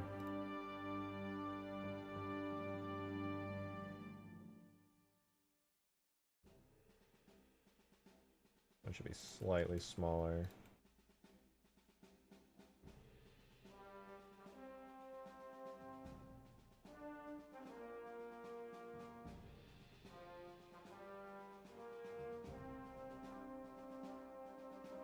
And this one here is kind of angled down like that.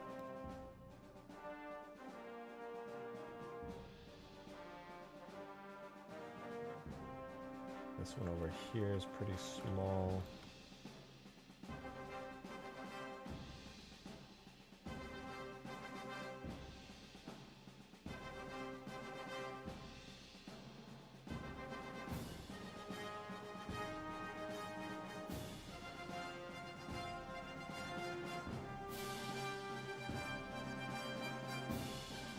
That's pretty good.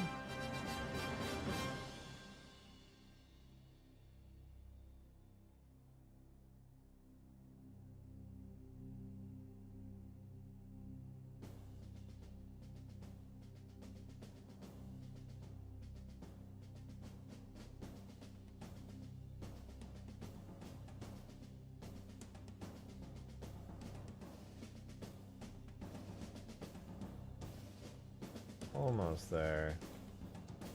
Still trying to wrap my head around how the UVs got corrupted. It must be either a way that the UV data was read into the Halo modding Blender plugin, which I kind of doubt. More than likely, it was just the way that it gets exported through the import info.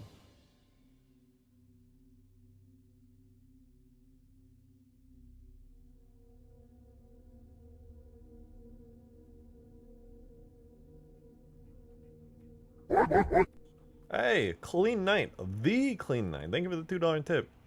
Jiril Hanai. Listen, it's fine if you say Jiril Hanai, but if you just say it casually, that's when it's fucking omega weird.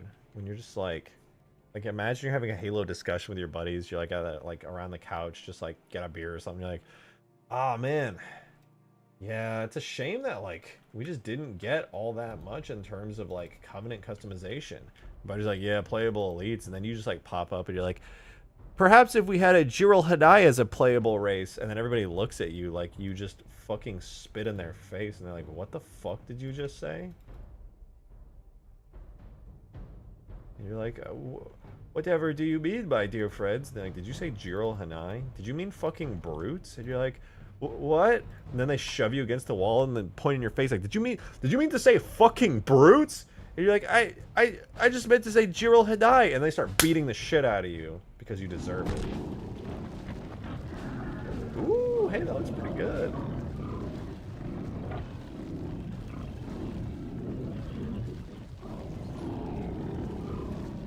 Yeah, that looks good. I like it.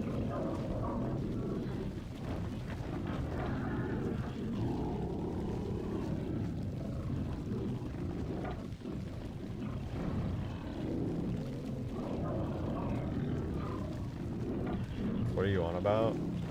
I think people who unironically use the Covenant species names in just like casual Halo conversation deserve to get shoved into a locker and beat up. I'm sorry. No, I'm not. I'm not sorry. I don't know why I'm faking. I'm like fake apologizing. It's just a fact.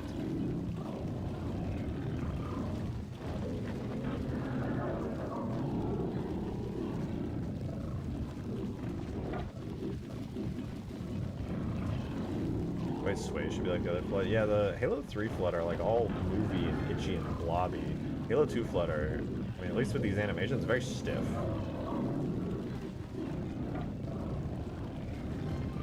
I mean, like the Kig Yard. Stop, dude. Stop. Stop it. Get some help.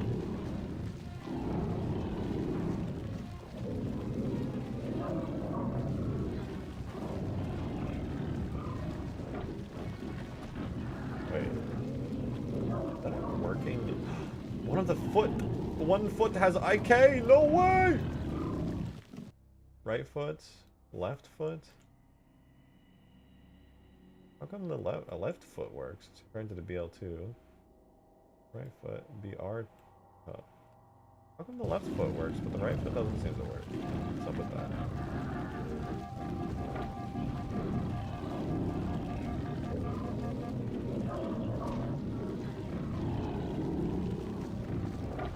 What's going on there? You got IK for one foot, but not the other one? The fuck?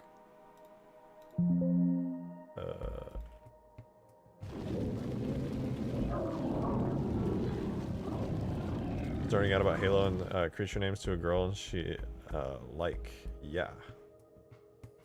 Well, I also write fan fiction about myself, so.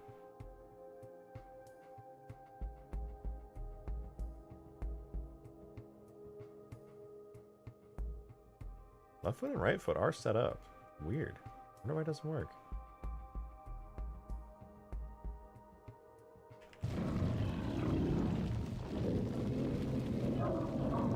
Listen, I know I'm being an ass, but like, come on. Be realistic, guys. Crying right now.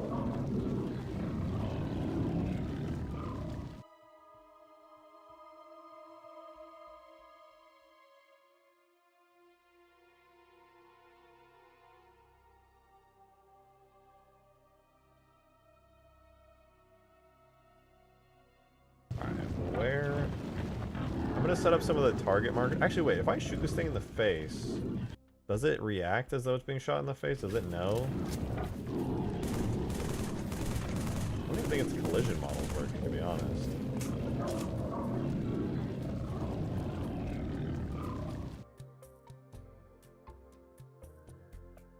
It has main and eye.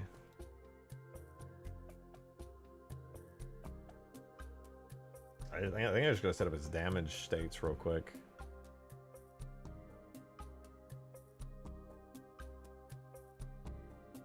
Got body and then eye. And Halo 3, it's main and then death. Add eye.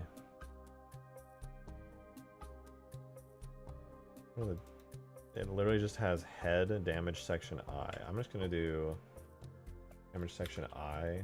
That's gonna be assigned to the eye.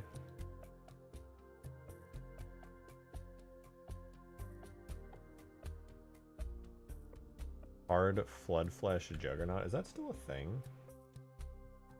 Hard flood flesh. Okay, pure form is what I got reassigned to. And that should be tough flood flesh infection form. Tough blood flesh infection form for the eye. Eye section is headshotable. Why don't I just do the same thing as main actually?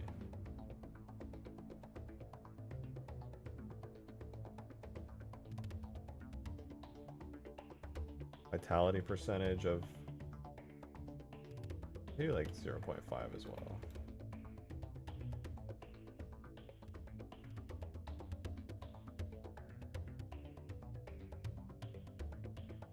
And then the target Head. It's just called head. I don't think it's a target main. And the target is set up. Head 0.2, 120. 120. But it is not a headshot, yeah. Is there a reason that doesn't work? Or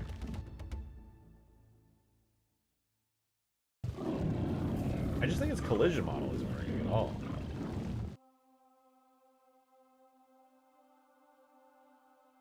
Maybe it needs to be like tied to the pelvis bone. I think it does in Halo 3. You have to do this pose mode, click pelvis, parent to that bone.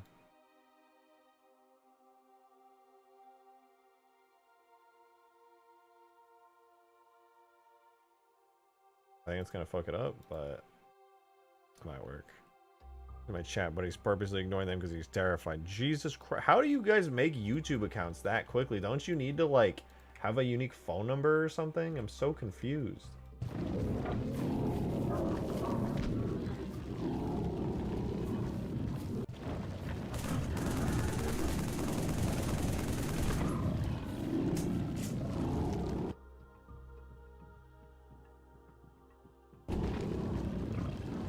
There is no collision wall, that's for damn sure.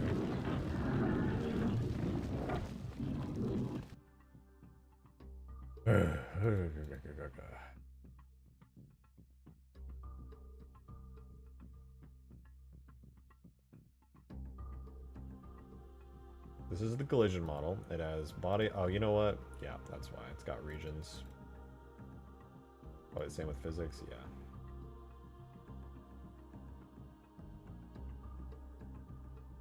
I don't know why it was split up into different regions. Weird. Who cares? Let's put it in and then it'll just work. So cool, so epic, wow.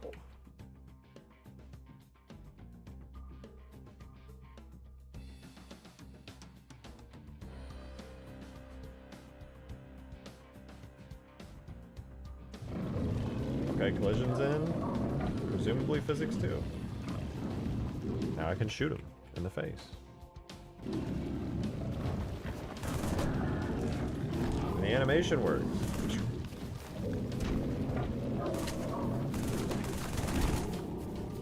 He's dead. Look at him go.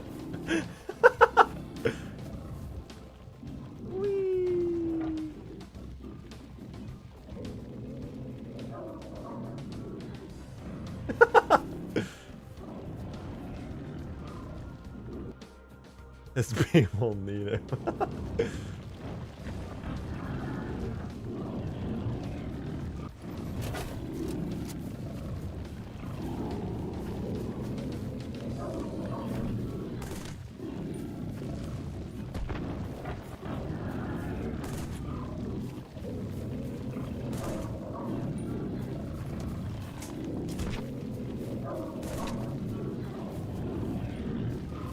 He does feel like he fits in Halo 3, I'll give him that.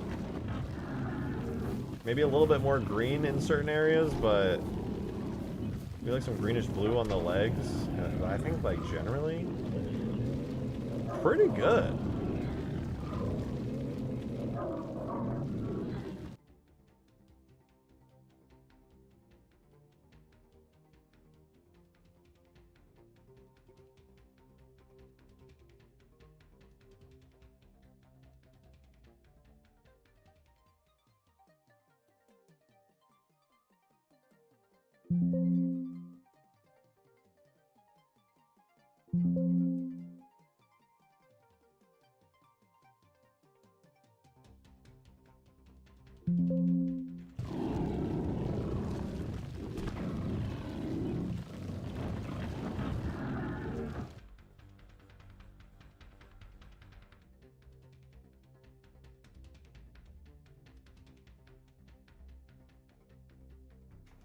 I want to try that real quick. Adding some of those shadowy blues in might be the effect I was looking for this whole time. You guys tell me what you think. It might be a bit overkill. But let's compare these two. I'll have them right next to each other.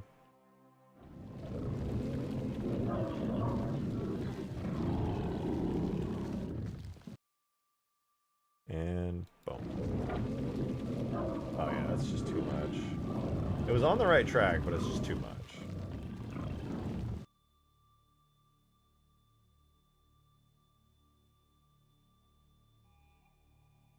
Actually, hold up, I have an idea. Keep looking at them. I'll see if I can't match the colors.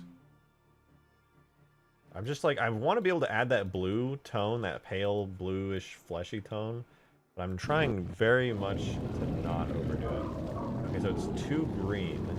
You're right, it needs to be darker. In areas where it has that blue, it's not just blue, it's like also dark.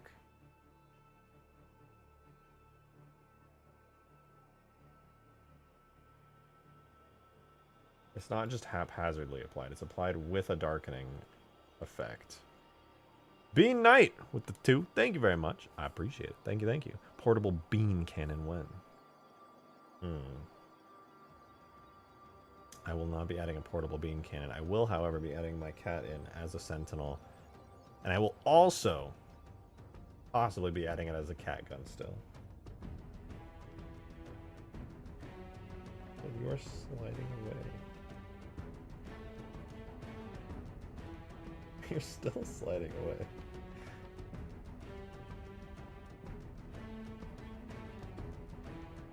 Okay, if I want to add that blue, I'm going to have to darken it as well, which theoretically means I duplicate this, but instead of edit adjustment, wait, blending options, no. I copy this, I delete that, then I add a brightness contrast with this on it, and then I darken it. And then I add more blue. Oh, oh, maybe. Probably not, but maybe.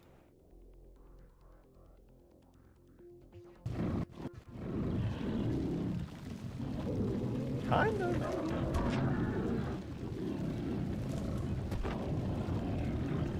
It looks better now that it's not bright.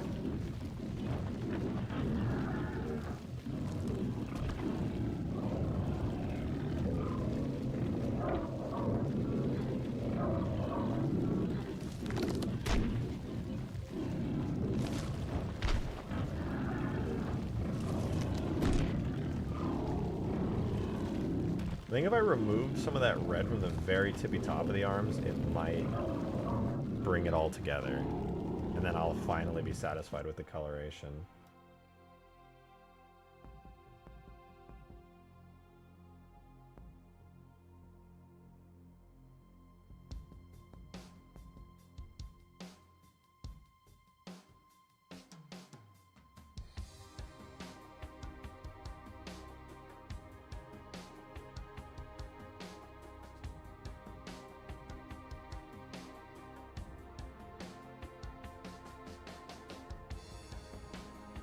We shall see. That might look a little bit too sudden as far as the color change goes. That's what I'm worried about, but there's only one way to find out. Ah, you know what? That's actually pretty good. The red of the arms just blends in a lot better to the body now.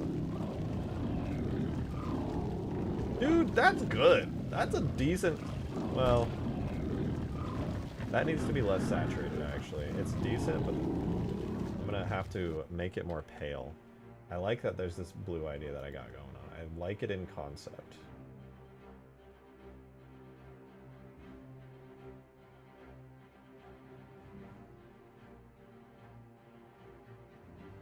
But the coloring, the saturation of it's just too damn high. I'm gonna copy that, go to the top of this, add a hue saturation slider. On this, I'll reduce the saturation just a touch. Those 3 effects for the blue color, I'm hoping will allow it to match the tone.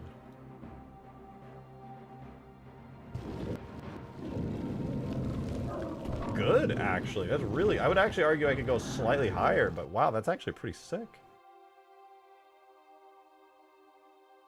The chair and Jiro Hanai. Dude, how... Is this just like an elaborate bit between like one guy in chat who somehow has like the ability to make infinite accounts? Who are you? There's no way there's a bunch of you guys in chat right now making a bunch of new YouTube accounts with these names. I refuse to believe it.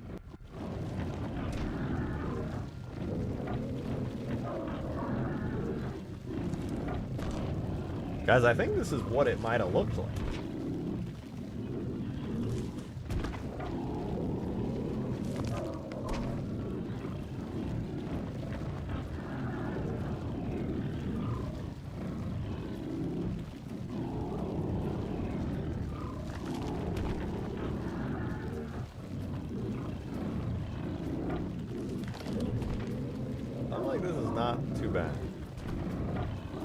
I'd like to make the claws maybe like white. Maybe like a lighter color.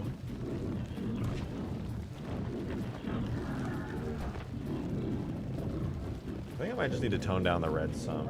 But maybe it's kind of unique that it has more red because, I mean, it is a Juggernaut after all.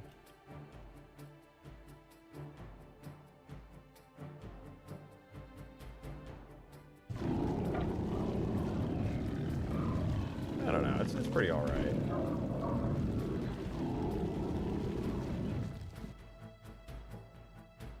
I'll try one more thing. You guys tell me if this is a bad idea.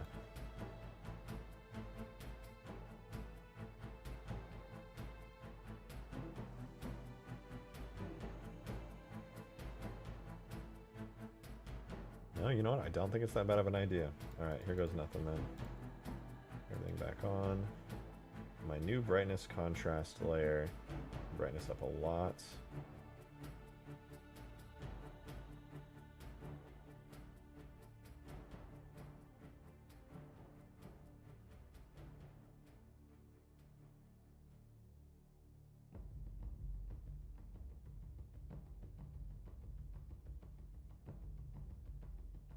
And last but not least, we add a hue saturation onto it. And then we desaturate. Bring some of that white color out. And I think that should make the claws look like kind of white extensions, similar to the part that you get smacked with. Nah, I don't think that was it. It needs a bit of a tan color if I was going to do anything. Resaturate it, but maybe give it more of a... Nah, I'm just not gonna touch it. I'll just leave it as it was. It was fine. I think this is good. I could sit here all night, and I could adjust the textures of the Juggernaut until I find another little detail that I'm unhappy with, but I think it's actually pretty good. Got some of the aspects. I'm just a little surprised, to be honest, that the Halo 3 Flood has so many like light spots and blue spots. I always associated the Flood with being kind of a yellowish color, which this guy has quite a bit of, in fact.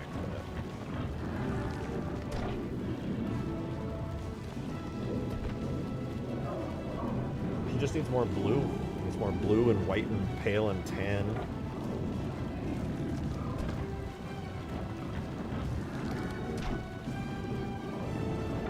Not bad.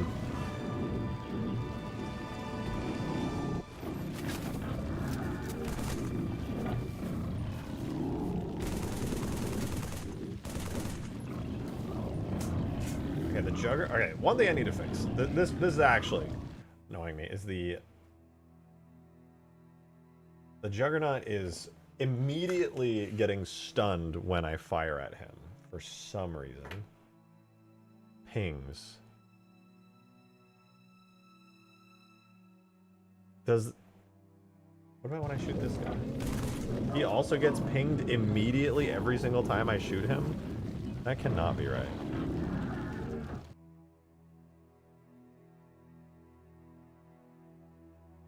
Ah! I kind of want to make this guy into like a proper enemy now in Halo 3.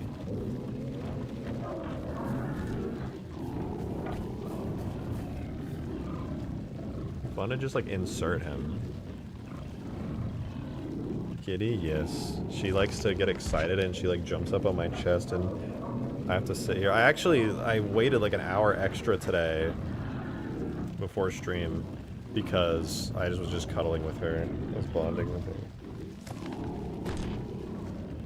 She's so precious. She's purring like crazy. I don't know if you can hear it. Pepita. Peppy. Can you hear the purr sounds? Here, you know what? I have an idea.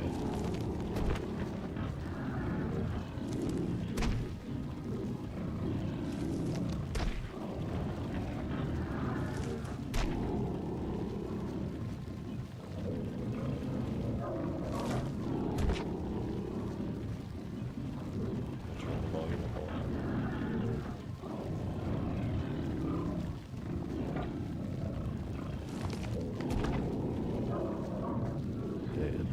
I probably should not have the flood zones playing for this.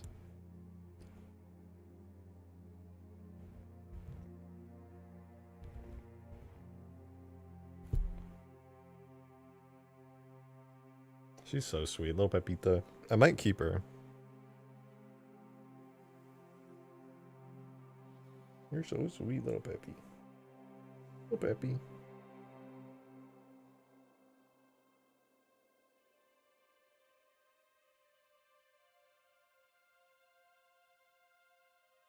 Okay.